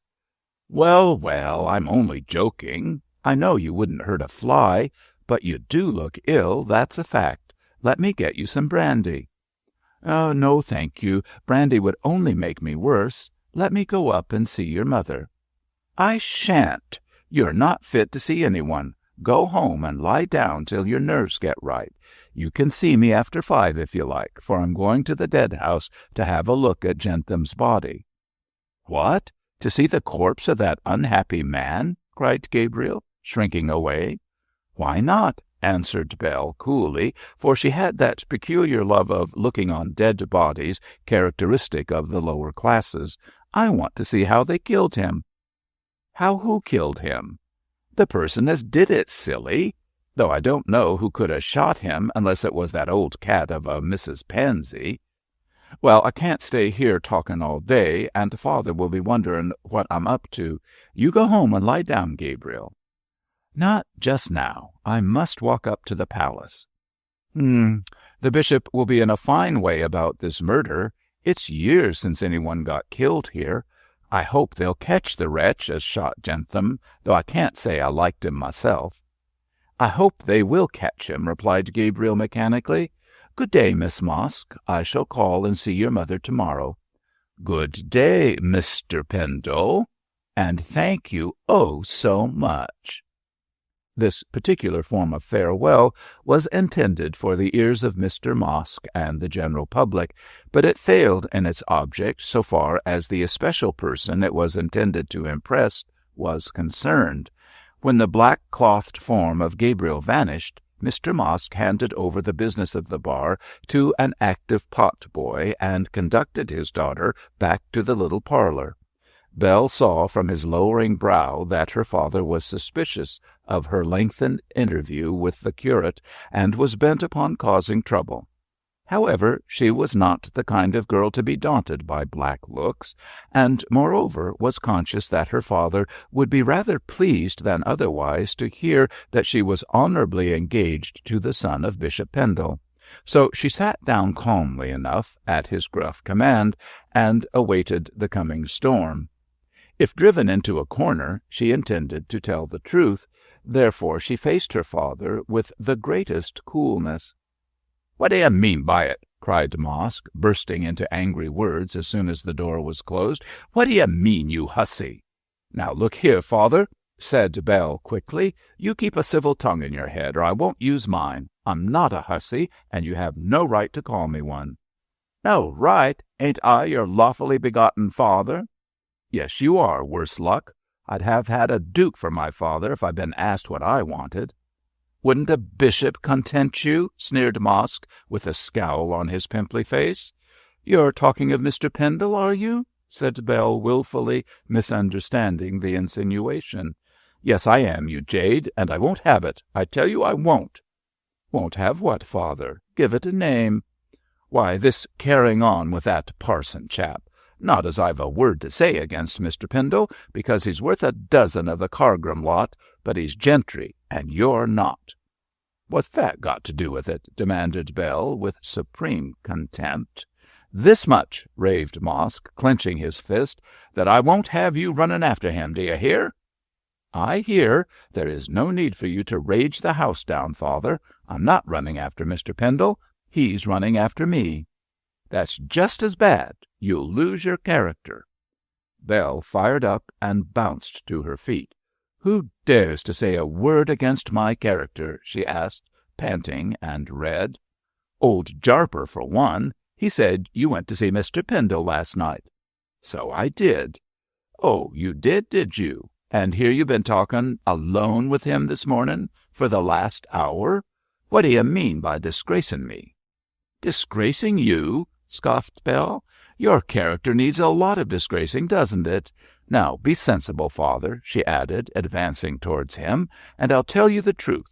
I didn't intend to, but as you are so unreasonable, I may as well set your mind at rest." "What are you driving at?" growled Mosk, struck by her placid manner. "Well, to put the thing into a nutshell, Mr. Pendle is going to marry me." "Marry you? Get along." "I don't see why you should doubt my word," cried Bell, with an angry flush. "I'm engaged to him as honorably as any young lady could be. He has written me lots of letters promising to make me his wife. He has given me a ring, and we're only waiting till he's appointed to be rector of Heathcroft to marry." "Well, I'm damned," observed Mr. Mosk slowly. "Is this true?" "I'll show you the ring and letters if you like," said Bell tartly, "but I don't see why you should be so surprised. I'm good enough for him, I hope." "You're good-looking, I dessay, Bell, but he's gentry." "I'm going to be gentry, too, and I'll hold my own with the best of them. As Bishop Pendle's daughter-in-law, I'll scratch the eyes out of any of 'em as doesn't give me my place." Mosk drew a long breath. "Bishop Pendle's daughter-in-law," he repeated, looking at his daughter with admiration. "My stars, you are a clever girl, Bell." "I'm clever enough to get what I want, father, so long as you don't put your foot into it. Hold your tongue until I tell you when to speak. If the bishop knew of this now, he'd cut Gabriel off with a shilling." "Oh, he would he?" said Mosk in so strange a tone that Bell looked at him with some wonder. "Of course he would," said she quietly, "but when Gabriel is rector of Heathcroft, it won't matter. We'll then have money enough to do without his consent." "Give me a kiss, my girl," cried Mosk, clasping her to his breast. "You're a credit to me, that you are." "Oh, curse it! Bell, think of old Mother Pansy." Father and daughter looked at one another and burst out laughing. Chapter 15. The Gypsy Ring. Almost at the very time Mosk was congratulating his daughter on the conquest of the curate, Captain Pendle was paying a visit to the Jenny Wren nest. He had only succeeded in obtaining a Saturday to Monday leave from his colonel, who did not approve of young officers being too long or too often absent from their duties, and was rejoining his regiment that very evening. As soon as he could get away from the palace, he had left his portmanteau at the station and had come up to the cathedral close to see Mab. Much to his gratification, he found her alone in the quaint old drawing-room, and blessed the providence which had sent him thither at so propitious an hour. "Auntie is lying down," exclaimed Mab, who looked rather worried and pale. "She has been so upset over this horrid murder." "Egad, it has upset everyone," said George, throwing himself into a chair. "My father is so annoyed at such a thing happening in his diocese that he has retreated to his library and shut himself up. I could hardly get him to say good-bye. Though, upon my word," added George, waxing warm, "I don't see that the death of a wretched tramp is of such moment. Yet it seems to have annoyed everyone." "Including yourself," said Mab, remarking how worried her lover looked, and how far from being his pleasant, natural self. "Yes, my dearest, including myself. When the bishop is annoyed, my mother fidgets over him until she makes herself ill. Knowing this, he is usually careful not to let her see him when he is out of sorts, but today he was not so discreet, and the consequence is that my mother has an attack of nerves and is lying on her sofa, bathed in tears, with Lucy in attendance. Of course, all this has upset me in my turn." "Well, George, I suppose it is natural that the bishop should be put out, for such a terrible crime has not been committed here for years. Indeed, the Chronicle of last week was remarking how free from crime this place was." "And naturally the gods gave him the lie by arranging a first-class murder straight away," said George with a shrug. "But why everybody should be in such a state I can't see. The palace is like an undertaker's establishment when business is dull. The only person who seems at all cheerful is that fellow Cargrim. He ought to be annoyed for the bishop's sake." "Faith, then, he isn't, Mab. He's going about rubbing his hands and grinning like a Cheshire cat. I think the sight of him irritated me more than the mourners. I'm glad to go back to my work." "Are you glad to leave me?" "No, you dear goose," said he, taking her hand affectionately. "That is the bitter drop in my cup. However, I have brought you something to draw us closer together. There." "Oh, George!" cried Mab, looking in ecstasy at the ring he had slipped on her finger. "What a lovely, lovely ring! And what a queer one! 3 turquoise stones set in a braid of silver. I never saw so unique a pattern." "I dare say not. It's not the kind of ring you'll come across every day, and precious hard work I had to get it." "Did you buy it in Berminster?" asked Miss Arden, putting her head on one side to admire the peculiar setting of the blue stones. "No, I bought it from Mother Jael." "From Mother Jael? That old gypsy fortune-teller?" "Precisely, from that very identical old witch of Endor. I saw it on her lean paw when I was last in Berminster, and she came hovering round to tell my fortune. The queer look of it took my fancy, and I determined to secure it for our engagement ring. However, the old lady wasn't to be bribed into parting with it, but last night I rode out to the camp on Southbury Common and succeeded in getting it off her. She is a regular Jew at a bargain, and haggled for an hour before she would let me have it. Ultimately, I gave her the price she asked, and there it is on your pretty hand." "Oh, how sweet of you, George, to take so much trouble. I shall value the ring greatly for your sake." "And for your own, too, I hope. It is a lucky ring, and came from the East, Mother Jael said, in the old, old days. It looks rather Egyptian, so perhaps Cleopatra wore it when she went to meet Anthony." "Oh, such nonsense! But it is a dear, lovely ring, and I'll wear it always." "I think I deserve a kiss from you for my trouble," said George, drawing her lovely, glowing face towards him. "There, darling, the next ring I place on your finger will be a plain golden one, not from the East, but from an honest Berminster jeweller." "But, George," Mab laid her head on his breast, "I am not sure if I ought to accept it, really. Your father does not know of our engagement." "I intend to tell him when I next visit Berminster, my love. Indeed, but that he takes this wretched murder so much to heart, I would have told him to-day." Still, you need not scruple to wear it, dearest, for your aunt and my mother are both agreed that you will make me the sweetest of wives. Auntie is always urging me to ask you to tell your father. Then you can inform her that I'll do so next. Why, here is your aunt, my dear." "Auntie!" cried Mab, as Miss Winchellow, like a little white ghost, moved into the room. "I thought your head was so bad." "Oh, it is better now, my dear," replied the old lady, who really looked very ill. "How do you do, Captain Pendle?" "Hadn't you better call me George, Miss Winchellow?" "No, I hadn't, my dear man, at least not until your engagement with Mab is an accomplished fact." "But it is an accomplished fact now, Auntie," said Mab, showing the ring. "Here is the visible sign of our engagement." "A strange ring, but very charming," pronounced Miss Winchellow, examining the jewel. "But does the bishop know?" "I intend to tell him when I come back next week," said George promptly. "At present he is too upset with this murder to pay much attention to my love affairs." "Upset with this murder!" cried the little lady, dropping into a chair. "I don't wonder at it. I am quite ill with the news." "I'm sure I don't see why, Auntie. This Jentham tramp wasn't a relative, you know."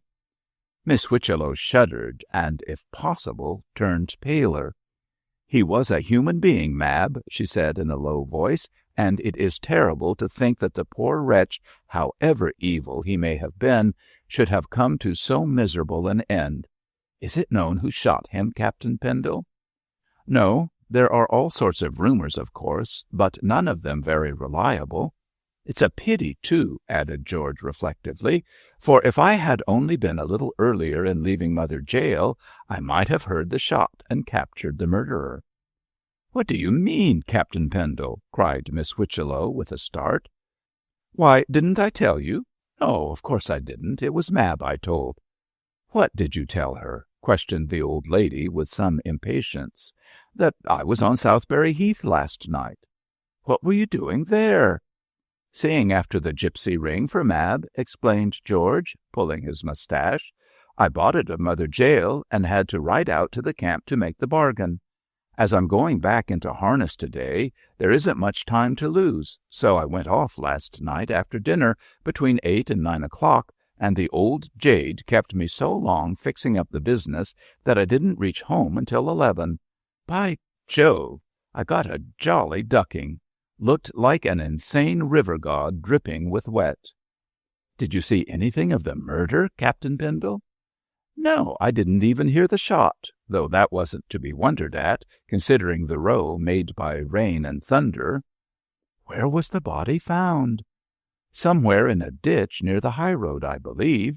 At all events, it wasn't in the way, or my G would have tumbled across it." Miss Winchellow reflected. "The bishop was over at Southberry yesterday, was he not?" she asked. "Yes, at a confirmation service. He rode back across the common and reached the palace just before I did, about half an hour or so." "Did he hear or see anything?" "Not to my knowledge, but the truth is I haven't had an opportunity of asking questions. He is so annoyed at the disgrace to the diocese by the committal of this crime that he's quite beside himself. I was just telling Mab about it when you came in." 6 o'clock!" cried Captain George, starting up as the chimes rang out. "I must be off. If I'm late at barracks, my colonel will parade me tomorrow, and go down my throat, spurs, boots, and all." "Wait a moment, Captain Pendle, and I'll come with you." "But your headache, Auntie," remonstrated Mab. "My dear, a walk in the fresh air will do me good. I shall go with Captain Pendle to the station. Make your adieus, young people, while I put on my bonnet and cloak." When Miss Winchellow left the room, Mab, who had been admiring her ring during the foregoing conversation, was so impressed with its quaint beauty that she again thanked George for having given it to her.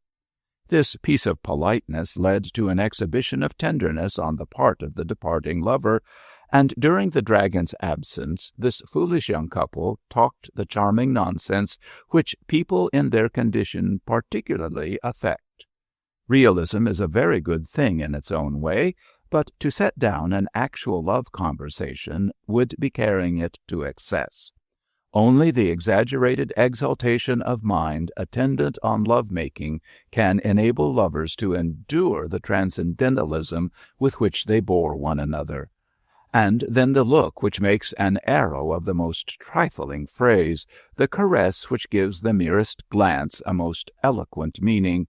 How can prosaic pen and ink and paper report these fittingly? The sympathetic reader must guess what George and Mab said to one another.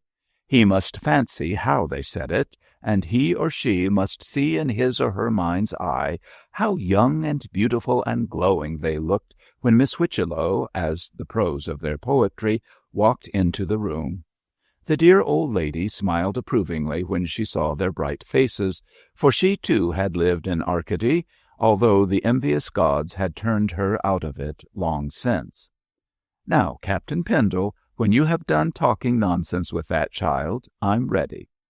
"Do call me George, Miss Whitchello," entreated the captain. "No, sir, not until your father gives this engagement his Episcopalian blessing. No nonsense. Come along."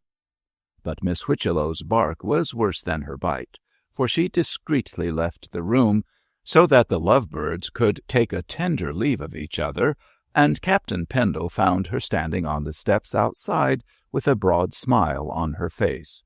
"You are sure you have not forgotten your gloves, Captain Pendle?" she asked smilingly. "No," replied George innocently, "I have them with me." "Oh!" exclaimed Miss Whitchello, marching down the steps like a toy soldier.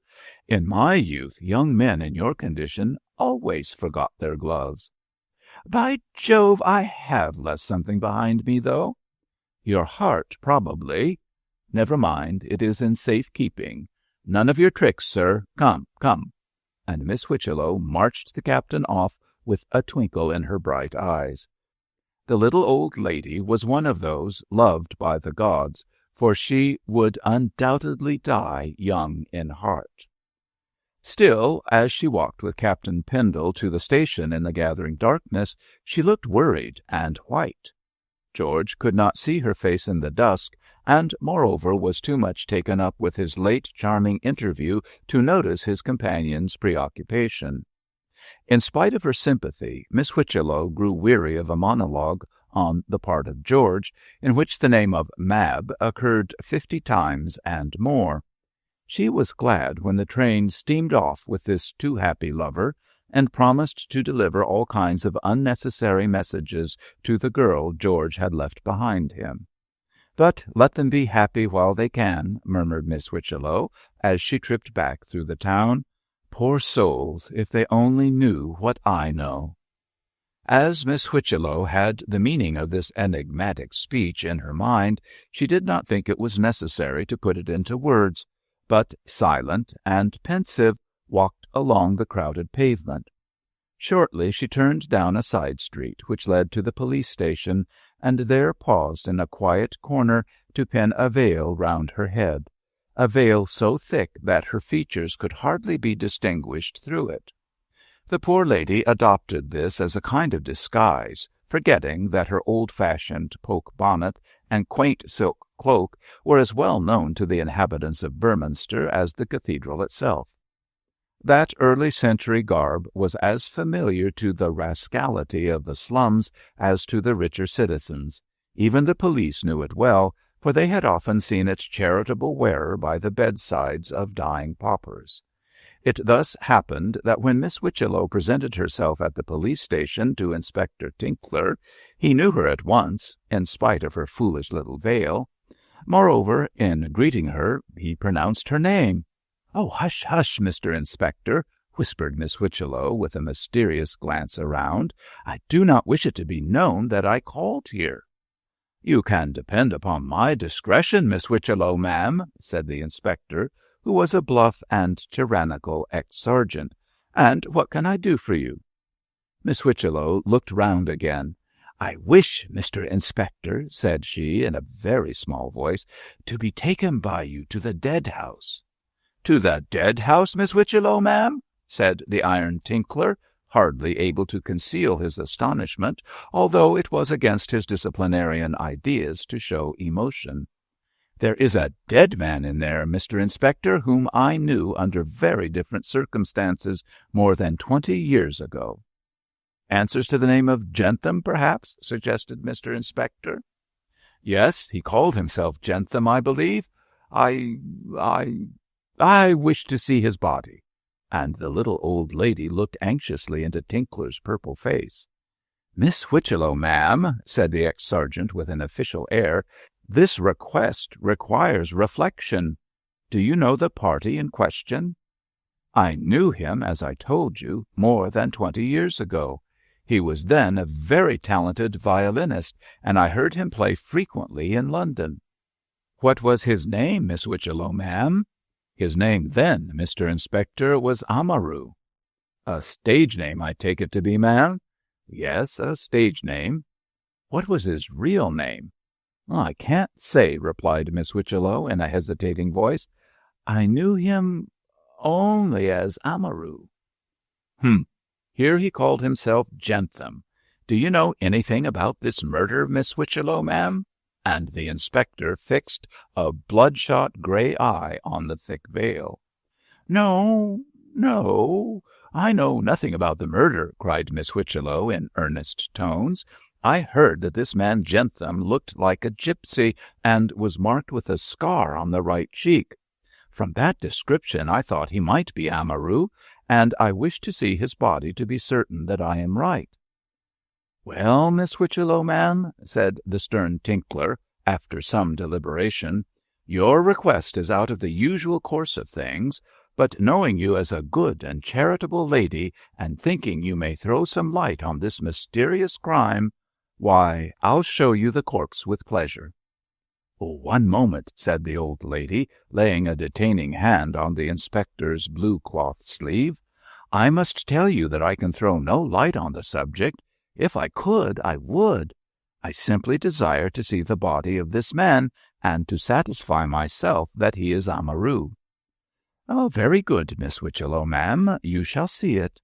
And you'll not mention that I came here, Mr. Inspector?" "I give you my word, ma'am, the word of a soldier.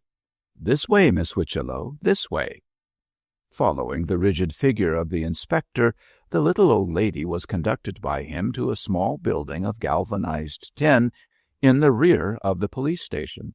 Several idlers were hanging about, amongst them being Miss Belle Mosk, who was trying to persuade a handsome young policeman to gratify her morbid curiosity. Her eyes opened to their widest width when she recognized Miss Whitchello's silk cloak and poke bonnet, and saw them vanish into the dead house. "Well, I never," said Miss Mosk. "I never thought she'd be fond of corpses at her time of life, seeing as she'll soon be one herself." The old lady and the inspector remained within for 5 or 6 minutes. When they came out, the tears were falling fast beneath Miss Whitchello's veil. "Is that the man?" asked Tinkler in a low voice. "Yes," replied Miss Whitchello. "That is the man I knew as Amaru." Chapter 16. The Zeal of Inspector Tinkler.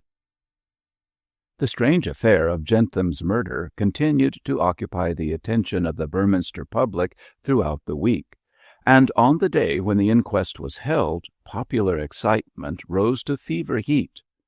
Inspector Tinkler, feeling that the county expected him to do great things worthy of his reputation as a zealous officer, worked his hardest to gather evidence likely to elucidate the mystery of the death, but in spite of the most strenuous exertions, his efforts resulted in total failure.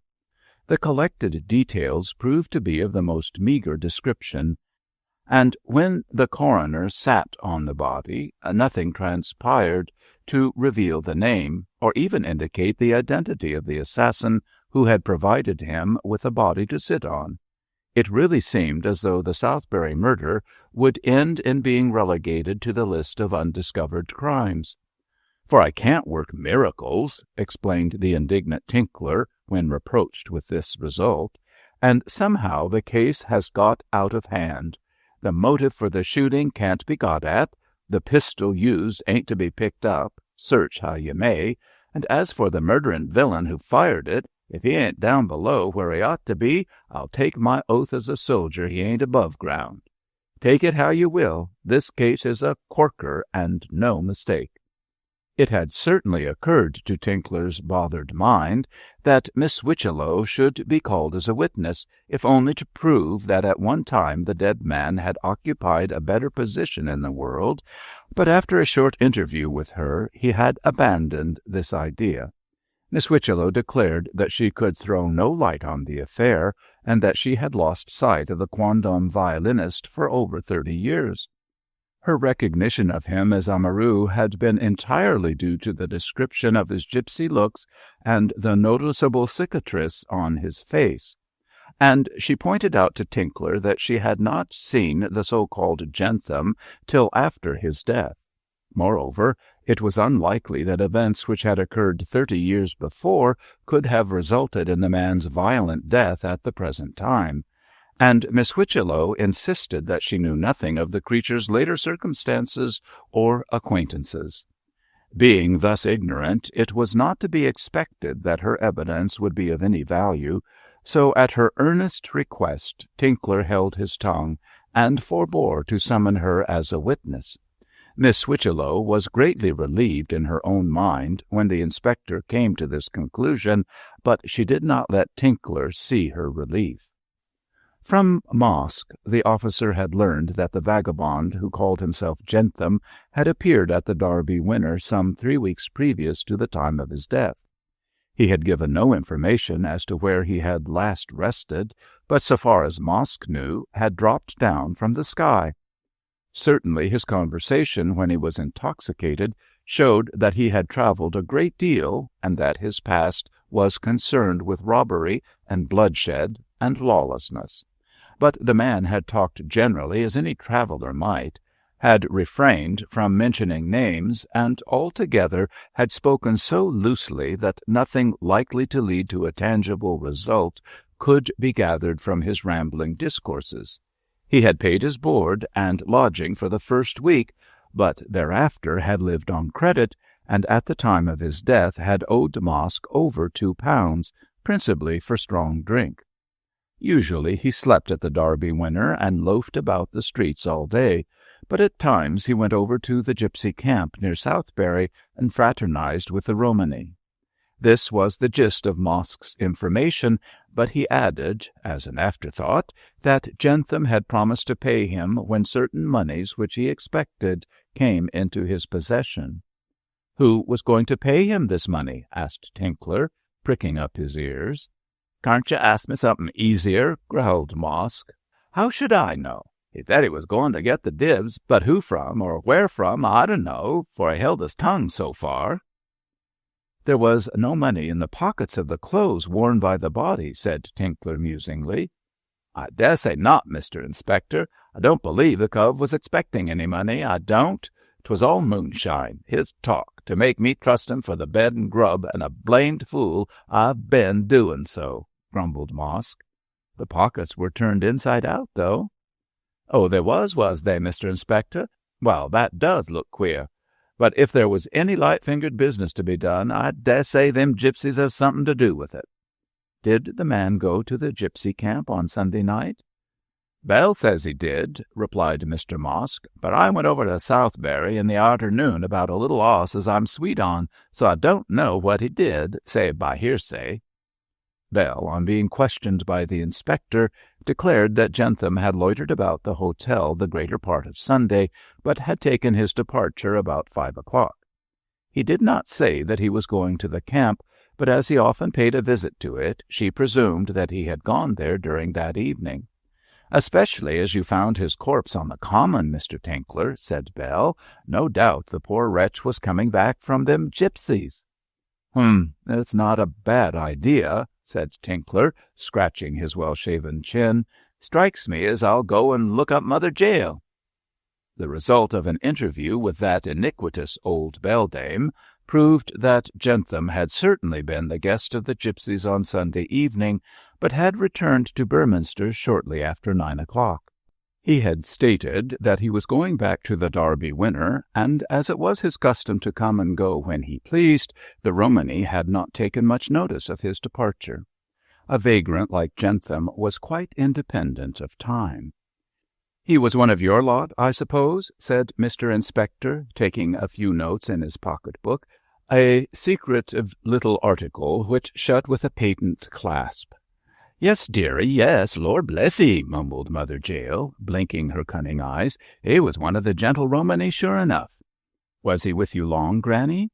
"3 week, lovey, just 3 week. He come to Berminster and got weary like one of you Gentiles, though he made hisself comfortable with us."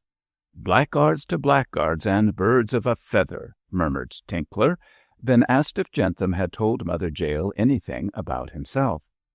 "He," screeched the old hag, "he never told me a word. He come and he goed, but he kept his red rag to himself, he did. Devil! He was a cunning one, that Jentham." "Was his name Jentham, Mother, or was it something else?" "He called hisself so, dearie, but I never knowed one of that gentle Romany as had a Gentile name. We sticks to our own mostly. Job, I should think so." "Are you sure he was a gypsy?" "Course I am, my noble Gorgio. He could patter the calo jib with the best of 'em. He knowed lots what the Gentile don't know, and he had the eagle beak and the peaked eye. Oh, tiny Jesus was a Romany child, or may I die for it." "Do you know who killed him?" asked Tinkler abruptly. "No, lovey, 'twarn't one of us, though you puts allays the wust on our backs. Job, dog do never eat dog, as I knows, dearie." "He left your camp at 9 o'clock?" "Thereabouts, my lamb, just arter 9. "Was he sober or drunk?" "Betwixt and between, lovey, he could walk straight and talk straight and look arter his blessed life." Seems as though he couldn't," said Mr. Inspector dryly. "Divil, that's a true sayin'," said Mother Jael with a nod, "but I don't know what come to him, dearie." At the inquest, Mother Jael was called as a witness and told the jury much the same story as she had related to Tinkler, with further details as to the movements of the gypsies on that night. She declared that none of the tribe had left the camp, that Jentham had gone away alone, comparatively sober, and that she did not hear of his murder until late the next day. In spite of examination and cross-examination, Mother Jael could give no evidence as to Jentham's real name, or about his past, or why he was lingering at Berminster. "He comed and he goed," said Mother Jael with the air of an oracle, and that was the extent of her information, delivered in a croaking, shuffling, unconvincing manner. The carter, Giles Craik, who had found the body, was a stupid yokel, whose knowledge was entirely limited to his immediate surroundings. Perched on his cart, he had seen the body lying in a ditch half full of water on the other side of an earthen mound, which extended along the side of the main road. The spot where he discovered it was near Berminster and about 5 miles from the gypsy camp. The man had been shot through the heart. His pockets had been emptied and turned inside out, and evidently after the murder the robber had dragged the body over the mound into the ditch. Giles had not touched the corpse, being fearful of getting into trouble, but had come on at once to Berminster to inform the police of his discovery. It was Dr. Graham who had examined the body when first discovered, and according to his evidence, the man had been shot through the heart shortly before 10 o'clock on Sunday night. The pistol had been fired so close that the clothing of the deceased over the heart was scorched and blackened with the powder of the cartridge. And from this fact, added Graham with one of his shrewd glances, I gather that the murderer must have been known to Jentham. "How is that, doctor?" asked one of the jury. "Because he must have held him in talk while contemplating the crime, sir. The murderer and his victim must almost have been breast to breast, and while the attention of the latter was distracted in some way, the assassin must have shot him at close quarters." "This is all theory, Dr. Graham," said the coroner, who was a rival practitioner. "It seems to me that the whole case rests on theory," retorted Graham, and shrugged his shoulders. Before the evidence concerning the matter closed, Inspector Tinkler explained how difficult it had been to collect even the few details which the jury had heard. He stated also that although the strictest search had been made in the vicinity of the crime, the weapon with which it had been committed could not be found. As the shooting had been done during a downfall of rain, the assassin and his victim's footmarks were visible in the soft clay of the roadway. Also, there were the marks of horses' hoofs, so it was probable that the murderer had been mounted. If this were so, neither gypsies nor harvesters could have killed the wretched man, as neither the one lot nor the other possessed horses, and— "The gypsies have horses to draw their caravans," interrupted a sharp-looking juryman. "To draw their caravans, I admit," said the undaunted Tinkler, "but not to ride on. Besides, I would remind you, Mr. Jobson, as Mother Jael declares, that none of her crowd left the camp on that night." "Oh, she'd declare anything," muttered Jobson, who had no great opinion of Tinkler's brains. "Have the footmarks in the road been measured?" "No, they haven't, Mr. Jobson." "Then they should have, Mr. Inspector. You can tell a lot from a footmark, as I've heard. It's what the French call the Bertillon system of identification. That's what it is." "I don't need to go to France to learn my business," said Tinkler tartly. "And if I did get the measurements of them footmarks, how am I to know which is which, Jentham's or his murderer's? And how can I go round the whole of Beorminster to see whose feet fit 'em? I ask you that, Mr. Jobson, sir." At this point, judging that the discussion had gone far enough, the coroner intervened and said that Mr. Inspector had done his best to unravel a very difficult case. That he had not succeeded was the fault of the case and not of Mr. Inspector, and for his part he thought that the thanks of the Beorminster citizens were due to the efforts of so zealous and intelligent an officer as Tinkler. This sapient speech reduced the recalcitrant Jobson to silence, but he still held to his opinion that the overconfident Tinkler had bungled the matter, and in this view he was silently but heartily supported by shrewd Dr. Graham, who privately considered that Mr. Inspector Tinkler was little better than an ass. However, he did not give vent to his offensive opinion. The summing up of the coroner called for little remark. He was a worthy country doctor, with as much brains as would cover a sixpence, and the case was beyond him in every way. His remarks to the jury, equally stupid, with the exception of Jobson, were to the effect that it was evidently impossible to find out who had killed Jentham, that the man was a quarrelsome vagabond who probably had many enemies, that no doubt while crossing the common in a drunken humour he had met with someone as bad as himself, and had come to high words with him, and that the unknown man, being armed, had no doubt shot the deceased in a fit of rage. "He robbed the body, I dare say, gentlemen," concluded the coroner, "and then threw it into the ditch to conceal the evidence of his crime. As we don't know the man, and are never likely to know him, I can only suggest that you should find a verdict in accordance with the evidence supplied to you by the zeal of Inspector Tinkler. Man has done all he can to find out this Cain, but his efforts have been vain, so we must leave the punishment of the murderer to God. And as Holy Scripture says, that murder will out, I have no doubt that some day the criminal will be brought to justice."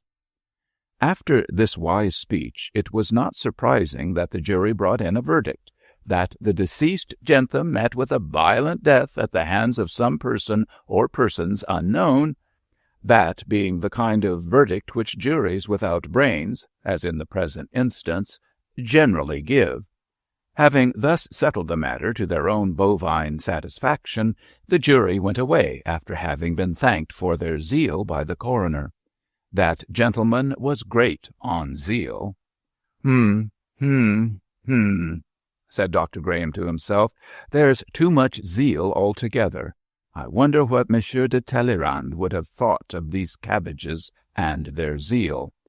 Well, Mr. Inspector," he added aloud, "so you finished off the matter nicely." "We have done our best, Dr. Graham, sir." "And you don't know who killed the man?" "No, sir, I don't, and what's more, I don't believe anybody ever will know." That's your opinion, is it? Do you read much, Mr. Inspector?" "A novel at times, sir. I'm fond of a good novel." "Then let me recommend to your attention the works of a French author by the name Gaboriau. There's a man in them called Lecoq, who would have found out the truth, Mr. Inspector." "Fiction, Dr. Graham, sir, fiction."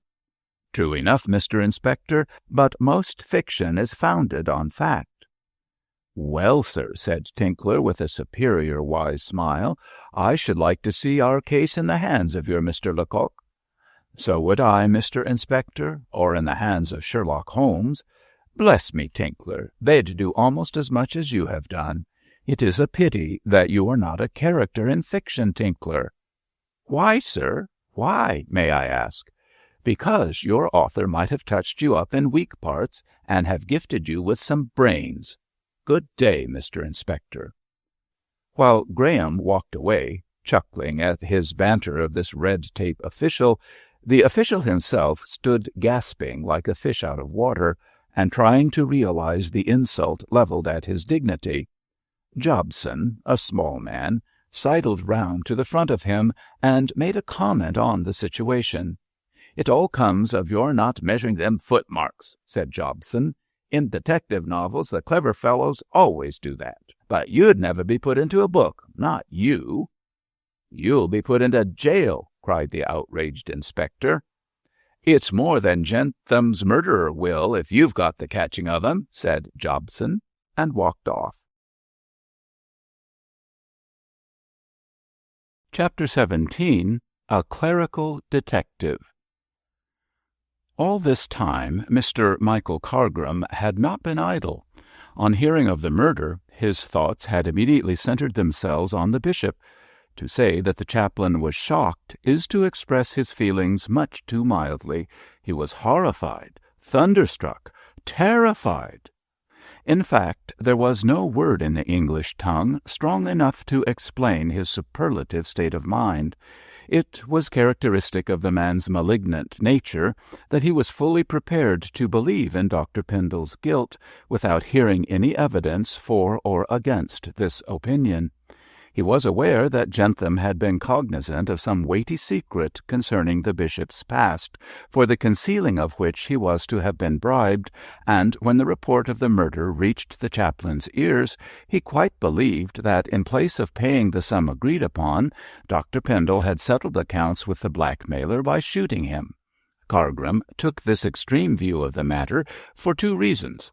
Firstly, because he had gathered from the bishop's movements and Jentham's talk of Tom Tiddler's ground that a meeting on Southberry Heath had been arranged between the pair.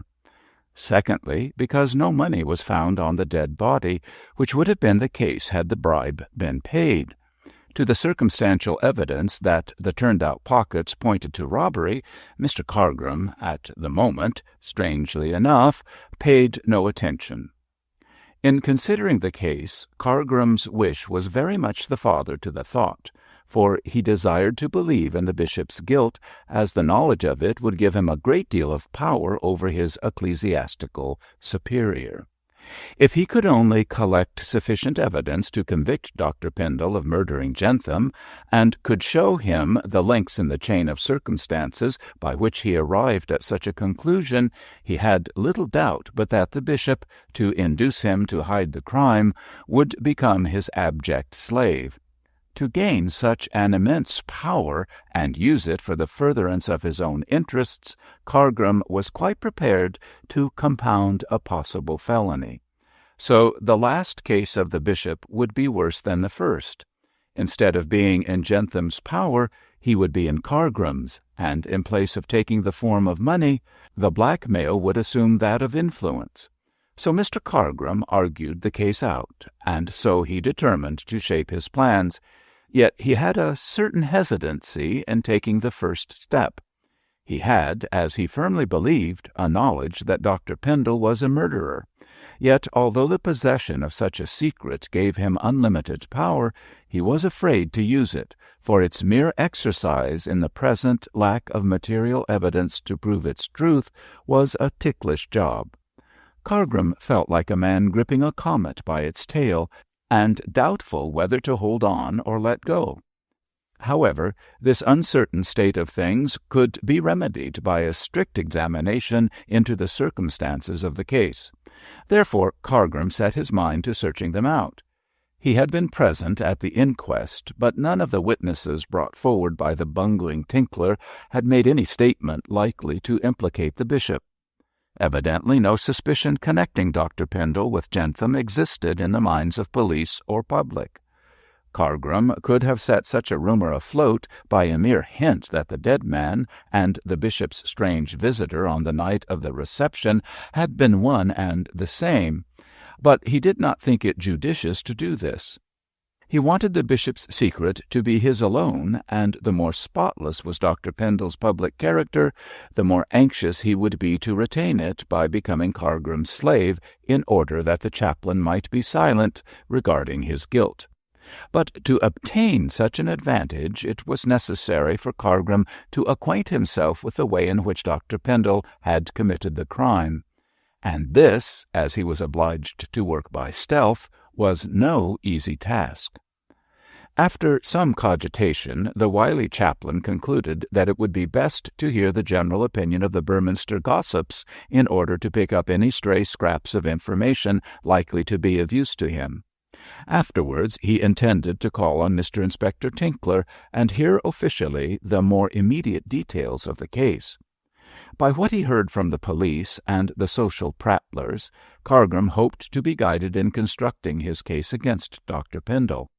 Then there was the bishop's London journey, the bishop's cheque-book with its missing butt, the bishop's journey to and from Southbury on the day and night when the murder had been committed. All these facts would go far to implicate him in the matter. Also, Cargrim desired to find the missing pistol and the papers which had evidently been taken from the corpse. This last idea was purely theoretical, as was Cargrim's fancy that Jentham's power over Dr. Pendle had to do with certain papers. He argued from the fact that the pockets of the dead man's clothes had been turned inside out. Cargrim did not believe that the bishop had paid the blackmail. Therefore the pockets could not have been searched for the money, and more so, as no possible robber could have known that Jentham would be possessed of a sum worth committing murder for on that night.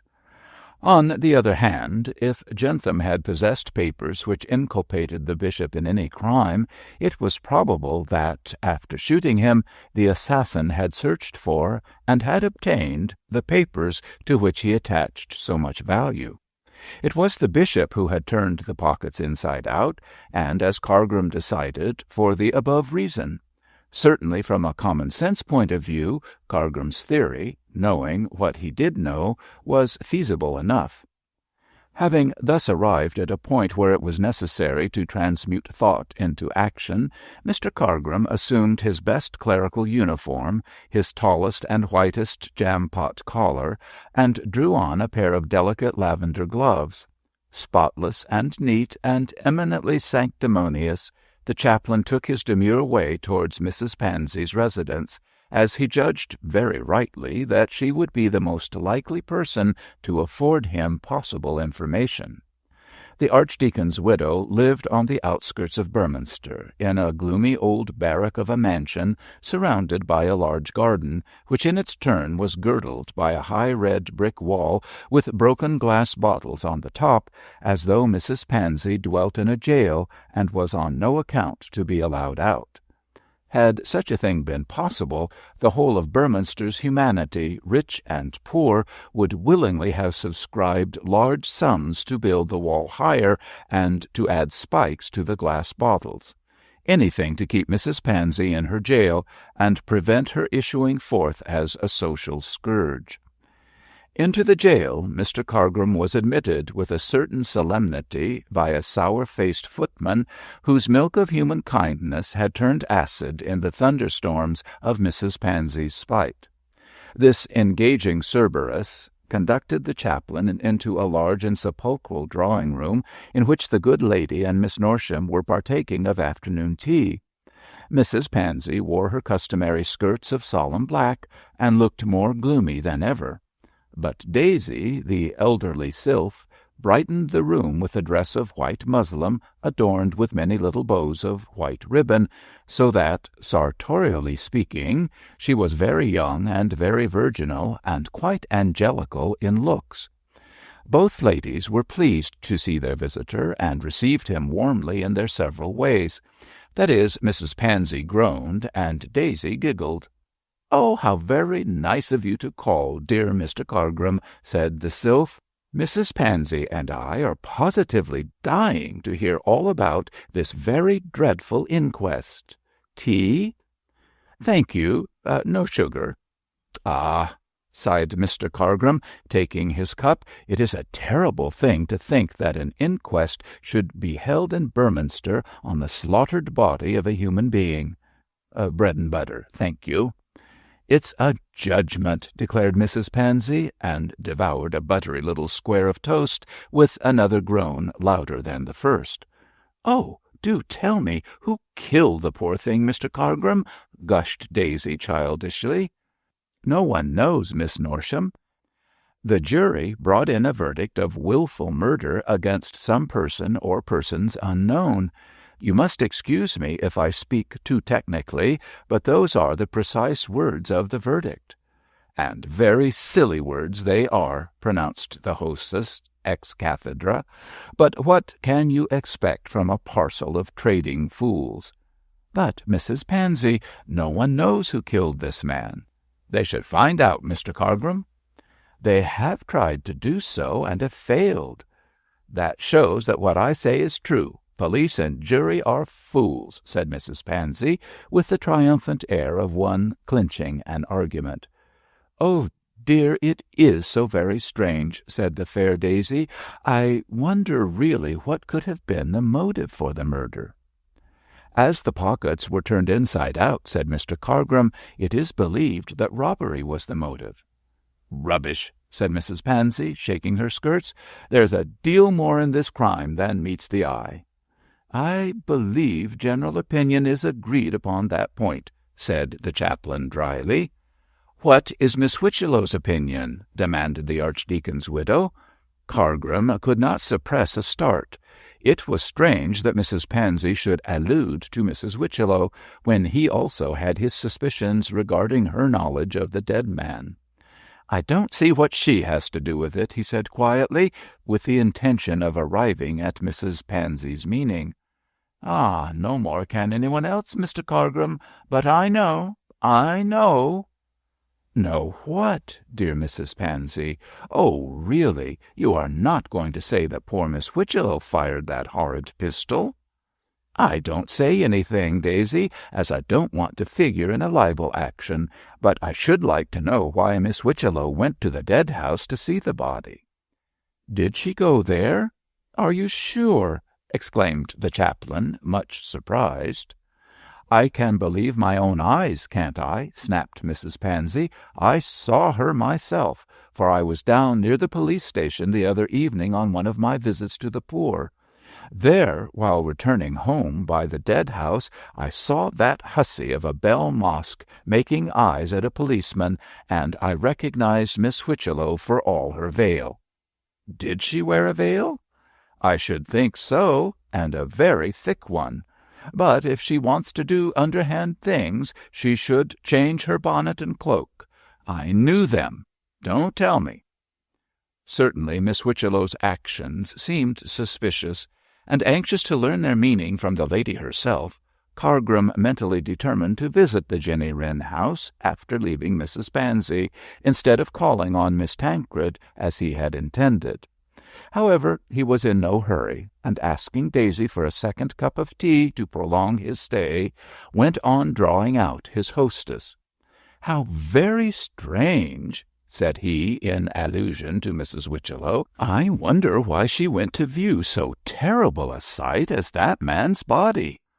"Ah," replied Mrs. Pansy with a shake of her turban, "we all want to know that. But I'll find her out, that I will." But, dear Mrs. Pansy, you don't think sweet Miss Whitchello has anything to do with this dreadful murder?"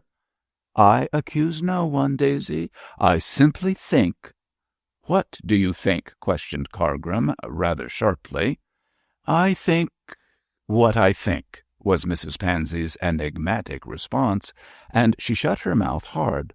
Honestly speaking, the artful old lady was as puzzled by Miss Whitchello's visit to the dead house as her hearers, and she could bring no very tangible accusation against her, but Mrs. Pansy knew well the art of spreading scandal, and was quite satisfied that her significant silence about nothing would end in creating something against Miss Whitchello. When she saw Cargrim look at Daisy, and Daisy look back to Cargrim, and remembered that their tongues were only a degree less venomous than her own, she was quite satisfied that a seed had been sown likely to produce a very fertile crop of baseless talk. The prospect cheered her greatly, for Mrs. Pansy hated Miss Whitchello as much as a certain personage she quoted on occasions is said to hate holy water. "You are quite an ear of Dionysius," said the chaplain with a complimentary smirk. "Everything seems to come to you." "I make it my business to know what is going on, Mr. Cargrim," replied the lady, much gratified, "in order to stem the torrent of infidelity, debauchery, lying, and flattery which rolls through this city." "Oh, dear me, how strange it is that the dear bishop saw nothing of this frightful murder," exclaimed Daisy, who had been reflecting. "He rode back from Southberry late on Sunday night, I hear." "His lordship saw nothing, I am sure," said Cargrim hastily, for it was not his design to incriminate Dr. Pendle. "If he had, he would have mentioned it to me. And you know, Miss Norsham, there was quite a tempest on that night, so even if his lordship had passed near the scene of the murder, he could not have heard the shot of the assassin or the cry of the victim. The rain and thunder would in all human probability have drowned both." "Besides which, his lordship is neither sharp-eared nor observant," said Mrs. Pansy spitefully. "A man less fitted to be a bishop doesn't live." "Oh, dear Mrs. Pansy, you are too hard on him." "Rubbish! Don't tell me. What about his sons, Mr. Cargrim? Did they hear anything?" "I don't quite follow you, Mrs. Pansy." "Bless the man, I'm talking English, I hope. Both George and Gabriel Pendle were on Southberry Heath on Sunday night." "Are you sure?" cried the chaplain, doubtful if he heard aright. "Of course I am sure," snorted the lady. "Would I speak so positively if I wasn't? No, indeed. I got the news from my page boy." "Really? From that sweet little Cyril?" "Yes, from that worthless scamp Cyril." "Cyril," repeated Mrs. Pansy with a snort. "The idea of a pauper like Mrs. Jennings giving her brat such a fine name. Well, it was Cyril's night out on Sunday, and he did not come home till late, and then made his appearance very wet and dirty. He told me that he had been on Southberry Heath, and had been almost knocked into a ditch by Mr. Pendle galloping past. I asked him which Mr. Pendle had been out riding on Sunday, and he declared that he had seen them both, George about 8 o'clock when he was on the heath, and Gabriel shortly after 9 as he was coming home. I gave the wretched boy a good scolding, no supper, and a psalm to commit to memory." "George and Gabriel Pendle riding on Southberry Heath on that night?" said the chaplain thoughtfully. "It is very strange." "Strange!" almost shouted Mrs. Pansy. "It's worse than strange. It's Sabbath-breaking, and their father riding also. No wonder the mystery of iniquity doth work, when those high in the land break the 4th commandment. Are you going, Mr. Cargrim?" "Yes, I am sorry to leave such charming company, but I have an engagement. Good-bye, Miss Norsham. Your tea was worthy of the fair hands which made it. Good-bye, Mrs. Pansy. Let us hope that the authorities will discover and punish this unknown Cain." "Cain or Jezebel," said Mrs. Pansy darkly. "It's one or the other of them." Whether the good lady meant to indicate Miss Whichelow by the second name, Mr. Cargrim did not stay to inquire, as he was in a hurry to see her himself and find out why she had visited the dead house. He therefore bowed and smiled himself out of Mrs. Pansy's jail, and walked as rapidly as he was able to the little house in the shadow of the cathedral towers. Here he found Miss Whichelow all alone, as Mab had gone out to tea with some friends. The little lady welcomed him warmly, quite ignorant of what a viper she was inviting to warm itself on her hearth, and visitor and hostess were soon chattering amicably on the most friendly of terms. Gradually Cargrim brought round the conversation to Mrs. Pansy, and mentioned that he had been paying her a visit. "I hope you enjoyed yourself, I'm sure, Mr. Cargrim," said Miss Whichelow good-humouredly, "but it gives me no pleasure to visit Mrs. Pansy." "Well, do you know, Miss Whichelow, I find her rather amusing. She is a very observant lady, and converses wittily about what she observes. She talks scandal, if that is what you mean." "I am afraid that word is rather harsh, Miss Whichelow." "It may be, sir, but it is rather appropriate to Mrs. Pansy." "Well, and who was she talking about to-day?" "About several people, my dear lady, yourself amongst the number." "Indeed?" Miss Whichelow drew her little body up stiffly. "And had she anything unpleasant to say about me?" "Oh, not at all. She only remarked that she saw you visiting the dead house last week." Miss Whichelow let fall her cup with a crash, and turned pale. "How does she know that?" was her sharp question. "Oh, she saw you," repeated the chaplain, "and in spite of your veil she recognized you by your cloak and bonnet." "I am greatly obliged to Mrs. Pansy for the interest she takes in my business," said Miss Whichelow, in her most stately manner. "I did visit the Berminster dead house. There." Chapter 18. The Chaplain on the Warpath. Miss Whichelow's frank admission that she had visited the dead house rather disconcerted Mr. Cargrim. From the circumstance of the veil, he had presumed that she wished her errand there to be unknown, in which case her conduct would have appeared highly suspicious, since she was supposed to know nothing about Jentham or Jentham's murder.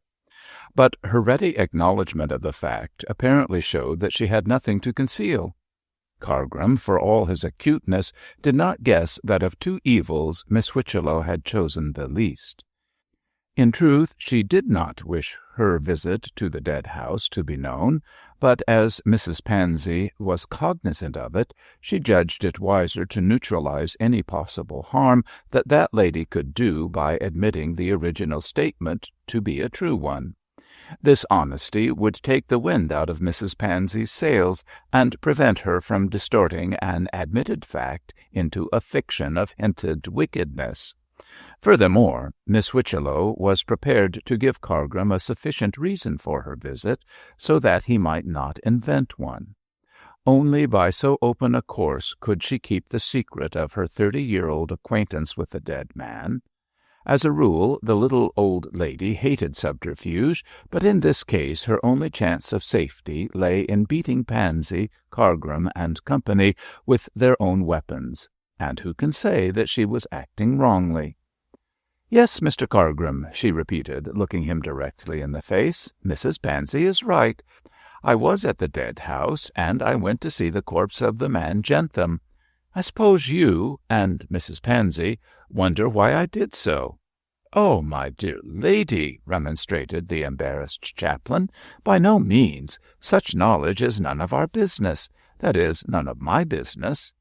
"You have made it your business, however," observed Miss Whichelow dryly, "else you would scarcely have informed me of Mrs. Pansy's unwarrantable remarks on my private affairs. Well, Mr. Cargrim, I suppose you know that this tramp attacked my niece on the high road." "Yes, Miss Whichelow, I know that." "Very good. As I considered that the man was a dangerous character, I thought that he should be compelled to leave Berminster. So I went to the Derby winner on the night that you met me, in order to "To see Mrs. Mosk," interrupted Cargrim softly, hoping to entrap her. "In order to see Mrs. Mosk, and in order to see Jentham. I intended to tell him that if he did not leave Beorminster at once, that I should inform the police of his attack on Miss Arden. Also, as I was willing to give him a chance of reforming his conduct, I intended to supply him with a small sum for his immediate departure. On that night, however, I did not see him, as he had gone over to the gipsy camp. When I heard that he was dead, I could scarcely believe it, so to set my mind at rest, and to satisfy myself that Mab would be in no further danger from his insolence when she walked abroad, I visited the dead house and saw his body. That, Mr. Cargrim, was the sole reason for my visit, and as it concerned myself alone, I wore a veil so as not to provoke remark. It seems that I was wrong, since Mrs. Pansy has been discussing me. However, I hope you will set her mind at rest by telling her what I have told you." "Really, my dear Miss Whitchelo, you are very severe. I assure you all this explanation is needless." "Not while Mrs. Pansy has so venomous a tongue, Mr. Cargrim. She is quite capable of twisting my innocent desire to assure myself that Mab was safe from this man into some extraordinary statement without a word of truth in it. I shouldn't be surprised if Mrs. Pansy had hinted to you that I had killed this creature." As this was precisely what the Archdeacon's widow had done, Cargrim felt horribly uncomfortable under the scorn of Miss Whitchello's justifiable indignation. He grew red and smiled feebly and murmured weak apologies, all of which Miss Whitchello saw and heard with supreme contempt.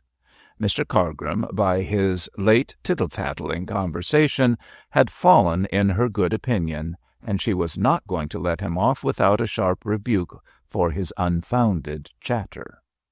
Cutting short his murmurs, she proceeded to nip in the bud any further reports he or Mrs. Pansy might spread in connection with the murder, by explaining much more than was needful.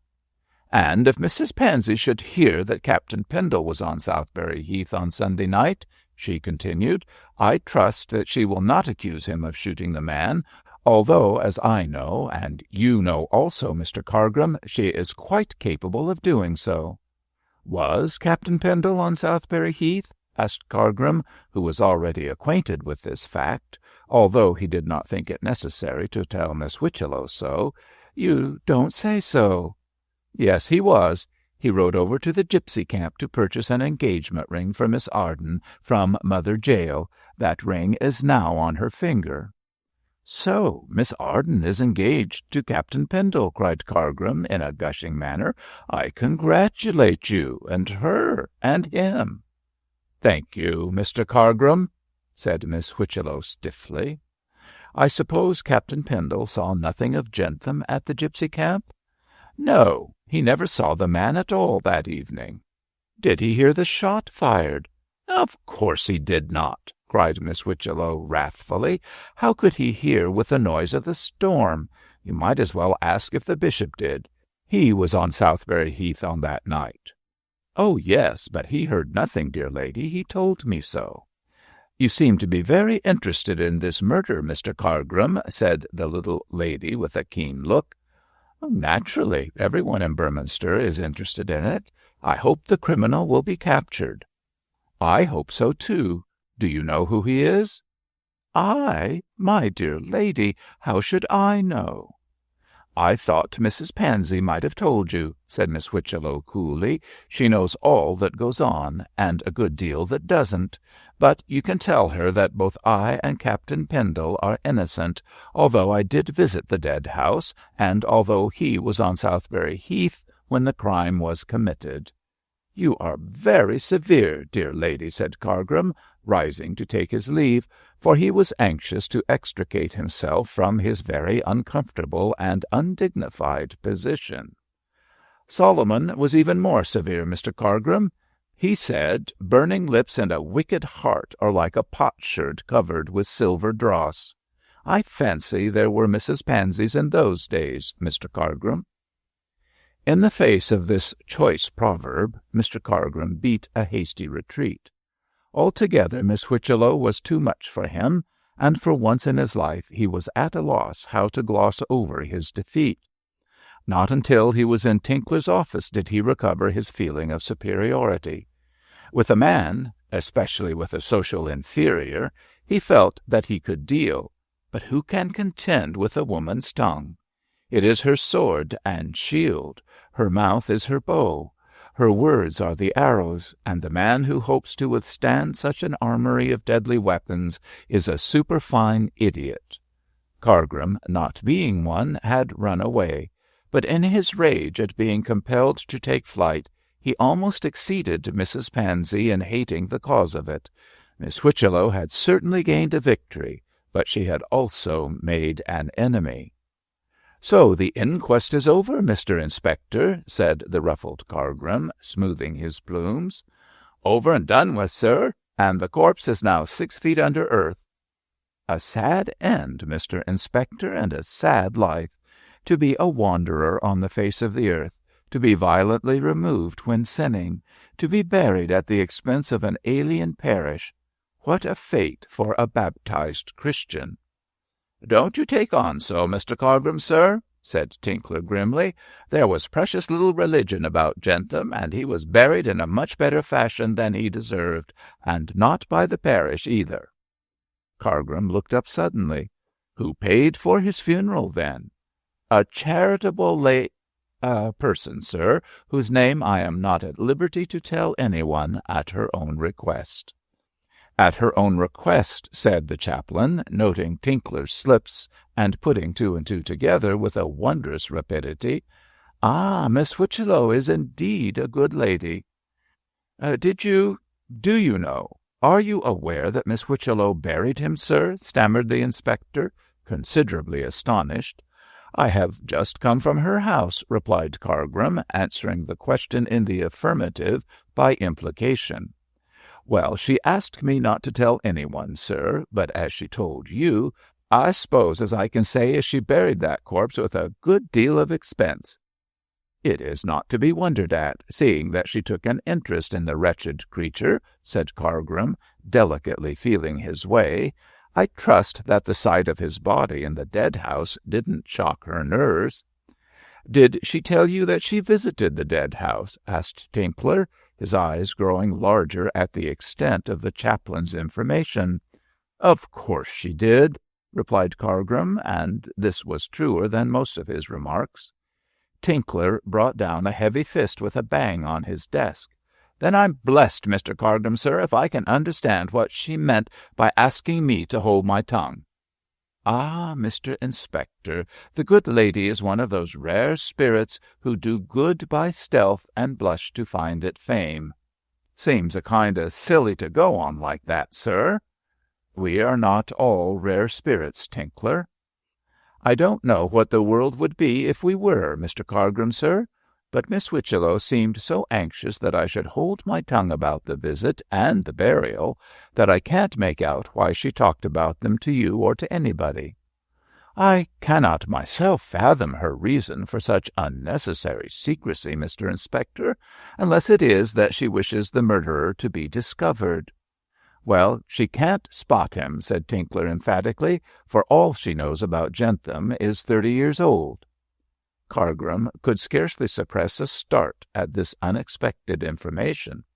So Miss Whitchello did know something about the dead man after all, and doubtless her connection with Jentham had to do with the secret of the bishop. Cargrim felt that he was on the eve of an important discovery, for Tinkler, thinking that Miss Whitchello had made a confidant of the chaplain, babbled on innocently, without guessing that his attentive listener was making a base use of him. The shrug of the shoulders with which Cargrim commented on his last remark made Tinkler talk further. "Besides," said he expansively, "what does Miss Whitchello know? Only that the man was a violinist 30 years ago, and that he called himself Amaru. Those details don't throw any light on the murder, Mr. Cargrim, sir." The chaplain mentally noted the former name and former profession of Jentham, and shook his head. "Such information is utterly useless," he said gravely, "and the people with whom Amaru, alias Jentham, associated then, are doubtless all dead by this time." "Well, Miss Whitchello didn't mention any of his friends, sir, but I dare say it wouldn't be much use if she did. Beyond the man's former name and business as a fiddler, she told me nothing. I suppose, sir, she didn't tell you anything likely to help us?" "No, I don't think the past can help the present, Mr. Tinkler. But what is your candid opinion about this case?" "I think it is a mystery, Mr. Cargrim, sir, and is likely to remain one." "You don't anticipate that the murderer will be found?" "No," replied Mr. Inspector gruffly, "I don't." "Cannot Mosk, with whom Jentham was lodging, enlighten you?" Tinkler shook his head. "Mosk said that Jentham owed him money and promised to pay him this week, but that, I believe, was all moonshine." "But Jentham might have expected to receive money, Mr. Inspector." "Not he, Mr. Cargrim, sir. He knew no one here who would lend or give him a farthing. He had no money on him when his corpse was found." "Yet the body had been robbed." "Oh, yes, the body was robbed, sure enough, for we found the pockets turned inside out. But the murderer only took the rubbish a vagabond was likely to have on him." "Were any papers taken, do you think, Mr. Inspector?" "Papers?" echoed Tinkler, scratching his head. "What papers?" "Well," said Cargrim, shirking a true explanation, "papers likely to reveal his real name and the reason of his haunting Burminster." "I don't think there could have been any papers, Mr. Cargrim, sir. If there had been, we'd have found 'em. The murderer wouldn't have taken rubbish like that." "But why was the man killed?" persisted the chaplain. "He was killed in a row," said Tinkler decisively. "That's my theory. Mother Jael says that he was half seas over when he left the camp, so I dare say he met some labourer who quarrelled with him and used his pistol." "But is it likely that the labourer would have a pistol?" "Why not? Those harvesters don't trust one another, and it's just as likely as not that one of them would keep a pistol to protect his property from the other." "Was search made for the pistol?" "Yes, it was, and no pistol was found. I tell you what, Mr. Cargrim," said Tinkler, rising in rigid military fashion, "it's my opinion that there is too much tall talk about this case. Jentham was shot in a drunken row, and the murderer has cleared out of the district. That is the whole explanation of the matter." "Oh, I dare say you are right, Mr. Inspector," sighed Cargrim, putting on his hat. "We are all apt to elevate the commonplace into the romantic." "Or make a mountain out of a molehill, which is plain English," said Tinkler. "Good day, Mr. Cargrim." "Good day, Tinkler, and many thanks for your lucid statement of the case. I have no doubt that his lordship the bishop will take your very sensible view of the matter." As it was now late, Mr. Cargrim returned to the palace, not ill-pleased with his afternoon's work. He had learned that Miss Whitchello had visited the dead house, that she had known the dead man as a violinist under the name of Amaru, and had buried him for old acquaintance' sake at her own expense. Also, he had been informed that Captain Pendle and his brother Gabriel had been on Southberry Heath on the very night and about the very time when the man had been shot. So, with all these materials, Mr. Cargrim hoped sooner or later to build up a very pretty case against the bishop. If Miss Whitchello was mixing up with the matter, so much the better. At this moment, Mr. Cargrim's meditation was broken in upon by the voice of Dr. Graham. "You are the very man I want, Cargrim. The bishop has written, asking me to call tonight and see him. Just tell him that I am engaged this evening, but that I will attend on him tomorrow morning at 10 o'clock. "Oh-ho!" soliloquized Cargrim, when the doctor, evidently in a great hurry, went off. "So his lordship wants to see Dr. Graham. I wonder what that is for." Chapter 19. The Bishop's Request. Whatever Dr. Pendle may have thought of the Southberry murder, he kept his opinion very much to himself. It is true that he expressed himself horrified at the occurrence of so barbarous a crime in his diocese, that he spoke pityingly of the wretched victim, that he was interested in hearing the result of the inquest, but in each case he was guarded in his remarks. At first, on hearing of the crime, his face had betrayed, at all events to Cargrim's jealous scrutiny, an expression of relief, but shortly afterwards, on second thoughts, as one might say, there came into his eyes a look of apprehension. That look, which seemed to expect the drawing near of evil days, never left them again, and daily his face grew thinner and whiter, his manner more restless and ill at ease. He seemed as uncomfortable as was Damocles under the hair-suspended sword. Other people besides the chaplain noticed the change, but unlike Cargrim, they did not ascribe it to a consciousness of guilt, but to ill health. Mrs. Pendle, who was extremely fond of her husband, and was well informed with regard to the newest treatment and the latest fashionable medicine, insisted that the bishop suffered from nerves brought on by overwork, and plaintively suggested that he should take the cure for them at some German bawd.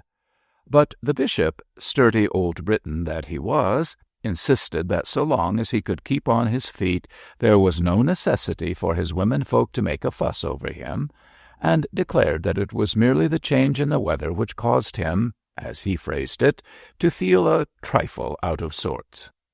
"It is hot one day and cold the next, my dear," he said in answer to his wife's remonstrances, as if the clerk of the weather didn't know his own mind. "How can you expect the liver of a fat, lazy old man like me not to respond to these sudden changes of temperature?" "Fat, Bishop!" cried Mrs. Pendle in vexed tones. "You are not fat. You have a fine figure for a man of your age, and as to lazy, there is no one in the church who works harder than you do. No one can deny that." "Oh, you flatter me, my love." "You underrate yourself, my dear. But if it is liver, why not try Woodhall Spa?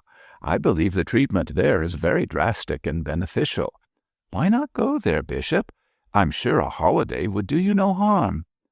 "I haven't time for a holiday, Amy. My liver must get well as best it can while I go about my daily duties. That is if it is my liver." "I don't believe it is," remarked Mrs. Pendle. "It is nerves, my dear, nothing else. You hardly eat anything, you start at your own shadow, and at times you are too irritable for words. Go to Droitwich for those unruly nerves of yours, and try brine baths." "I rather think you should go to Nauheim for that weak heart of yours, my love," replied Dr. Pendle, arranging his wife's pillows. "In fact, I want you and Lucy to go there next month." "Indeed, Bishop, I shall do no such thing. You are not fit to look after yourself." "Then Graham shall look after me." "Dr. Graham!" echoed Mrs. Pendle with contempt. "He is old-fashioned and quite ignorant of the new medicines. No, Bishop, you must go to Droitwich." "And you, my dear, to Nauheim." At this point matters came to an issue between them, for Mrs. Pendle, who like most people possessed a fund of what may be called nervous obstinacy, positively refused to leave England. On his side, the bishop insisted more eagerly than was his custom that Mrs. Pendle should undergo the shot treatment at Nauheim. For some time the argument was maintained with equal determination on both sides, until Mrs. Pendle concluded it by bursting into tears and protesting that her husband did not understand her in the least, whereupon, as the only way to soothe her, the bishop admitted that he was in the wrong and apologized. All the same, he was determined that his wife should go abroad, and thinking she might yield to professional persuasions, he sent for Dr. Graham. By Cargrim a message was brought that the doctor would be with the bishop next morning, so Pendle, not to provoke further argument, said nothing more on the subject to his wife. But here Lucy came on the scene, and seemed equally as averse as her mother to continental travel. She immediately entered her protest against the proposed journey. "Mamma is better now than ever she was," said Lucy, "and if she goes to Nauheim the treatment will only weaken her." It will strengthen her in the long run, Lucy. I hear wonderful accounts of the Nauheim cures." "Oh, Papa, every bod says that it cures more patients than any other, just as every bod advertises that its waters have so much % more salt or sodium or iodine, or whatever they call it, than the rest.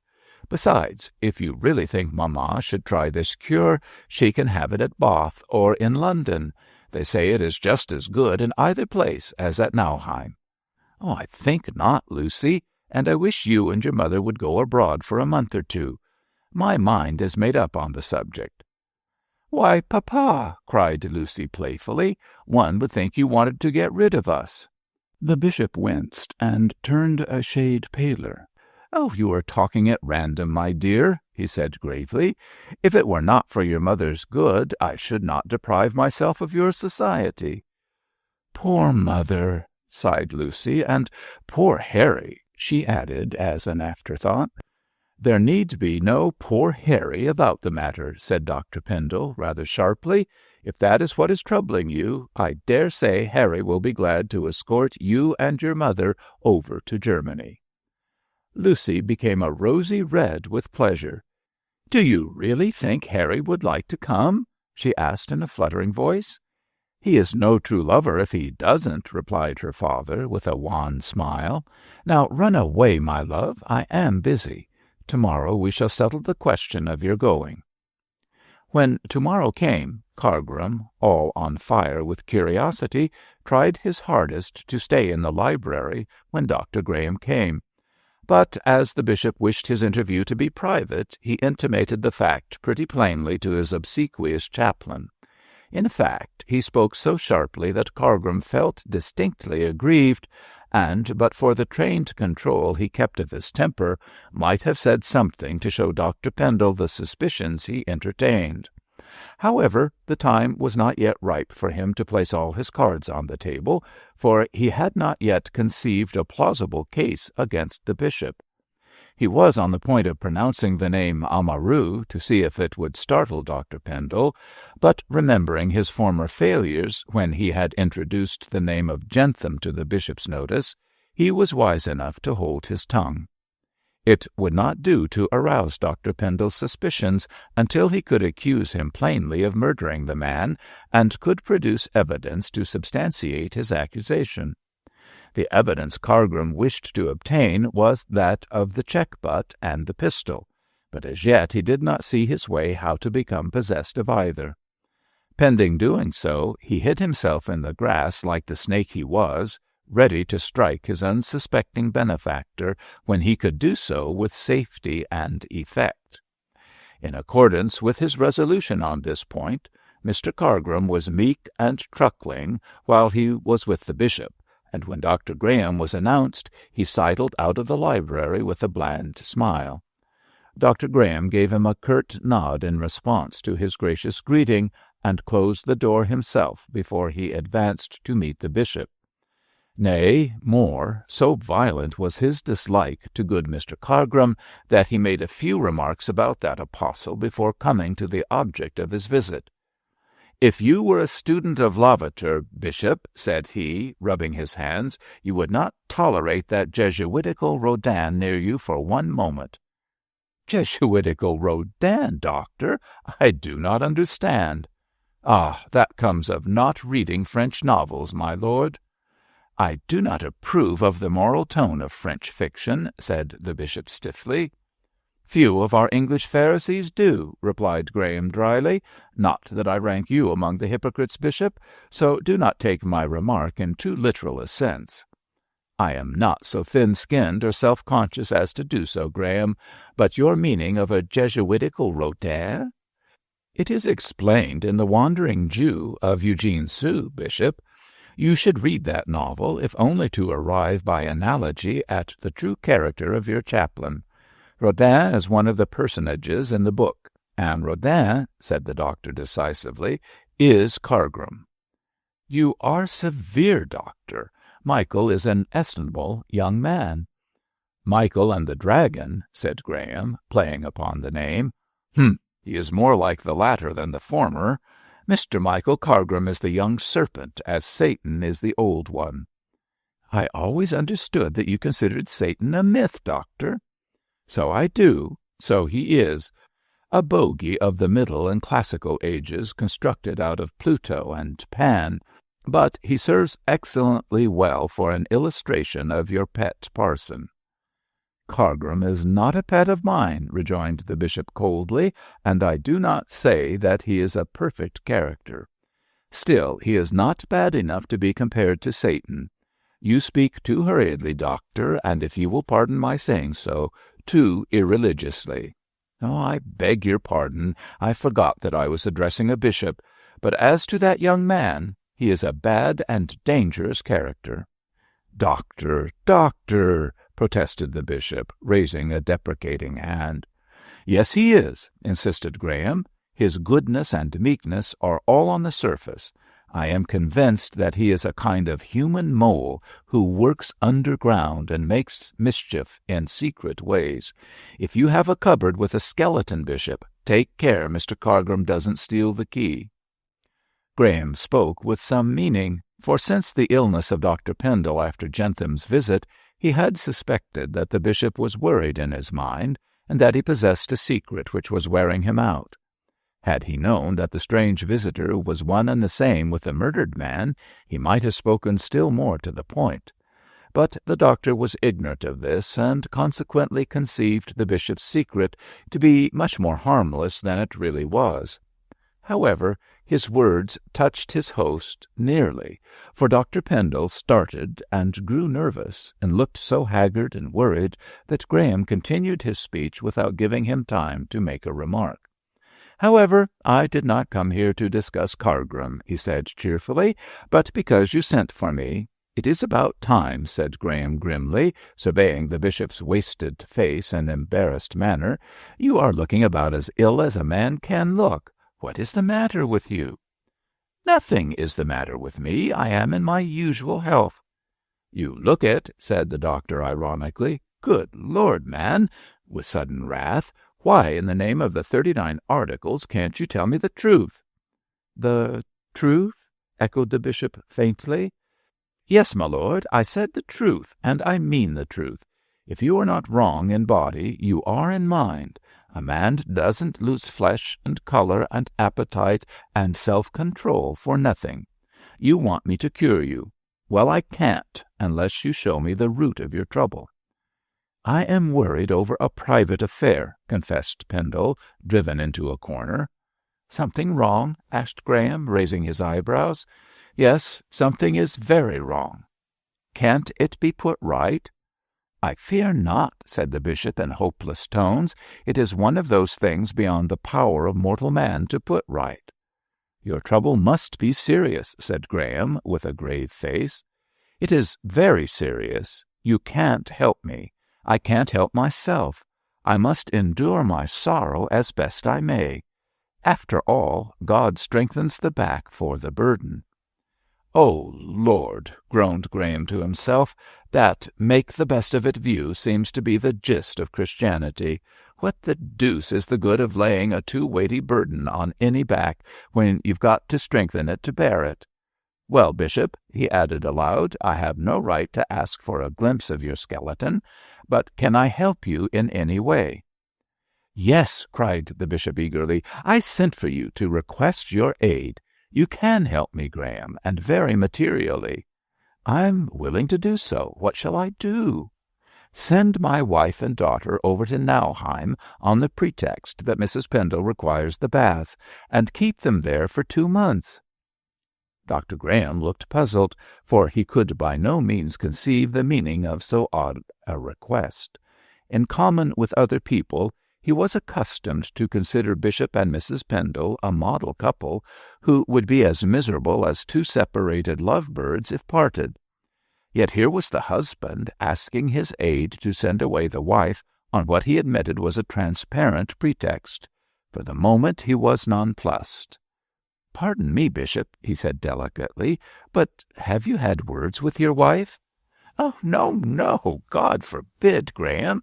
She is as good and tender as she always is, as dear to me as she ever was. but I wish her to go away for a time, and I desire Lucy to accompany her. Yesterday I suggested that they should take a trip to Nauheim, but both of them seemed unwilling to go. Yet they must go, cried the bishop vehemently, and you must help me in my trouble by insisting upon their immediate departure. Graham was more perplexed than ever. "Has your secret trouble anything to do with Mrs. Pendle?" he demanded, hardly knowing what to say. "It has everything to do with her." "Does she know that it has?" "No, she knows nothing, not even that I am keeping a secret from her, doctor," said Pendle, rising. "If I could tell you my trouble, I would, but I cannot. I dare not. If you help me, you must do so with implicit confidence in me, knowing that I am acting for the best." "Well, Bishop, you place me rather in a cleft stick," said the doctor, looking at the agitated face of the man with his shrewd little eyes. "I don't like acting in the dark. One should always look before he leaps, you know." "But good heavens, man, I am not asking you to do anything wrong. My request is a perfectly reasonable one. I want my wife and daughter to leave England for a time, and you can induce them to take the journey." "Well," said Graham calmly, "I shall do so." "Thank you, Graham. It is good of you to accede to my request." "I wouldn't do it for everyone," said Graham sharply, "and although I do not like being shut out from your confidence, I know you well enough to trust you thoroughly. A couple of months at Nauheim may do your wife good, and, as you tell me, will relieve your mind." "It certainly will relieve my mind," said the bishop very emphatically. "Very good, my lord. I'll do my very best to persuade Mrs. Pendle and your daughter to undertake the journey." "Of course," said Pendle anxiously, "you won't tell them all I have told you. I do not wish to explain myself too minutely to them." "I am not quite so indiscreet as you think, my lord," replied Graham with some dryness. "Your wife shall leave Berminster for Nauheim, thinking that your desire for her departure is entirely on account of her health." "Thank you again, doctor," and the bishop held out his hand. "Come," said Graham to himself as he took it, "this secret can't be anything very dreadful if he gives me his hand. My lord," he added aloud, "I shall see Mrs. Pendle at once. But before closing this conversation, I would give you a warning." "A warning?" stammered the bishop, starting back. "A very necessary warning," said the doctor solemnly. "If you have a secret, beware of Cargram." Chapter 20. Mother Jael. Dr. Graham was not the man to fail in carrying through successfully any scheme he undertook, and what he had promised the bishop he duly fulfilled.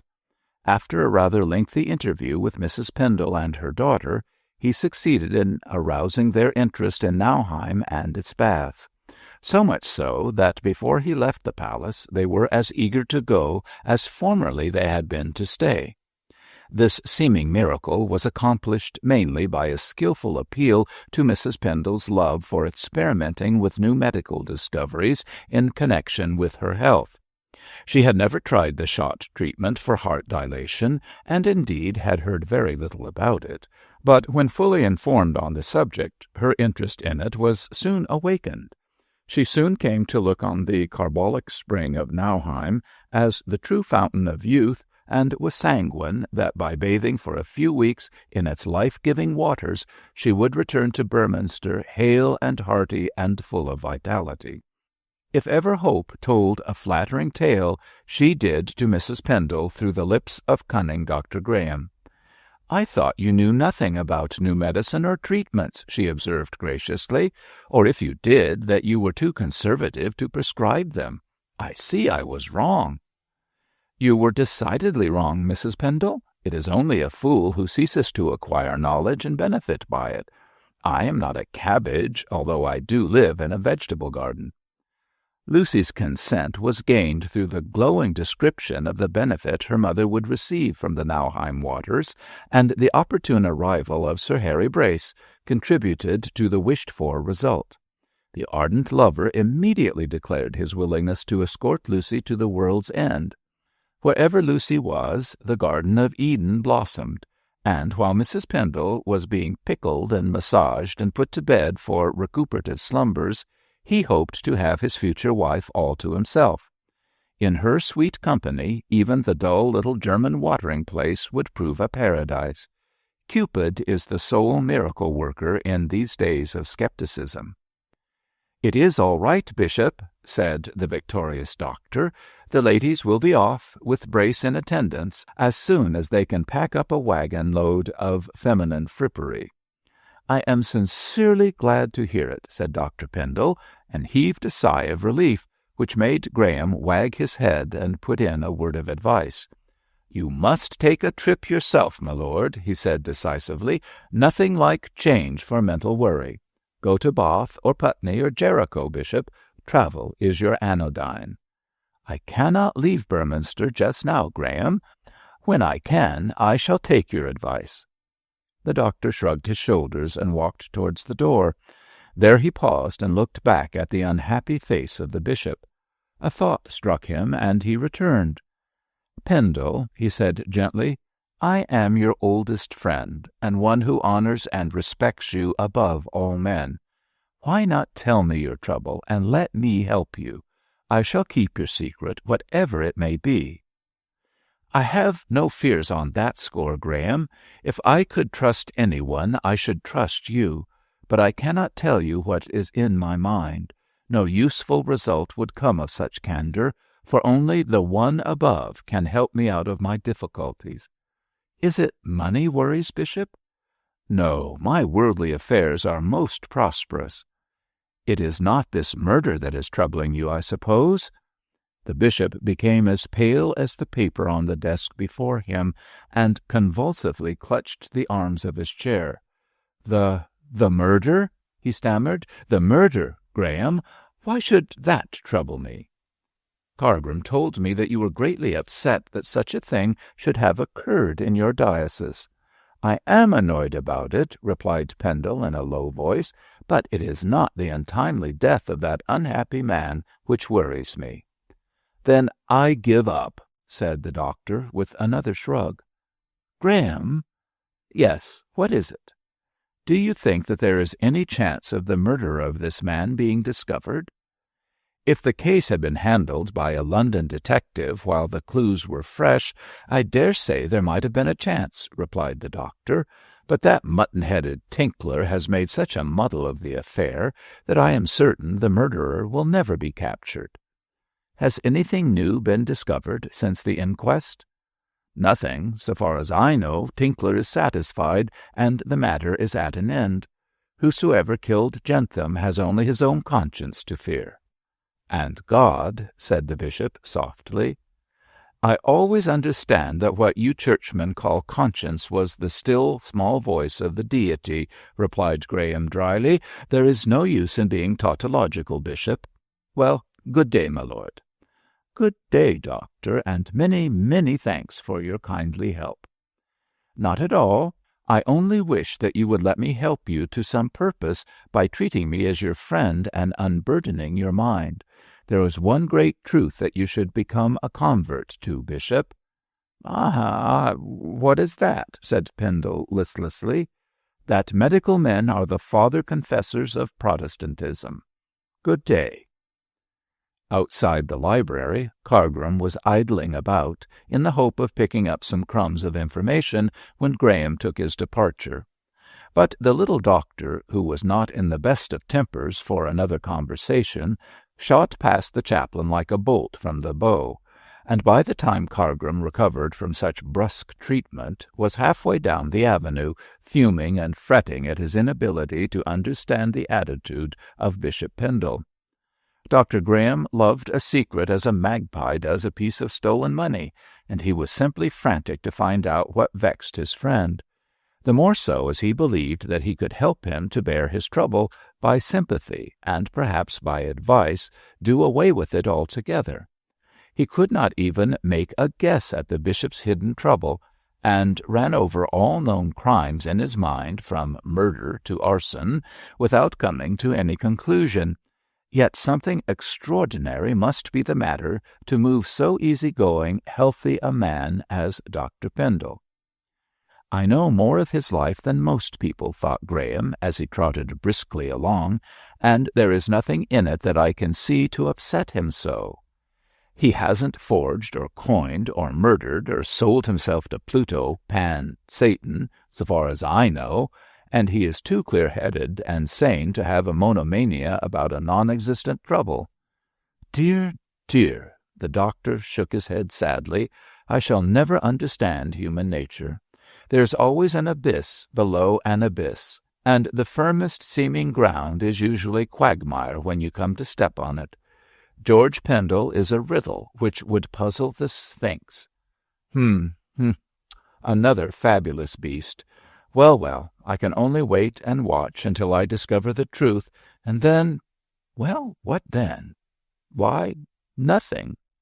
And Graham, having talked himself into a cul-de-sac of thought, shook his head furiously and strove to dismiss the matter from his too inquisitive mind. But not all his philosophy and will could accomplish the impossible. "We are a finite lot of fools," said he, "and when we think we know most, we know least. How that nameless, unseen power must smile at our attempts to scale the stars," by which remark it will be seen that Dr. Graham was not the atheist Berminster believed him to be, and here may end his speculations for the present. Shortly, Mrs. Pendle and Lucy began to pack a vast number of boxes with garments needful and ornamental, and sufficient in quantity to last them for at least 12 months. It is true that they intended to remain away only 8 weeks, but the preparations for departure were worthy of the starting out of a crusade. They must take this, they could certainly not leave that. Warm dresses were needed for possible cold weather. Cool frocks were requisite for probable hot days. They must have smart dresses, as they would, no doubt, go out a great deal, and 3 or 4 tea gowns each, as they might stay indoors altogether. In short, their stock of millinery would have clothed at least 6 women, although both ladies protested plaintively that they had absolutely nothing to wear, and that it would be necessary to go shopping in London for a few days, if only to make themselves look presentable. Harry Brace, the thoughtless bachelor, was struck dumb when he saw the immense quantity of luggage which went off in and on a bus to the railway station in the charge of a nurse and a lady's maid. "Oh, Lord," said he aghast, "are we starting out on an African expedition, Lucy?" "Well, I'm sure, Harry, Mamma and I are only taking what is absolutely necessary. Other women would take twice as much." "Wait until you and Lucy leave for your honeymoon, Brace," said the bishop, with a smile at his prospective son-in-law's long face. "She will be one of the other women then." "In that case," said Harry, a trifle grimly, "Lucy will have to decide if I am to go as a bridegroom or a luggage agent." Of course, all Berminster knew that Mrs. Pendle was going to Nauheim for the treatment, and of course all Berminster, that is, the feminine portion of it, came to take tender farewells of the travellers. Every day up to the moment of departure, Mrs. Pendle's drawing-room was crowded with ladies, all relating their experiences of English and continental travelling.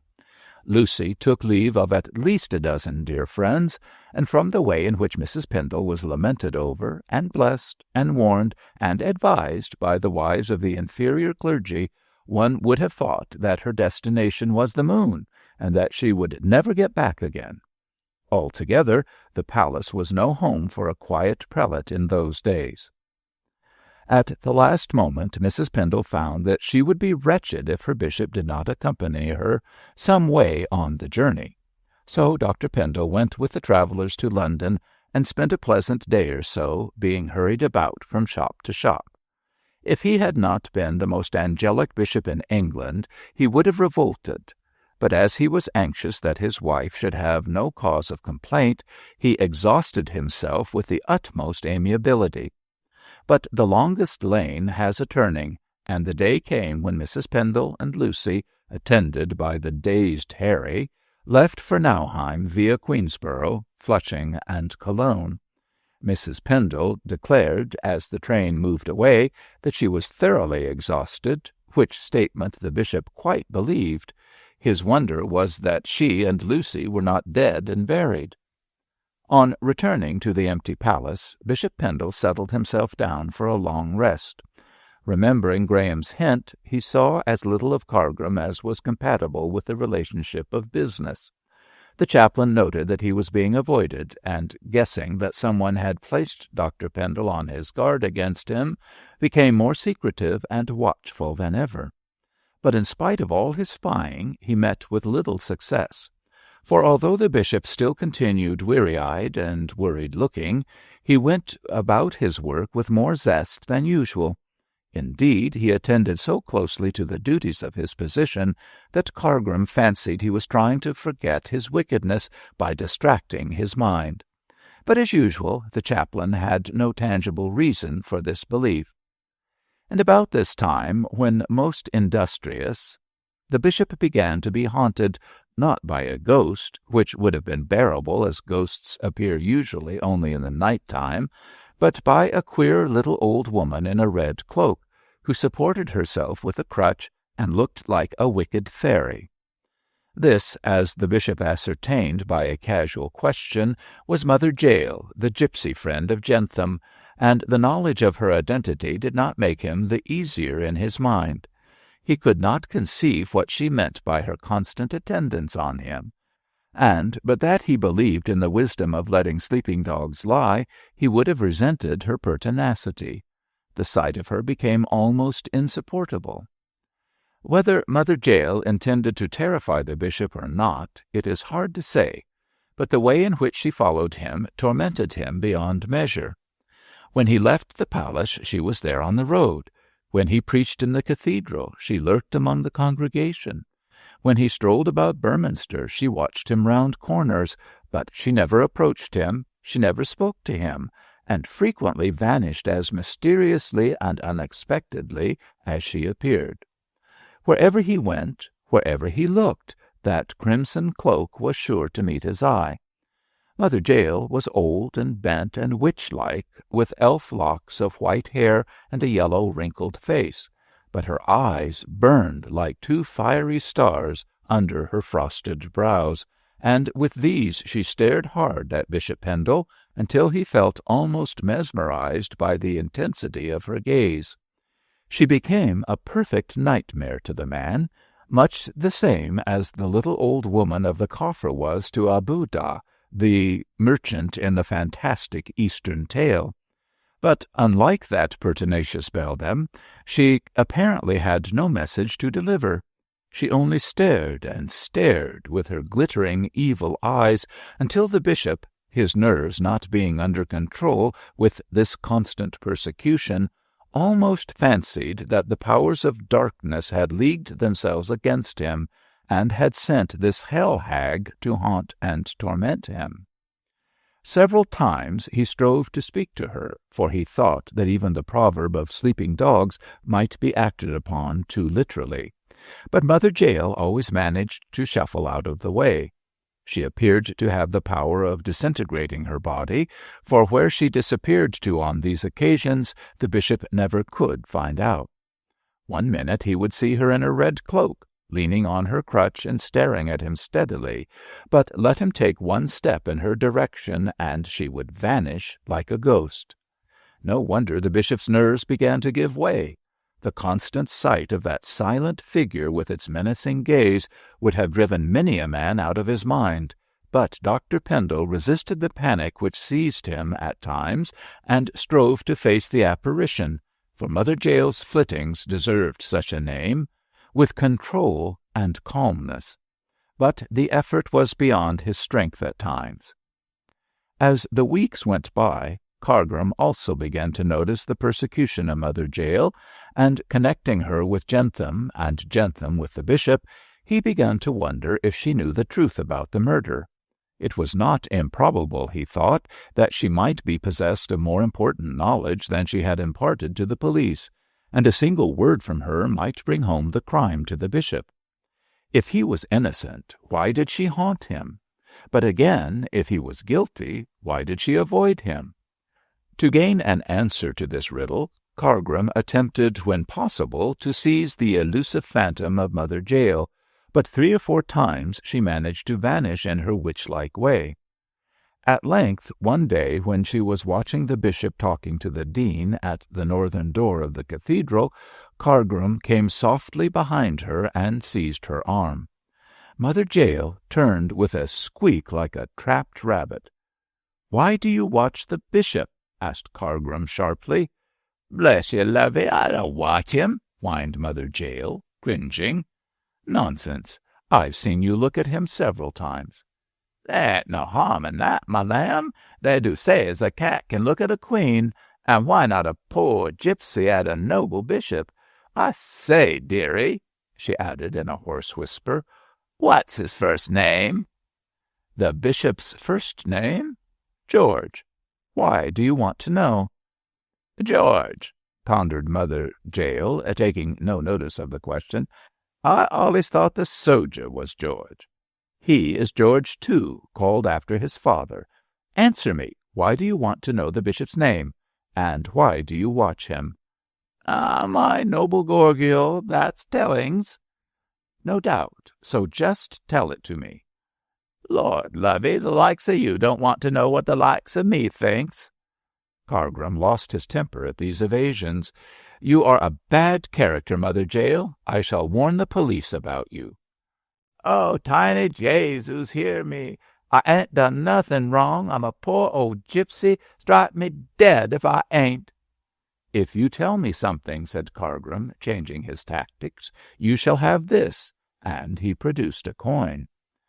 Mother Jael eyed the bright half-sovereign he held between finger and thumb, and her old eyes glistened.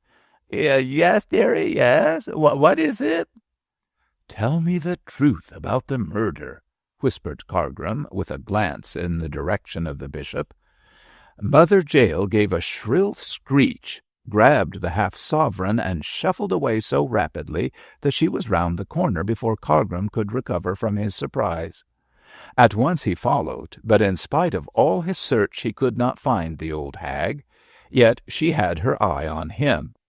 "George, and George," said Mother Jael, who was watching him from an odd angle of the wall into which she had squeezed herself. "I wonder which of 'em did it."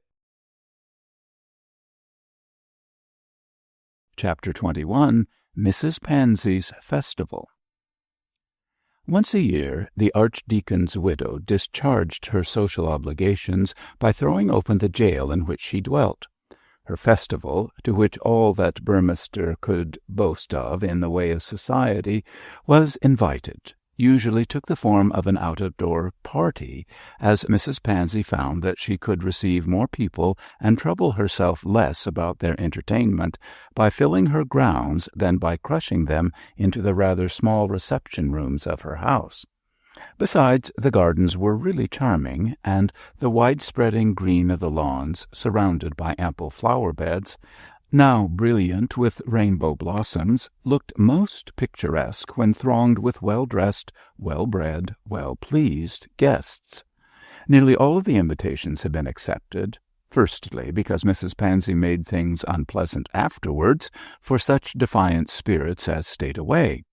Secondly, for the very attractive reason that the meat and drink provided by the hostess were of the best. Thus, Mrs. Pansy's entertainments were usually the most successful of the Burmester season. On this auspicious occasion, the clerk of the weather had granted the hostess an especially fine day.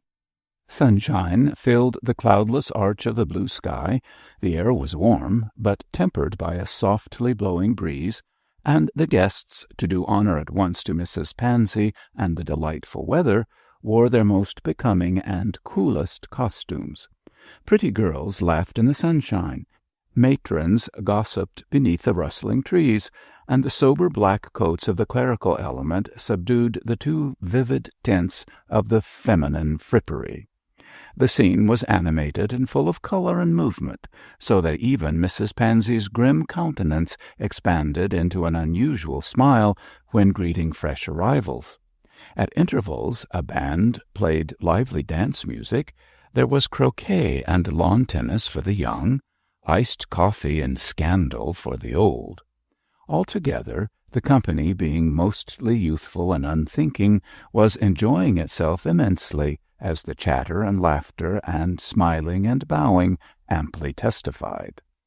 "Altogether, I may regard it as a distinct success," said Mrs. Pansy, as, attired in her most Hamlet-like weeds, she received her guests under the shade of a many-colored Japanese umbrella, "and the gardens really look nice."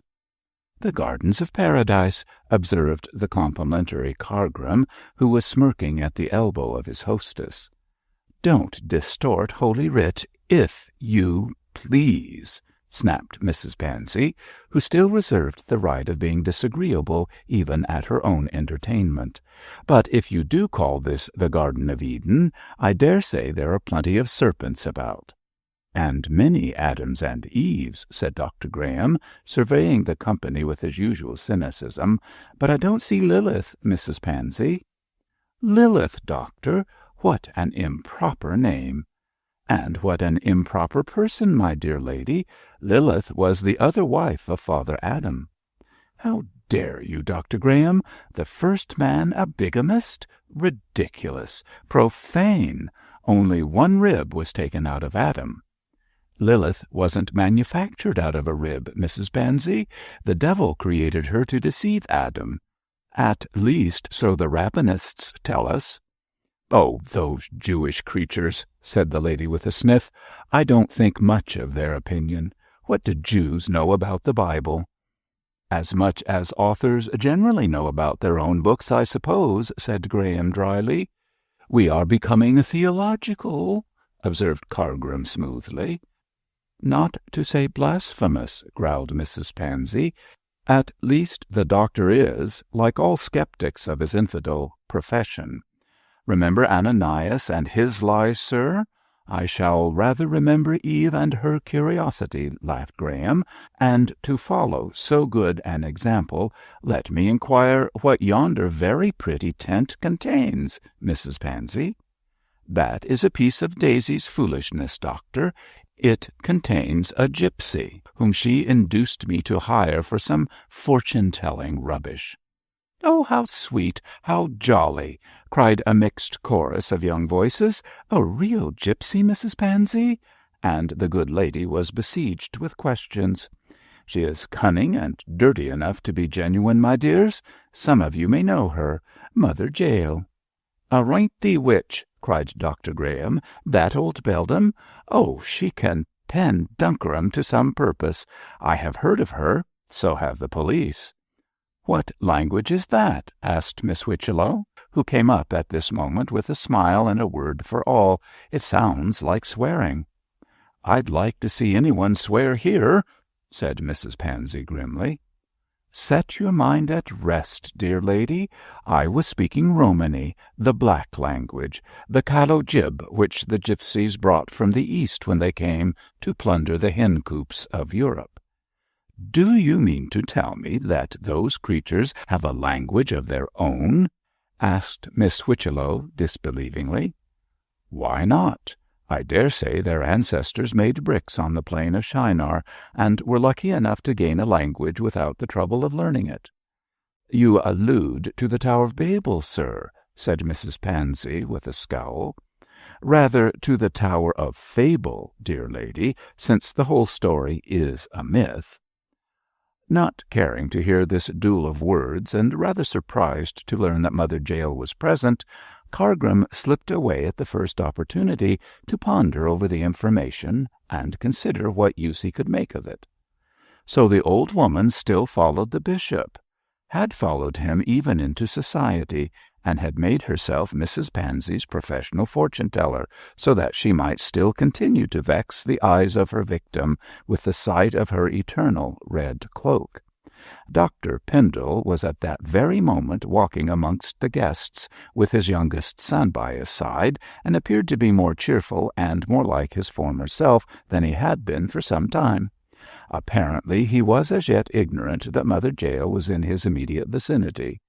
but Cargrim determined that he should be warned of her presence as speedily as possible, and be lured into having an interview with her so that his scheming chaplain might see what would come of the meeting. Also, Cargrim resolved to see the old gipsy himself and renew the conversation which she had broken off when she had thieved his gold. In one way or another, he foresaw that it would be absolutely necessary to force the woman into making some definite statement, either inculpating or exonerating the bishop in respect of Jentham's death. Therefore, having come to this conclusion, Cargrim strolled watchfully through the merry crowd. It was his purpose to inform Dr. Pendle that Mother Jael was telling fortunes in the gaily striped tent, and his determination to bring, if possible, the prelate into contact with the old hag. From such a meeting, artful Mr. Cargrim hoped to gather some useful information from the conversation and behavior of the pair. Unfortunately, Cargrim was impeded in the execution of the scheme from the fact of his remarkable popularity. He could not take 2 steps without being addressed by one or more of his lady admirers, and although he saw the bishop no great distance away, he could not reach him by reason of the detaining sirens. As gracefully as possible he eluded their snares, but when confronted by Daisy Norsham hanging on the arm of Dean Alder, he almost gave up hope of reaching his goal. There was but little chance of escape from Daisy and her small talk. Moreover, she was rather bored by the instructive conversation of the ancient parson, and wanted to attach herself to some younger and more frivolous man.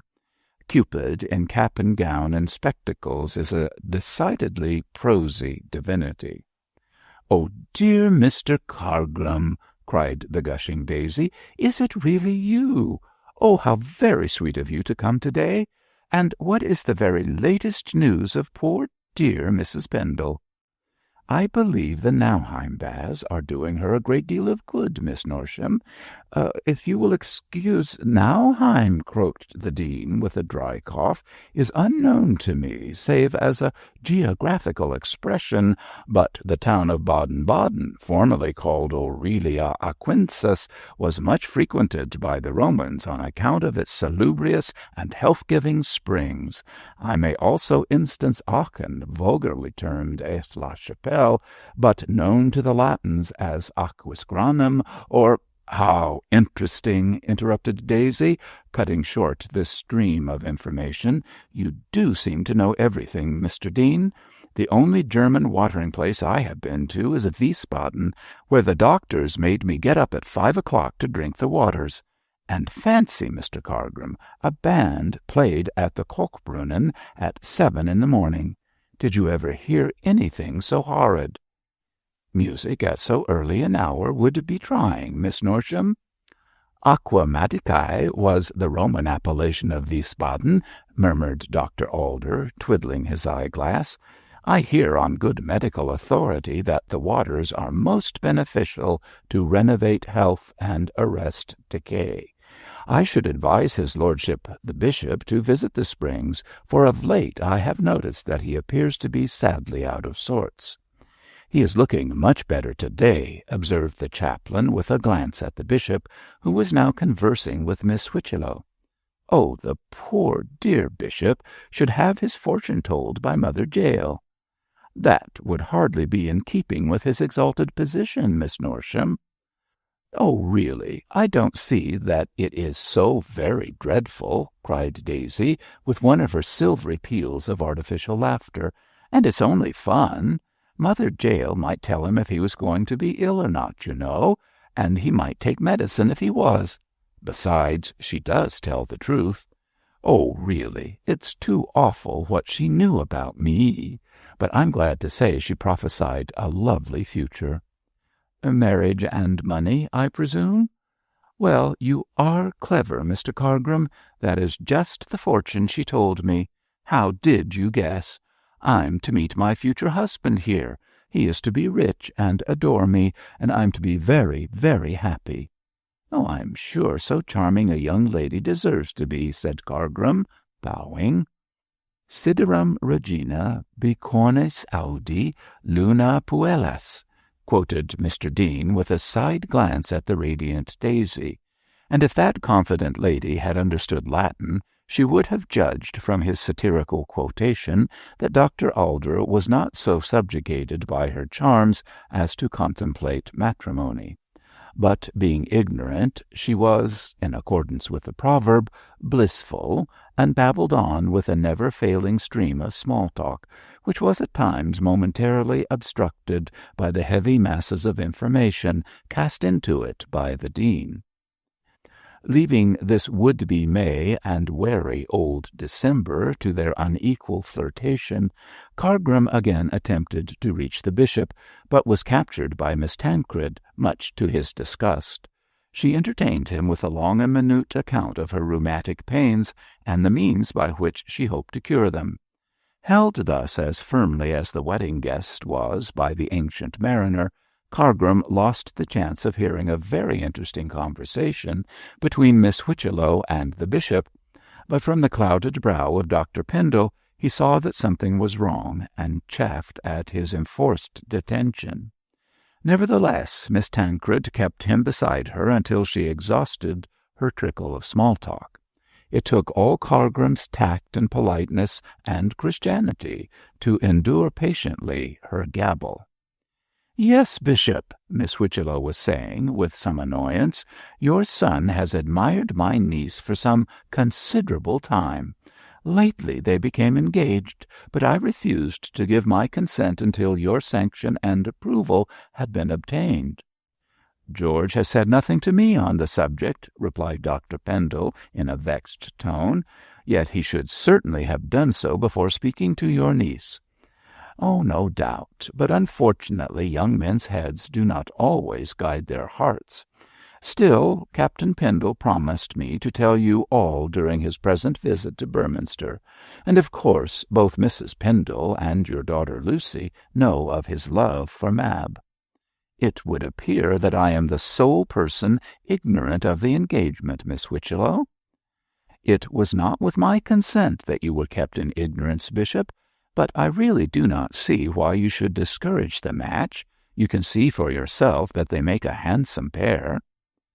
Dr. Pendle cast an angry look towards the end of the lawn, where George and Mab were talking earnestly together.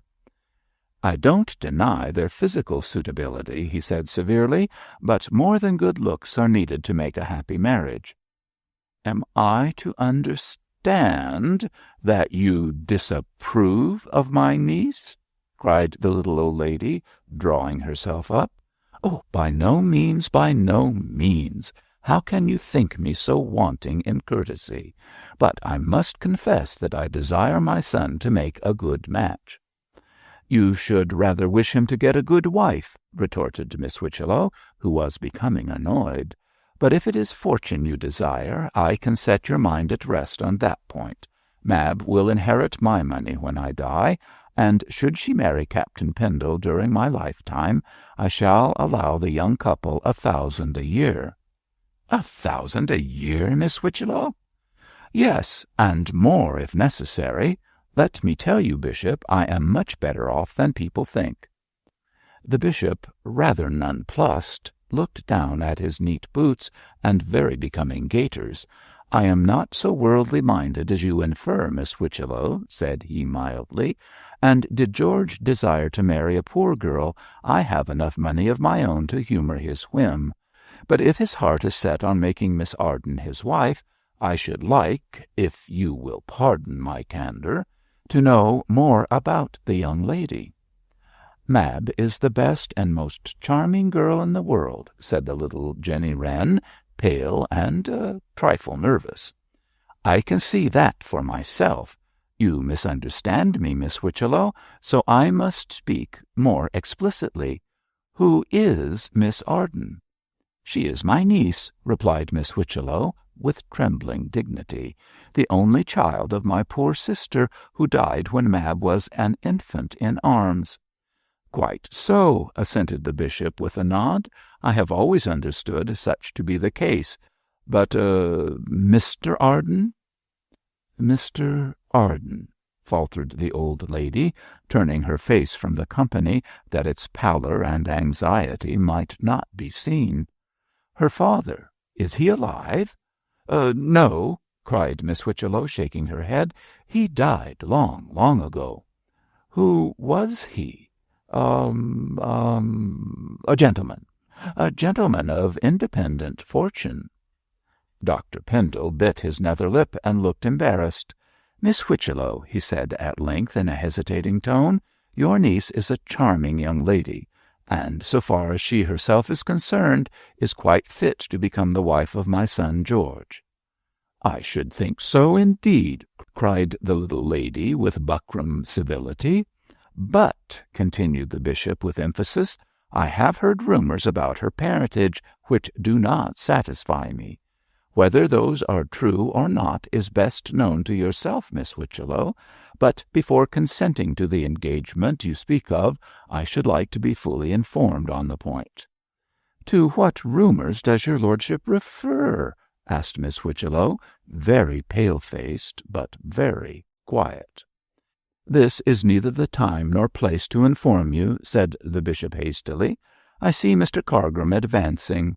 On another occasion, Miss Whitchello, we shall talk about the matter." As the chaplain, with 3 or 4 young ladies, including Miss Norsham, was bearing down on the bishop, Miss Whitchello recognized the justice of his speech, and not feeling equal to talk frivolity, she hastily retreated and ran into the house to fight down her emotion. What the poor little woman felt was known only to herself, but she foresaw that the course of true love, so far as it concerned George and Mab, was not likely to run smooth. Still, she put a brave face on it and hoped for the best.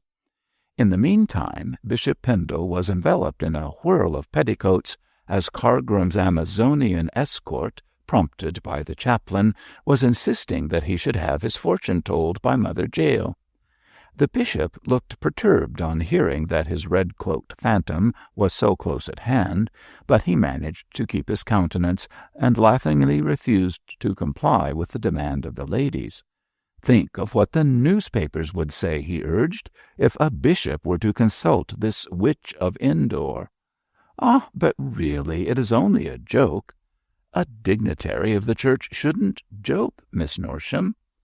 "Why not, your lordship?" put in Cargrim amiably. "I have heard that Richelieu played with a kitten." "I am not Richelieu," replied Dr. Pendle dryly, "nor is Mother Jael a kitten." "It's for a charity, Bishop," said Daisy imploringly. "I pay Mother Jael for the day, and give the rest to Mrs. Pansy's home for servants out of work." "Oh, for a charity," repeated Dr. Pendle, smiling. "That puts quite a different complexion on the question. What do you say, Mr. Cargrim?" "I don't think that your lordship can refuse the prayer of these charming young ladies," replied the chaplain obsequiously. Now the bishop really wished to see Mother Jael in order to learn why she haunted him so persistently, and as she had always vanished heretofore, he thought that the present would be a very good time to catch her. He therefore humoured the joke of fortune-telling for his own satisfaction, and explained as much to the expectant company. "Well, well, young ladies," said he good-naturedly, "I suppose I must consent to be victimized, if only to further the charitable purposes of Mrs. Pansy. Where dwells the Sibyl?" "In this tent. This way, your lordship." Dr. Pendle advanced towards the gaily-striped tent, smiling broadly, and with a playful shake of the head at the laughing nymphs around, he invaded the privacy of Mother Jael. With a sigh of relief at having accomplished his purpose, Cargrim let fall the flap which he had held up for the bishop's entry, and turned away, rubbing his hands. His aim was attained. It now remained to be seen what would come of the meeting between bishop and gipsy. Chapter 22. Mr. Mosk is indiscreet. While the bishop was conversing with Miss Whitchello about the engagement of George and Mab, the young people themselves were discussing the self-same subject with much ardour. Captain Pendle had placed 2 chairs near a quickset hedge, beyond the hearing of other guests, and on these he and Mab were seated as closely as was possible without attracting the eyes of onlookers.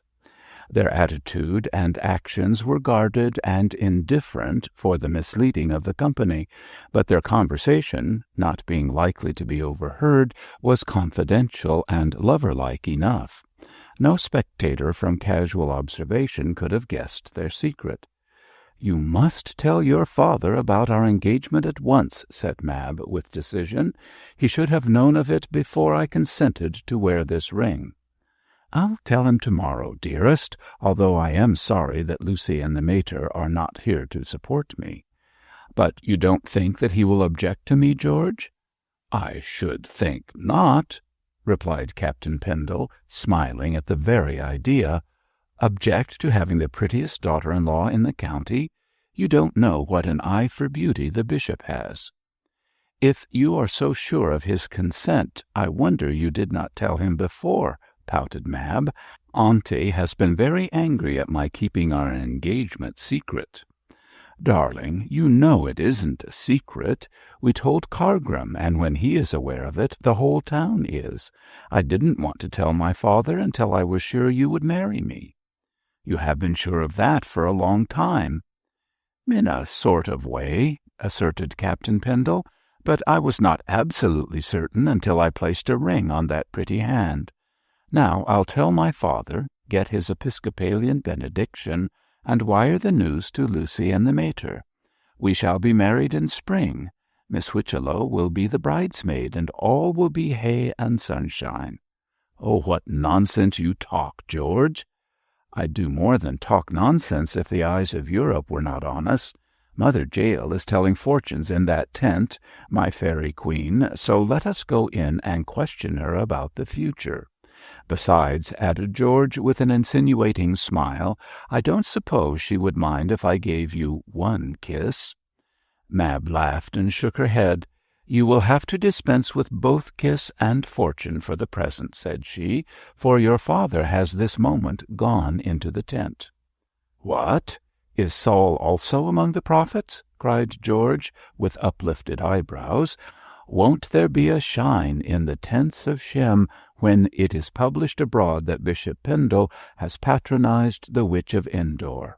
I wonder what he wants to know. Surely the scroll of his fortune is made up." "George," said Mab gravely, "your father has been much worried lately." "About what? By whom?" "I don't know, but he looks worried." "Oh, he is fidgeting because my mother is away. He always fusses about her health like a hen with 1 chick." "Be more respectful, my dear," corrected Mab demurely. "I'll be anything you like, sweet prude, if you'll only fly with me far from this madding crowd. Hang it, here is someone coming to disturb us." "It is your brother." "So it is. Hello, Gabriel, why that solemn brow?" "I have just heard bad news," said Gabriel, pausing before them. "Old Mr. Lee is dying." "What? The rector of Heathcroft? I don't call that bad news, old boy, seeing that his death gives you your step." "George!" cried Mab and Gabriel in a breath. "How can you?" "Well, Lee is old and ripe enough to die, isn't he?" said the incorrigible George. "Remember what the old Scotch sexton said to the weeping mourners. 'What are ye greeting aboot? If ye dinna bring 'em at 80, when will ye bring 'em?'" "My Scotch accent is bad," added Captain Pendle, "but the story itself is a thing of beauty." "I want to tell my father the news," said Gabriel, indignantly turning away from George's wink. "Where is he?" "With mother— Oh, there he is," cried Mab as the bishop issued from the Sibyl's tent. "Oh, George, how ill he looks!" "By Jove, yes, he is as pale as a ghost. Come and see what is wrong, Gabriel. Excuse me a moment, Mab."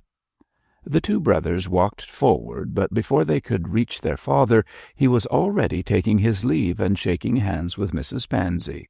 His face was white, his eyes were anxious, and it was only by sheer force of will that he could excuse himself to his hostess in his ordinary voice. "I am afraid the sun has been too much for me, Mrs. Pansy," he said, in his usual suave tones, "and the close atmosphere of that tent is rather trying. I regret being obliged to leave so charming a scene, but I feel sure you will excuse me." "Certainly, Bishop," said Mrs. Pansy, graciously enough, "but won't you have a glass of sherry or—" "Oh, nothing, thank you, nothing. Good-bye, Mrs. Pansy. Your fête has been most successful. Ah, Gabriel," catching sight of his youngest son, "will you be so good as to come with me?" "Are you ill, sir?" asked George with solicitude. No, a little out of sorts, perhaps. The sun, merely the sun." And waving his hand in a hurried manner, Dr. Pendle withdrew as quickly as his dignity permitted, leaning on Gabriel's arm. The curate's face was as colourless as that of his father, and he seemed equally as nervous in manner. Captain Pendle returned to Mab in a state of bewilderment, for which there was surely sufficient cause. "I never saw the bishop so put out before," said he with a puzzled look. "Old Mother Jael must have prophesied blue ruin and murder." Murder! The ominous word struck on the ears of Cargrim, who was passing at the moment, and he smiled cruelly as he heard the half-joking tone in which it was spoken. Captain George Pendle little thought that the chaplain took his jesting speech in earnest, and was more convinced than ever that the bishop had killed Jentham, and had just been warned by Mother Jael that she knew the truth.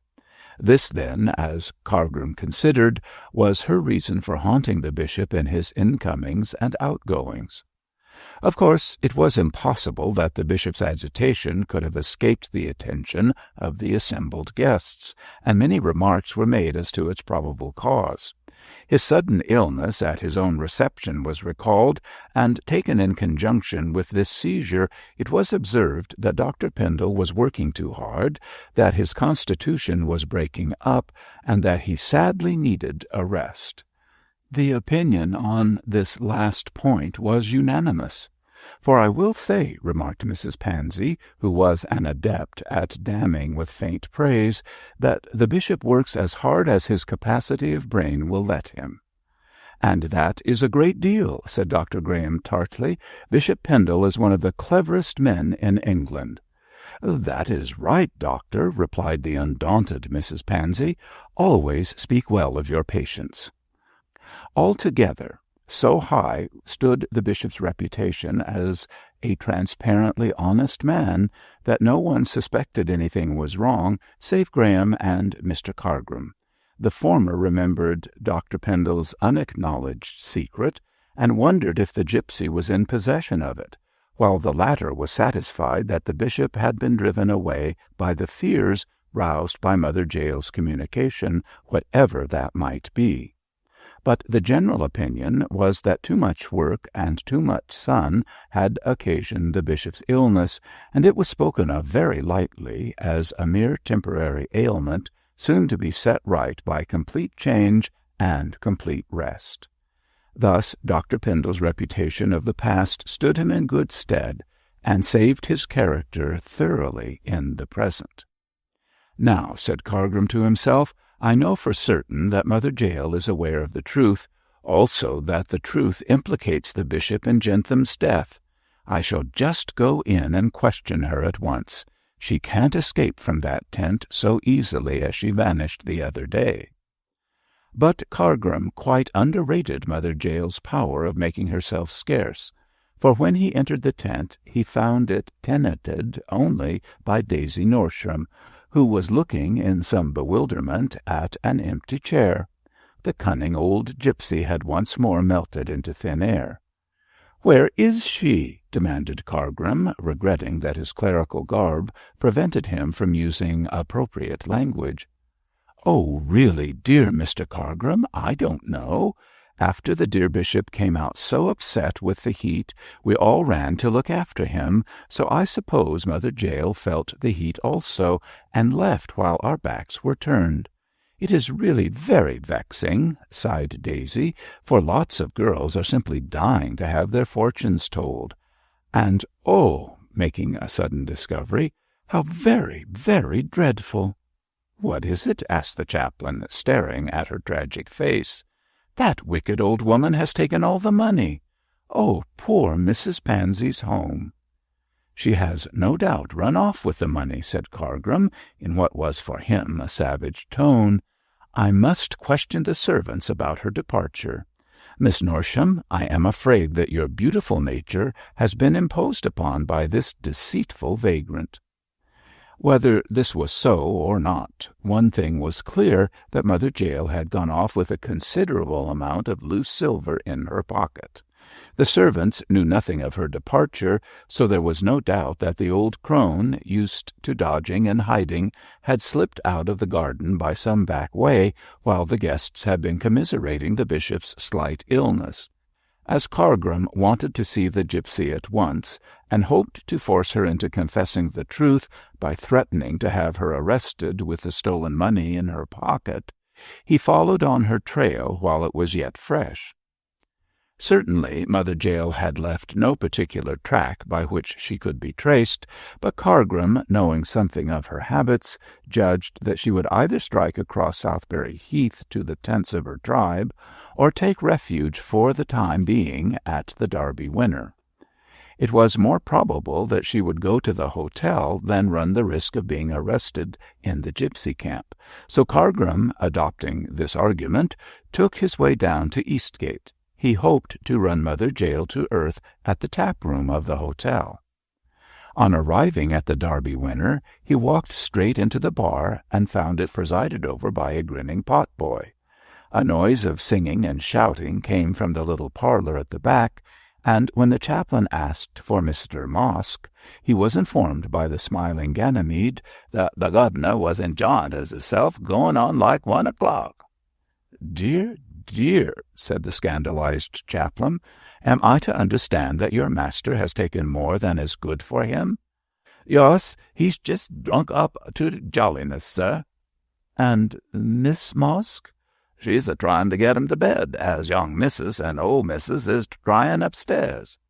"I shall certainly speak about this to the authorities," said Cargrim in an angry tone. "You are sober enough to answer my questions, I hope?" "Yes, sir, I'm straight," growled the pot-boy, pulling his forelock. "Then tell me if that gipsy woman, Mother Jael, is here." "No, sir, she ain't. I ain't set eyes on her for, know how long." The man spoke earnestly enough, and was evidently telling the truth.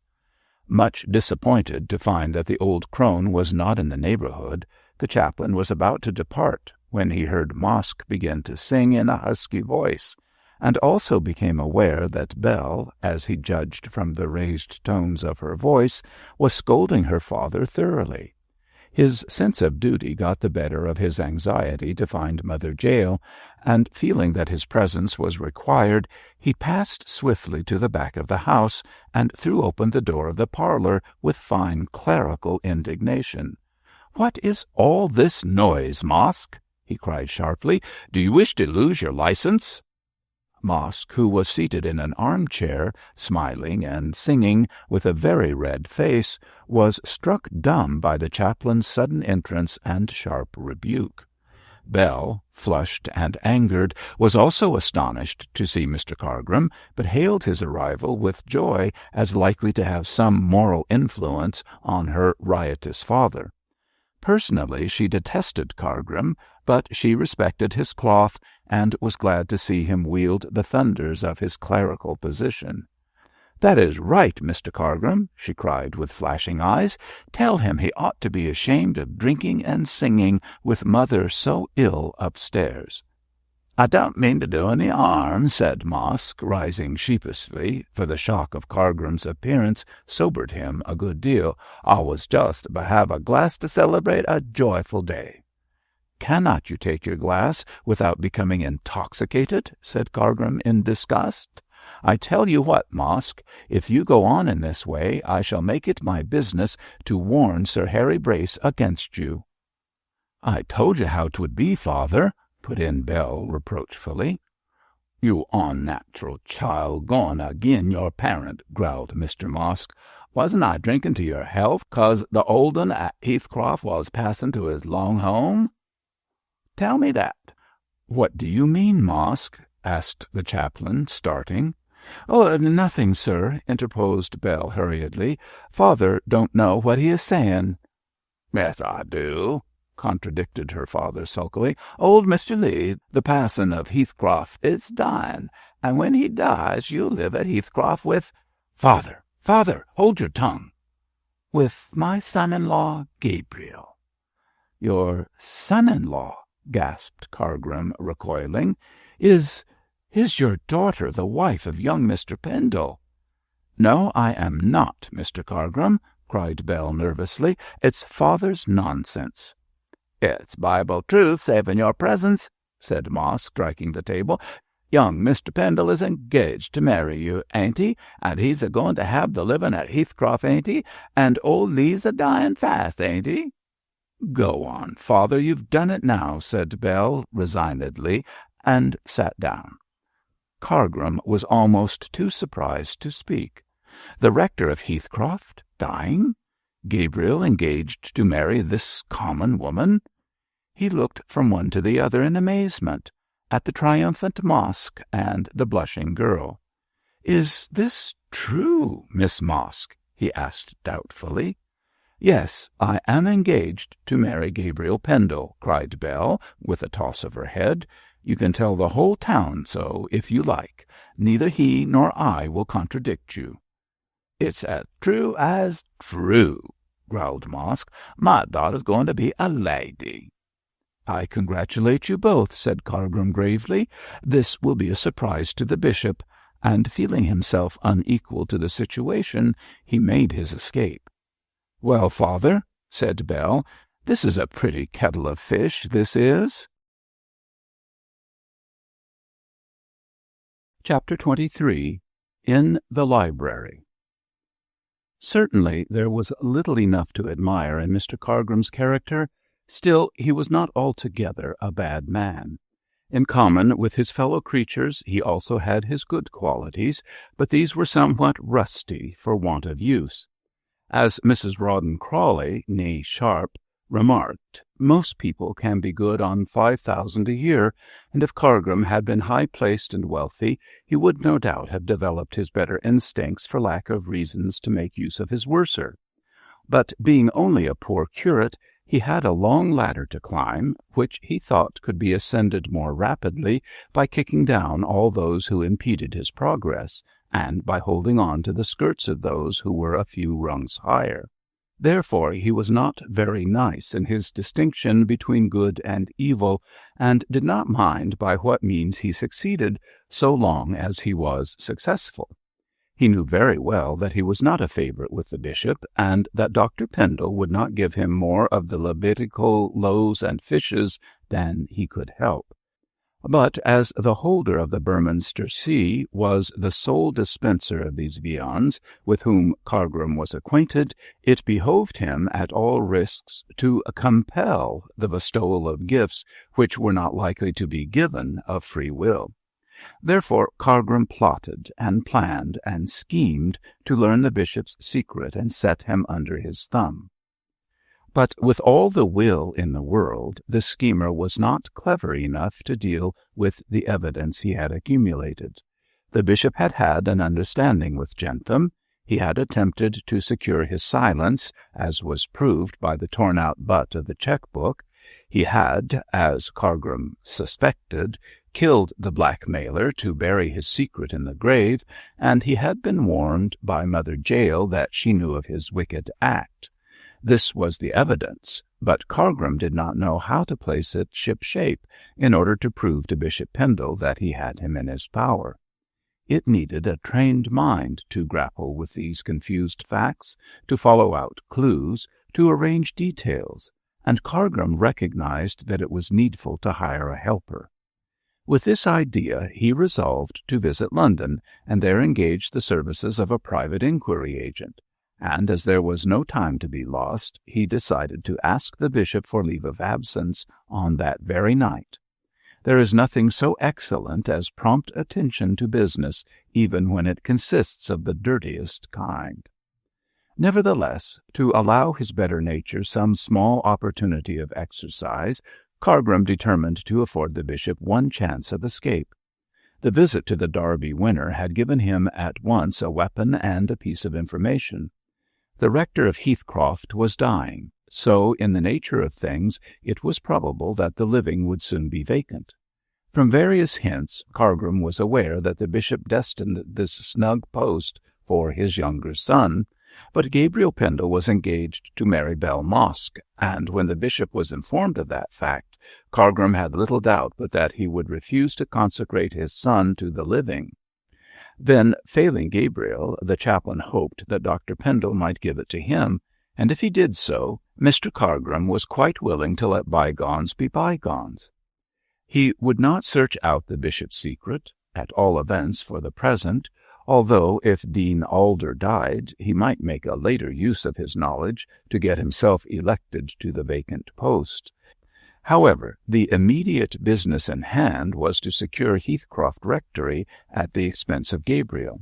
So Mr. Cargrim walked rapidly to the palace with the intention of informing the bishop without delay of the young man's disgraceful conduct. Only at the conclusion of the interview could he determine his future course. If, angered at Gabriel, the bishop gave him the living, he would let the bishop settle his account with his conscience. But if Dr. Pendle refused, he would then go up to London and hire a bloodhound to follow the trail of Dr. Pendle's crime, even to his very doorstep. In thus giving his patron an alternative, Cargrim thought himself a very virtuous person indeed. Yet, so far as he knew, he might be compounding a felony, but that knowledge did not trouble him in the least.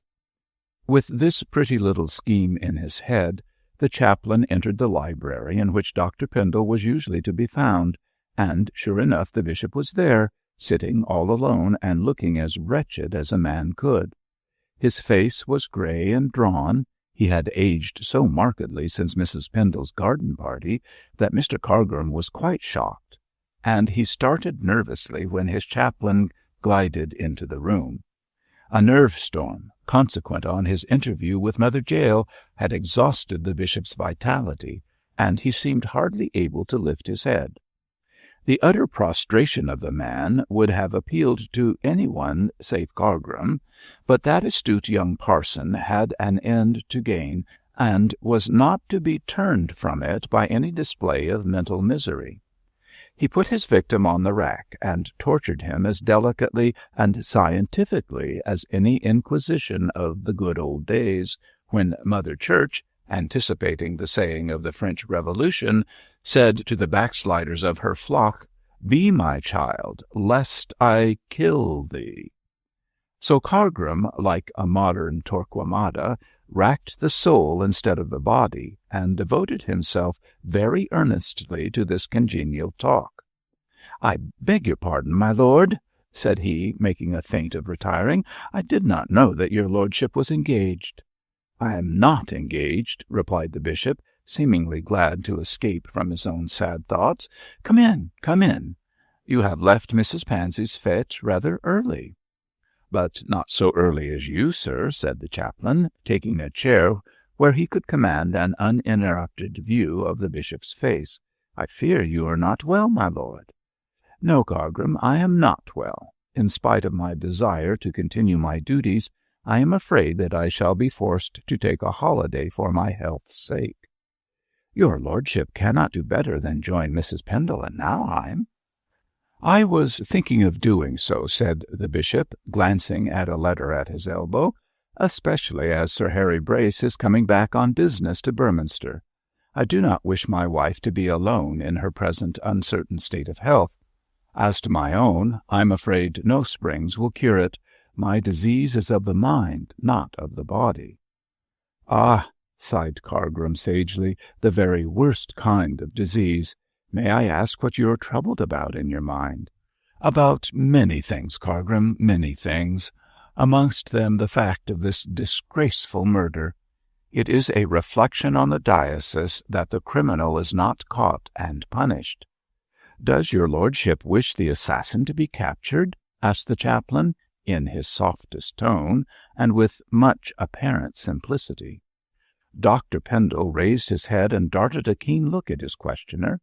"Of course I do," he answered sharply, "and I am much annoyed that our local police have not been clever enough to hunt him down.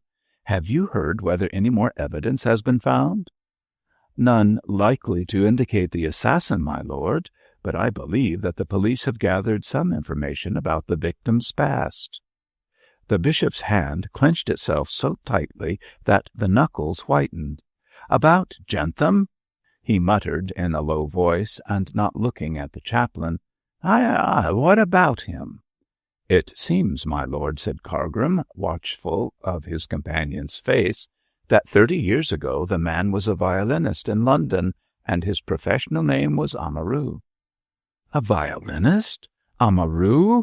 repeated Dr. Pendle, and looked so relieved that Cargrim saw that he had not received the answer he expected. "A professional name, you say?" "Yes, your lordship," replied the chaplain, trying hard to conceal his disappointment. "No doubt the man's real name was Jentham." "Oh, no doubt," assented the bishop indifferently, "although I dare say so notorious a vagrant must have possessed at least half a dozen names." It was on the tip of Cargrim's tongue to ask by what name Jentham had been known to his superior, but restrained by the knowledge of his incapacity to follow up the question, he was wise enough not to put it. Also, as he wished to come to an understanding with the bishop on the subject of the Heathcroft living, he turned the conversation in that direction by remarking that Mr. Lay was reported as dying. "So Gabriel informed me," said Dr. Pendle with a nod. "I am truly sorry to hear it. Mr. Lee has been rector of Heathcroft parish for many years." "For 25 years, your lordship, but latterly he has been rather lax in his rule. What is needed in Heathcroft is a young and earnest man with a capacity for organization, one who by words and deeds may be able to move the sluggish souls of the parishioners, who can contrive and direct and guide." "You describe an ideal rector, Cargrim," remarked Dr. Pendle, rather dryly, "a kind of bishop in embryo, but where is such a paragon to be found?" The chaplain coloured and looked conscious. "I do not describe myself as a paragon," said he in a low voice. "Nevertheless, should your lordship think fit to present me with the Heathcroft cure of souls, I should strive to approach in some degree the ideal I have described." The bishop was no stranger to Cargrim's ambition, as it was not the first time that the chaplain had hinted that he would make a good rector of Heathcroft. Therefore he did not feel surprised at being approached so crudely on the subject. With a testy gesture he pushed back his chair and looked rather frowningly on the presumptuous parson. But Cargrim was too sure of his ability to deal with the bishop to be daunted by looks, and with his sleek head on one side and a suave smile on his pale lips, he waited for the thunders from the Episcopalian throne. However, the bishop was just as diplomatic as his chaplain, and too wise to give way to the temper he felt at so downright a request, approached the matter in an outwardly mild spirit. "Heathcroft is a large parish," said his lordship meditatively. "And therefore needs a hard-working young rector," replied Cargrim. "I am, of course, aware of my own deficiencies, but these may be remedied by prayer and by a humble spirit." "Mr. Cargrim," said the bishop with a smile, "do you remember the rather heterodox story of the farmer's comment on prayer being offered up for rain? 'What is the use of praying for rain,' said he, 'when the wind is in this quarter?'" "I am inclined," added Dr. Pendle, looking very intently at Cargrim, "to agree with the farmer." "Does that mean that your lordship will not give me the living?" "We will come to that later, Mr. Cargrim. At present, I mean that no prayers will remedy our deficiencies unless the desire to do so begins in our own breasts." "Will your lordship indicate the particular deficiencies I should remedy?" asked the chaplain, outwardly calm but inwardly raging. "I think, Mr. Cargrim," said the bishop gently, "that your ambition is apt to take precedence of your religious feelings, else you would hardly adopt so extreme a course as to ask me so bluntly for a living. If I deemed it advisable that you should be rector of Heathcroft, I should bestow it on you without the necessity of your asking me to give it to you. But to be plain with you, Mr. Cargrim, I have other designs when the living becomes vacant." "In that case we need say no more, your lordship." "Pardon me, you must permit me to say this much," said Dr. Pendle, in his most stately manner, "that I desire you to continue in your present position until you have more experience in diocesan work. It is not every young man, Mr. Cargrim, who has so excellent an opportunity of acquainting himself with the internal management of the Catholic Church. Your father was a dear friend of mine," continued the bishop with emotion, "and in my younger days I owed him much. For his sake, and for your own, I wish to help you as much as I can, but you must permit me to be the best judge of when and how to advance your interests. These ambitions of yours, Michael, which I have observed on several occasions, are dangerous to your better qualities. A clergyman of our church is a man, and being a priest, something more than a man. Therefore it behooves him to be humble and religious and intent upon his immediate work for the glory of God. Should he rise, it must be by such qualities that he attains a higher post in the church. But should he remain all his days in a humble position, he can die content, knowing he has thought not of himself, but of his God. Believe me, my dear young friend, I speak from experience, and it is better for you to leave your future in my hands." These sentiments, being the antithesis to those of Cargrim, were of course extremely unpalatable to one of his nature. He knew that he was more ambitious than religious, but it was galling to think that Dr. Pendle should have been clever enough to gauge his character so truly. His mask of humility and deference had been torn off, and he was better known to the bishop than was at all agreeable to his cunning nature.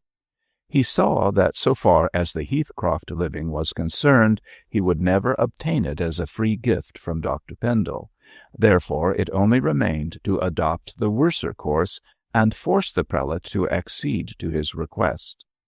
Having thus decided, Mr. Cargrim, with great self-control, smoothed his face to a meek smile, and even displayed a little emotion in order to show the bishop how touched he was by the kindly speech which had crushed his ambition. "I am quite content to leave my future in your hands," he said, with all possible suavity, "and indeed, my lord, I know that you are my best, my only friend. The deficiency to which you allude shall be conquered by me if possible, and I trust that shortly I shall merit your lordship's more unreserved approbation." "Why," said the bishop, shaking him heartily by the hand, "that is a very worthy speech, Michael, and I shall bear it in mind. We are still friends, I trust, in spite of what I consider it was my duty to say." "Certainly we are friends, sir. I am honored by the interest you take in me. And now, my lord," added Cargrim with a sweet smile, "may I prefer a little request which was in my mind when I came to see you?" Of course, Michael. What is it?" "I have some business to transact in London, my lord, and I should like, with your permission, to be absent from my duties for a few days." "With pleasure," assented the bishop. "Go when you like, Cargrim. I am only too pleased that you should ask me for a holiday." "Many thanks, your lordship," said Cargrim, rising. "Then I shall leave the palace tomorrow morning, and will return towards the end of the week. As there is nothing of particular importance to attend to, I trust your lordship will be able to dispense with my services during my few days' absence without trouble to yourself. Set your mind at rest, Cargrim. You can take your holiday." "I again thank your lordship. It only remains for me to say that if, as I have heard, your lordship intends to make Mr. Gabriel rector of Heathcroft, I trust he will be as earnest and devout there as he has been in Burminster." "I have not yet decided how to fill up the vacancy," said the bishop coldly, "and let me remind you, Mr. Cargrim, that as yet the present rector of Heathcroft still holds the living." "I do but anticipate the inevitable, my lord," said Cargrim, preparing to drive his sting into the bishop, "and certainly the sooner Mr. Gabriel is advanced to the living, the better it will be for his matrimonial prospects." Dr. Pendle stared. "I don't understand you," he said stiffly. "What?" Mr. Cargrim threw up his hands in astonishment. "Has not Mr. Gabriel informed your lordship of his engagement?" "Engagement?" echoed the bishop, half rising. "Do you mean to tell me that Gabriel is engaged, and without my knowledge?" "Oh, your lordship, I thought you knew. Most indiscreet of me," murmured Cargrim, in pretended confusion. "To whom is my son engaged?" asked the bishop sharply. To... Really, I feel most embarrassed," said the chaplain. I should not have taken—" "Answer at once, sir," cried the bishop irritably. "To whom is my son Gabriel engaged? I insist upon knowing." "Well, in that case, I must tell your lordship that Mr. Gabriel is engaged to marry Miss Belle Mosk." The bishop bounded out of his chair. "Belle Mosk? The daughter of the landlord of the Derby Winner?" "Yes, your lordship." The barmaid? My son? Oh, it is impossible." "I had it from the lips of the young lady herself," said Cargrim, delighted at the bishop's annoyance. "Certainly Miss Mosk is hardly fitted to be the wife of a future rector. Still, she is a handsome—" "Stop, sir!" cried the bishop imperiously. "Don't dare to couple my son's name with that of a barmaid. I cannot, I will not, I dare not believe it." "Nevertheless, it is true." "Impossible! Incredible! The boy must be mad." "He is in love, which is much the same thing," said Cargrim, with more boldness than he usually displayed before Dr. Pendle. "But to assure yourself of its truth, let me suggest that your lordship should question Mr. Gabriel yourself. I believe he is in the palace." "Thank you, Mr. Cargrim," said the bishop, recovering from his first surprise. "I thank you for the information, but I am afraid you have been misled. My son would never choose a wife out of a bar." "It is to be hoped he will see the folly of doing so, my lord," replied the chaplain, backing towards the door. "And now I shall take my leave, assuring your lordship that I should never have spoken of Mr. Gabriel's engagement had I not believed that you were informed on the point." The bishop made no reply, but sank into a chair, looking the picture of misery. After a glance at him, Cargrim left the room, rubbing his hands. "I think I have given you a very good Roland for your Oliver, my lord," he murmured. Chapter 24. The Bishop asserts himself. On being left alone, the bishop sat motionless in his chair for some considerable time. The information conveyed by Cargrim struck at his pride, but in his heart he knew well that he had as little right to be proud as to resent the blow. Casting a look over the past, he saw that Dr. Graham had been right in his reference to the ring of Polycrates, for although he was outwardly still prosperous and high-placed, shame had come upon him, and evil was about to befall. From the moment of Jentham's secret visit, a blight had fallen on his fortunes, a curse had come upon his house, and in 1,000 hidden ways he had been tortured, although for no fault of his own. There was his secret, which he did not dare even to think of. There was the enforced absence of his wife and daughter, whom he had been compelled to send away. There was the hidden enmity of Cargrim, which he did not know how to baffle. And now there was the shame of Gabriel's engagement to a barmaid, of George's choice of a wife, who, if rumour could be believed, was the daughter of a scoundrel. With these ills heaped upon his head, the bishop did not know how he could ever raise it again. Still, all these woes were locked up in his own breast, and to the world he was yet the popular, prosperous Bishop of Beorminster. This impression and position he was resolved to maintain at all costs. Therefore, to put an end to his last trouble, he concluded to speak seriously to his sons on the subject of unequal marriages.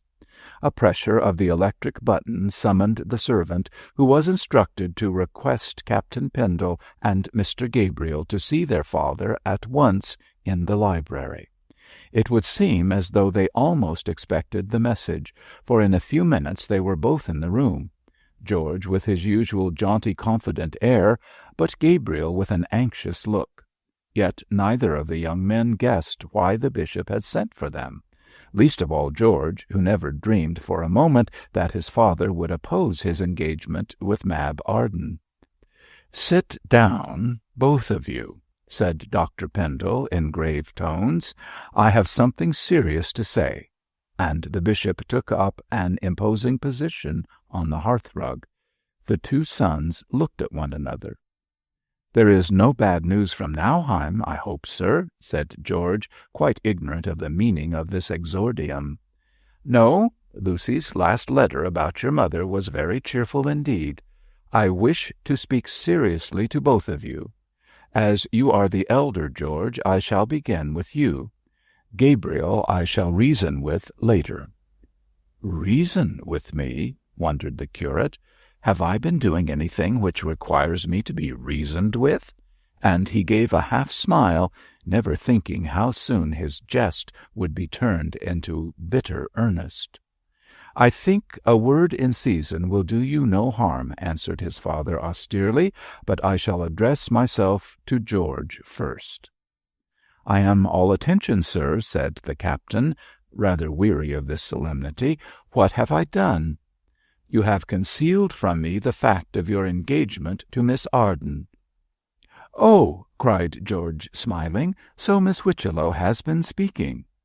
"Yes, she spoke to me to-day, and told me that you had formally engaged yourself to her niece without my knowledge or sanction. May I inquire your reason for so singular a course?" "Is it singular, sir?"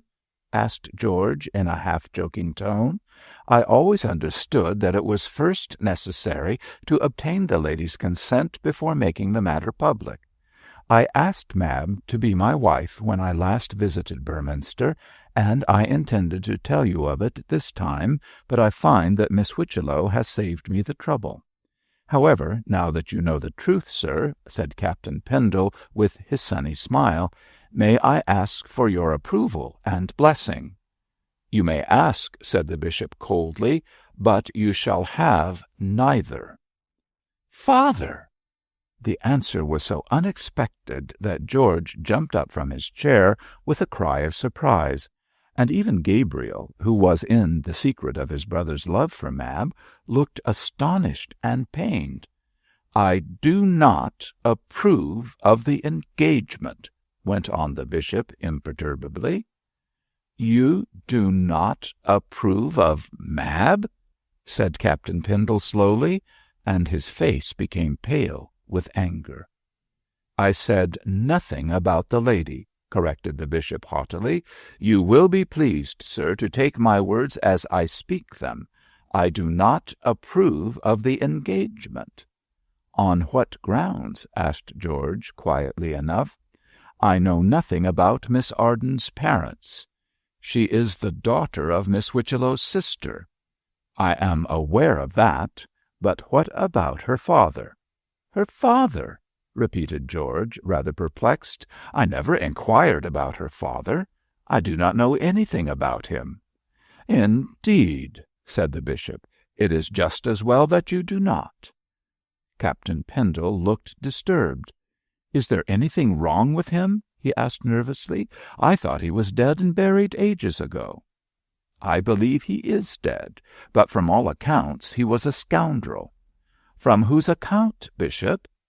"Mrs. Pansy's, for one." "Father," cried Gabriel, "surely you know that Mrs. Pansy's gossip is most unreliable." "Not in this instance," replied the bishop promptly. Mrs. Pansy told me some 26 years ago, when Miss Whitchello brought her niece to this city, that the child's father was little better than a jailbird." "Did she know him?" asked George sharply. "That I cannot say, but she assured me that she spoke the truth. I paid no attention to her talk, nor did I question Miss Whitchello on the subject. In those days it had no interest for me. But now that I find my son desires to marry the girl, I must refuse my consent until I learn all about her birth and parentage." "Miss Whitchello will tell us about that," said George hopefully. "Let us trust that Miss Whitchello dare tell us." "Dare, sir?" cried Captain Pendle, gnawing his moustache. "I used the word advisedly, George. If what Mrs. Pansy asserts is true, Miss Whitchello will feel a natural reluctance to confess the truth about Miss Arden's father." "Admitting as much," urged Gabriel, seeing that George kept silent, "surely you will not visit the sins of the father on the innocent child?" "It is scriptural law, my son." "It is not the law of Christ," replied the curate. "Law or no law," said Captain Pendle determinedly, "I shall not give Mab up. Her father may have been a Nero for all I care. I marry his daughter all the same. She is a good, pure, sweet woman." "I admit that she is all that," said the bishop, "and I do not want you to give her up without due inquiry into the matter of which I speak. But it is my desire that you should return to your regiment until the affair can be sifted." "Who should sift it but I?" inquired George hotly.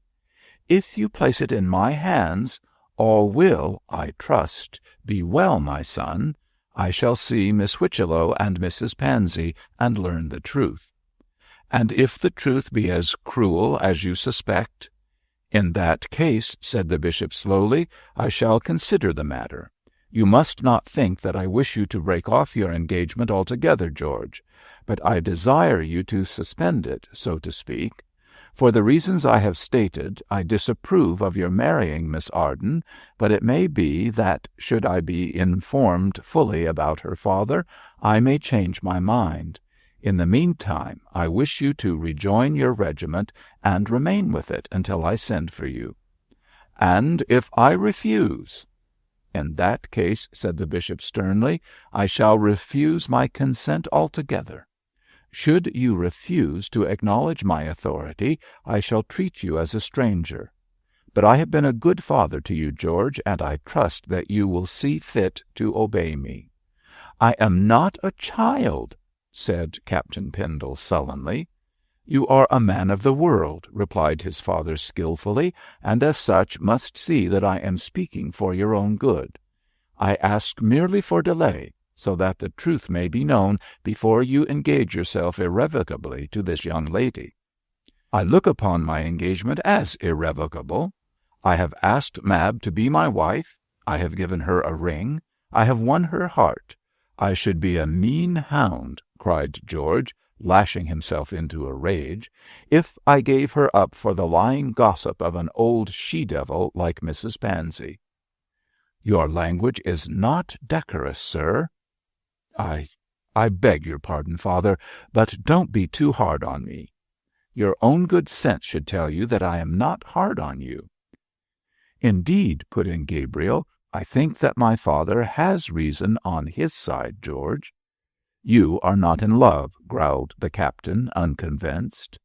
A pale smile flitted over Gabriel's lips, not unnoticed by the bishop, but as he purposed speaking to him later, he made no remark on it at the moment. "What do you wish me to do, sir?" said George, after a pause.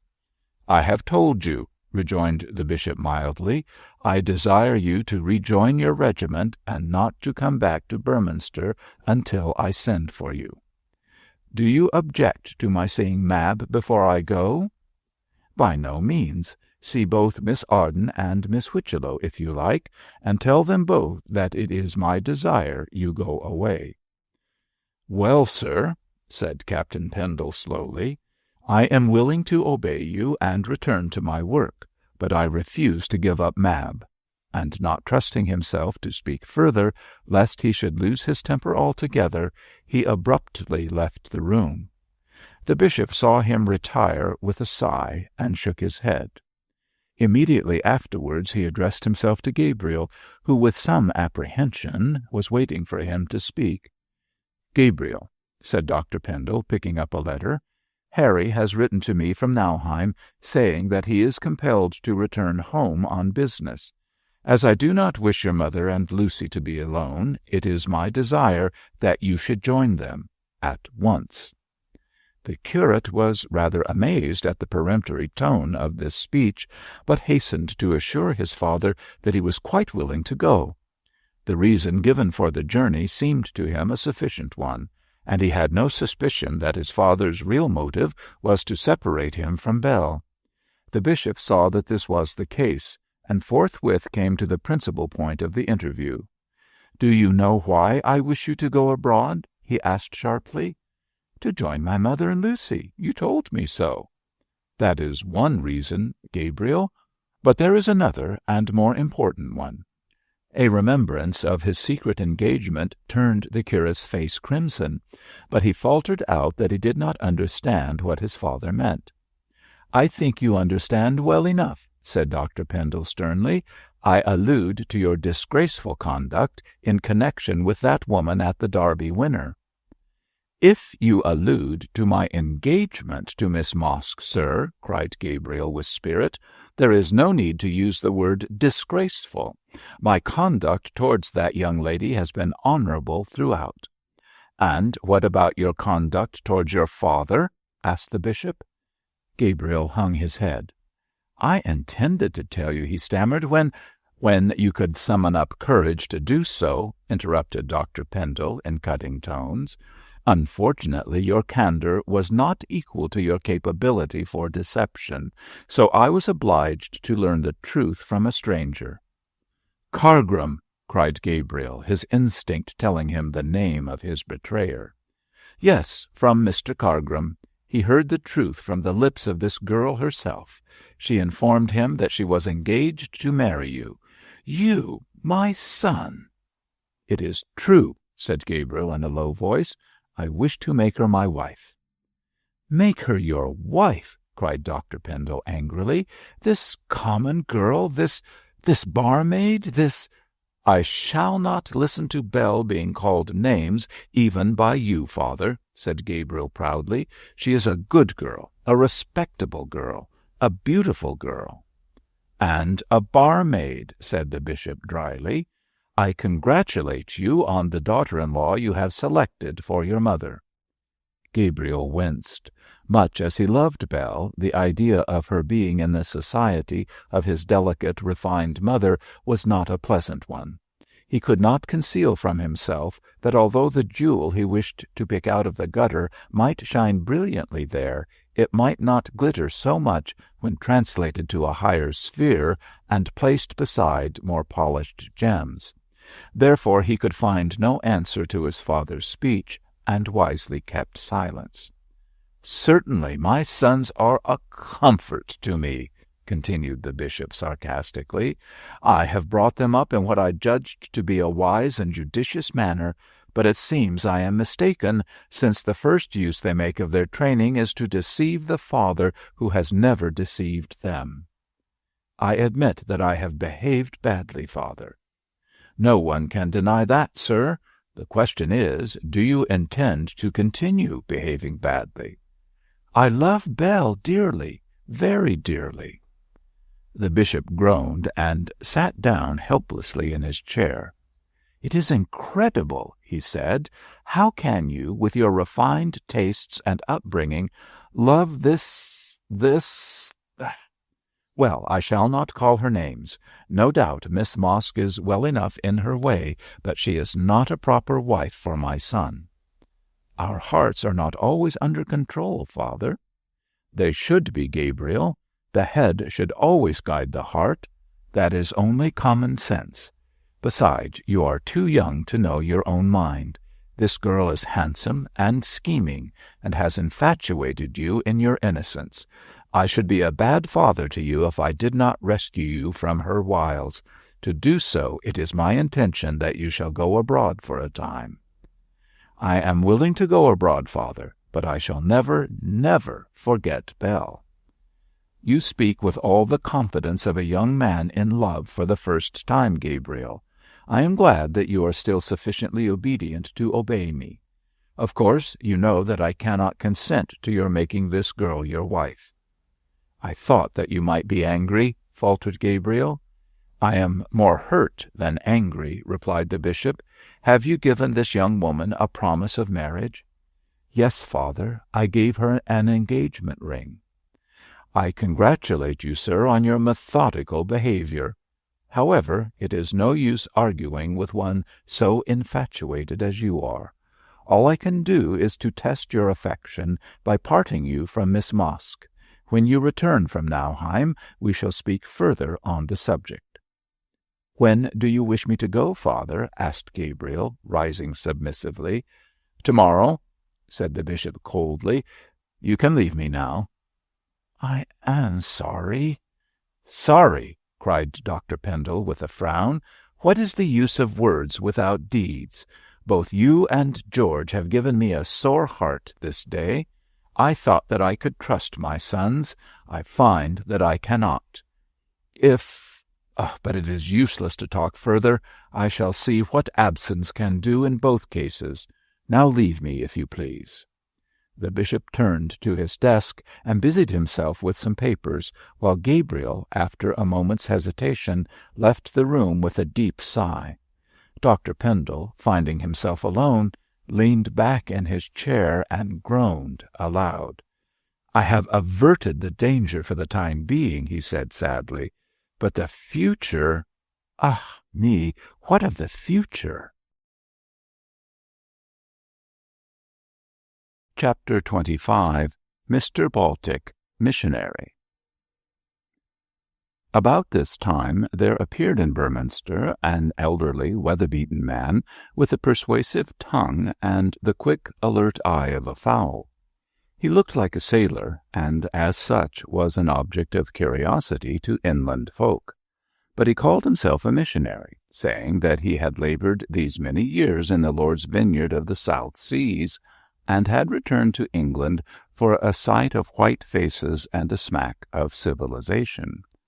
This hybrid individual was named Ben Baltic, and had the hoarse voice of a mariner accustomed to outroar storms, but his conversation was free from nautical oaths and remarkably entertaining by reason of his adventurous life.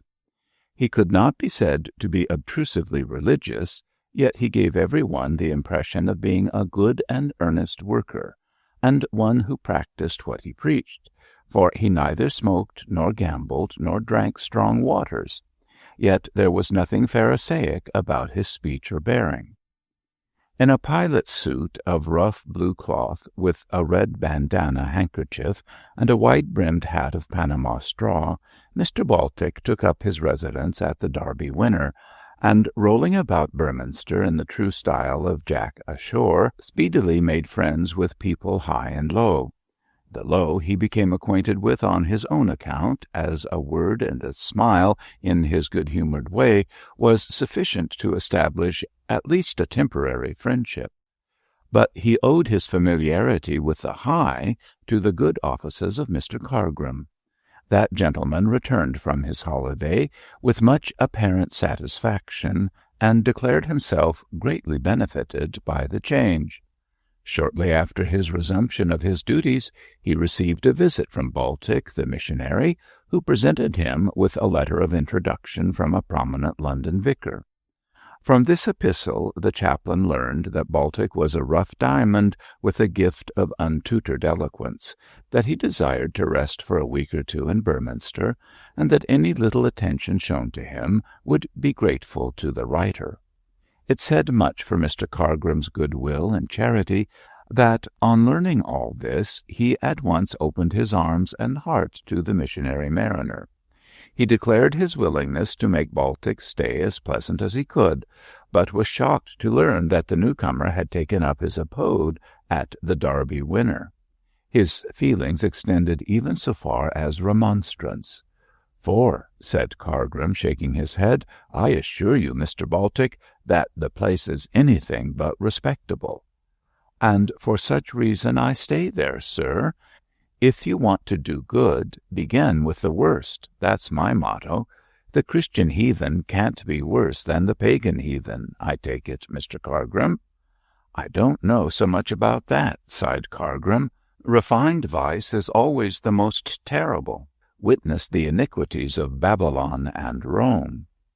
"There ain't much refinement about that blackguard public," answered the missionary, without the shadow of a smile, "and if I can stop all the swearing and drinking and shuffling of the devil's picture books which goes on there, I'll be busy at the Lord's work, I reckon."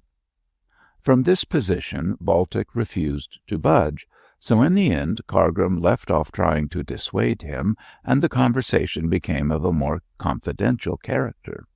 Evidently the man's qualities were not overpraised in the letter of introduction, for on meeting him once or twice, and knowing him better, Cargrim found occasion to present him to the bishop.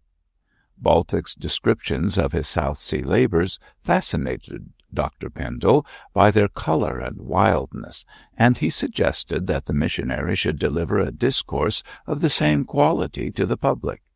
A hall was hired. The lecture was advertised as being under the patronage of the bishop, and so many tickets were sold that the building was crowded with the best Burminster society, led by Mrs. Pansy.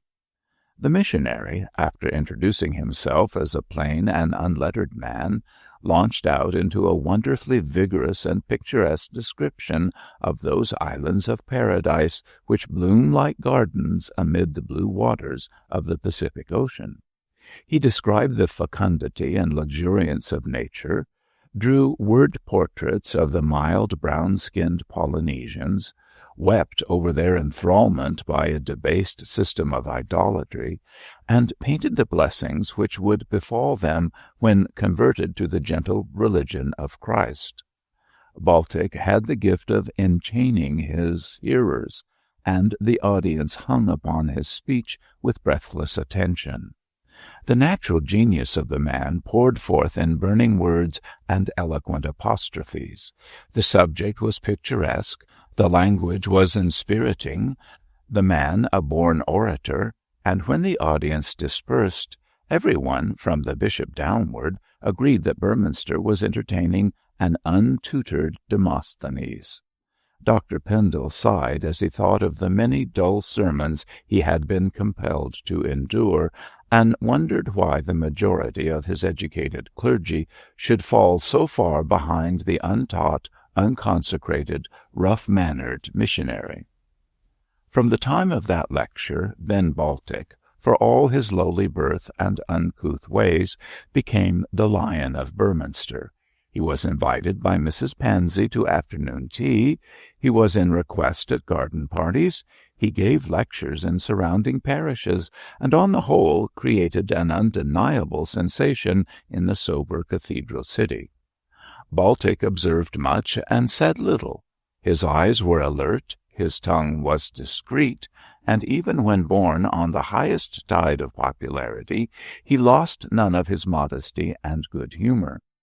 He still continued to dwell at the Derby Winner, where his influence was salutary, for the customers there drank less and swore less when he was known to be present. Certainly such reformation did not please Mr. Mosk overmuch, and he frequently grumbled that it was hard a man should have his trade spoilt by a psalm-singing missionary, but a wholesome fear of Cargrim's threat to inform Sir Harry checked him from asking Baltic to leave. Moreover, the man was greatly liked by Mrs. Mosk on account of his religious spirit, and approved of by Bell from the order he kept in the hotel. Therefore Mosk, being in the minority, could only stand on one side and grumble, which he did with true English zeal. It was while Baltic was thus exciting Burminster that Sir Harry Brace came back. Gabriel, in pursuance of his father's wish, had gone over to Nauheim after a short interview with Bell, in which he had told her of his father's opposition to the match. Belle was cast down, but did not despair, as she thought that the bishop might soften towards Gabriel during his absence. So she sent him abroad with a promise that she would remain true to him until he returned. When the curate joined Mrs. Pendle and Lucy, Sir Harry, with much regret, had to relinquish his prenuptial honeymoon, and returned to Beorminster in the lowest of spirits. The bishop did not tell him about Gabriel's infatuation for Belle, nor did he explain that George had engaged himself secretly to Mab Arden. So Harry was quite in the dark as regards the domestic dissensions, and, ascribing the bishop's gloom to the absence of his family, visited him frequently in order to cheer him up. But the dark hour was on Bishop Pendle, and notwithstanding the harping of this David, the evil spirit would not depart. "What is the matter with the bishop?" asked Harry one evening of Cargram. "He is as glum as an owl." "I do not know what ails him," replied the chaplain, who, for reasons of his own, was resolved to hold his tongue, "unless it is that he has been working too hard of late." "It isn't that, Cargram. All the years I have known him he has never been so down in the mouth before. I fancy he has something on his mind." "If you think so, Sir Harry, why not ask him?" Brace shook his head. "That would never do," he answered. "The bishop doesn't like to be asked questions. I wish I could see him livelier. Is there nothing you can suggest to cheer him up?" "Oh, Baltic might deliver another lecture on the South Seas," said Cargram blandly. "His lordship was pleased with the last one." "Baltic," repeated Sir Harry, giving a meditative twist to his black moustache. "That missionary fellow. I was going to ask you something about him." Cargram looked surprised and slightly nervous. "Beyond that he is a missionary and is down here for his health's sake, I know nothing about him," he said hastily. "You introduced him to the bishop, didn't you?" "Yes, he brought a letter of introduction to me from the vicar of St. Anne's in Kensington, but his biography was not given me." "He's been in the South Seas, hasn't he?" "I believe that his labours lay amongst the natives of the islands." "Well, I know him," said Brace with a nod. "You know him?" repeated the chaplain anxiously. "Yes, met him 5 years ago in Samoa. He was more of a beachcomber than a missionary in those days. Ben Baltic he calls himself, doesn't he? I thought so. It's the same man." "He is a very worthy person, Sir Harry." "So you say. I suppose people improve when they get older, but he wasn't a saint when I knew him. He racketed about a good deal. Perhaps he repented when I saved his life." "Did you save his life?" "Well, yes. Baltic was raising Cain in some drunken row along with a set of Kanakas, and one of 'em got him under to slip a knife into him, and I caught the nigger up a clip on the jaw and sent him flying. There wasn't much fight in old Ben when I straightened him out after that. So he's turned devil-dodger. I must have a look at him in his new capacity." "Whatever he has been," said Cargram, who appeared uneasy during the recital of this little story, "I am sure that he has repented of his past errors and is now quite sincere in his religious convictions." "I'll judge of that for myself, if you don't mind," drawled the baronet, with a twinkle in his dark eyes, and, nodding to Cargram, he strolled off, leaving that gentleman very uncomfortable. Sir Harry saw that he was so, and wondered why any story affecting Baltic should render the chaplain uneasy. He received an explanation some days later from the missionary himself. Brace possessed a handsome family seat, embosomed in a leafy park, some 5 miles from the city. At present it was undergoing alterations and repairs, so that it might be a more perfect residence when the future Lady Brace crossed its threshold as a bride. Consequently, the greater part of the house was in confusion, and given over to painters, plasterers, and such-like upsetting people.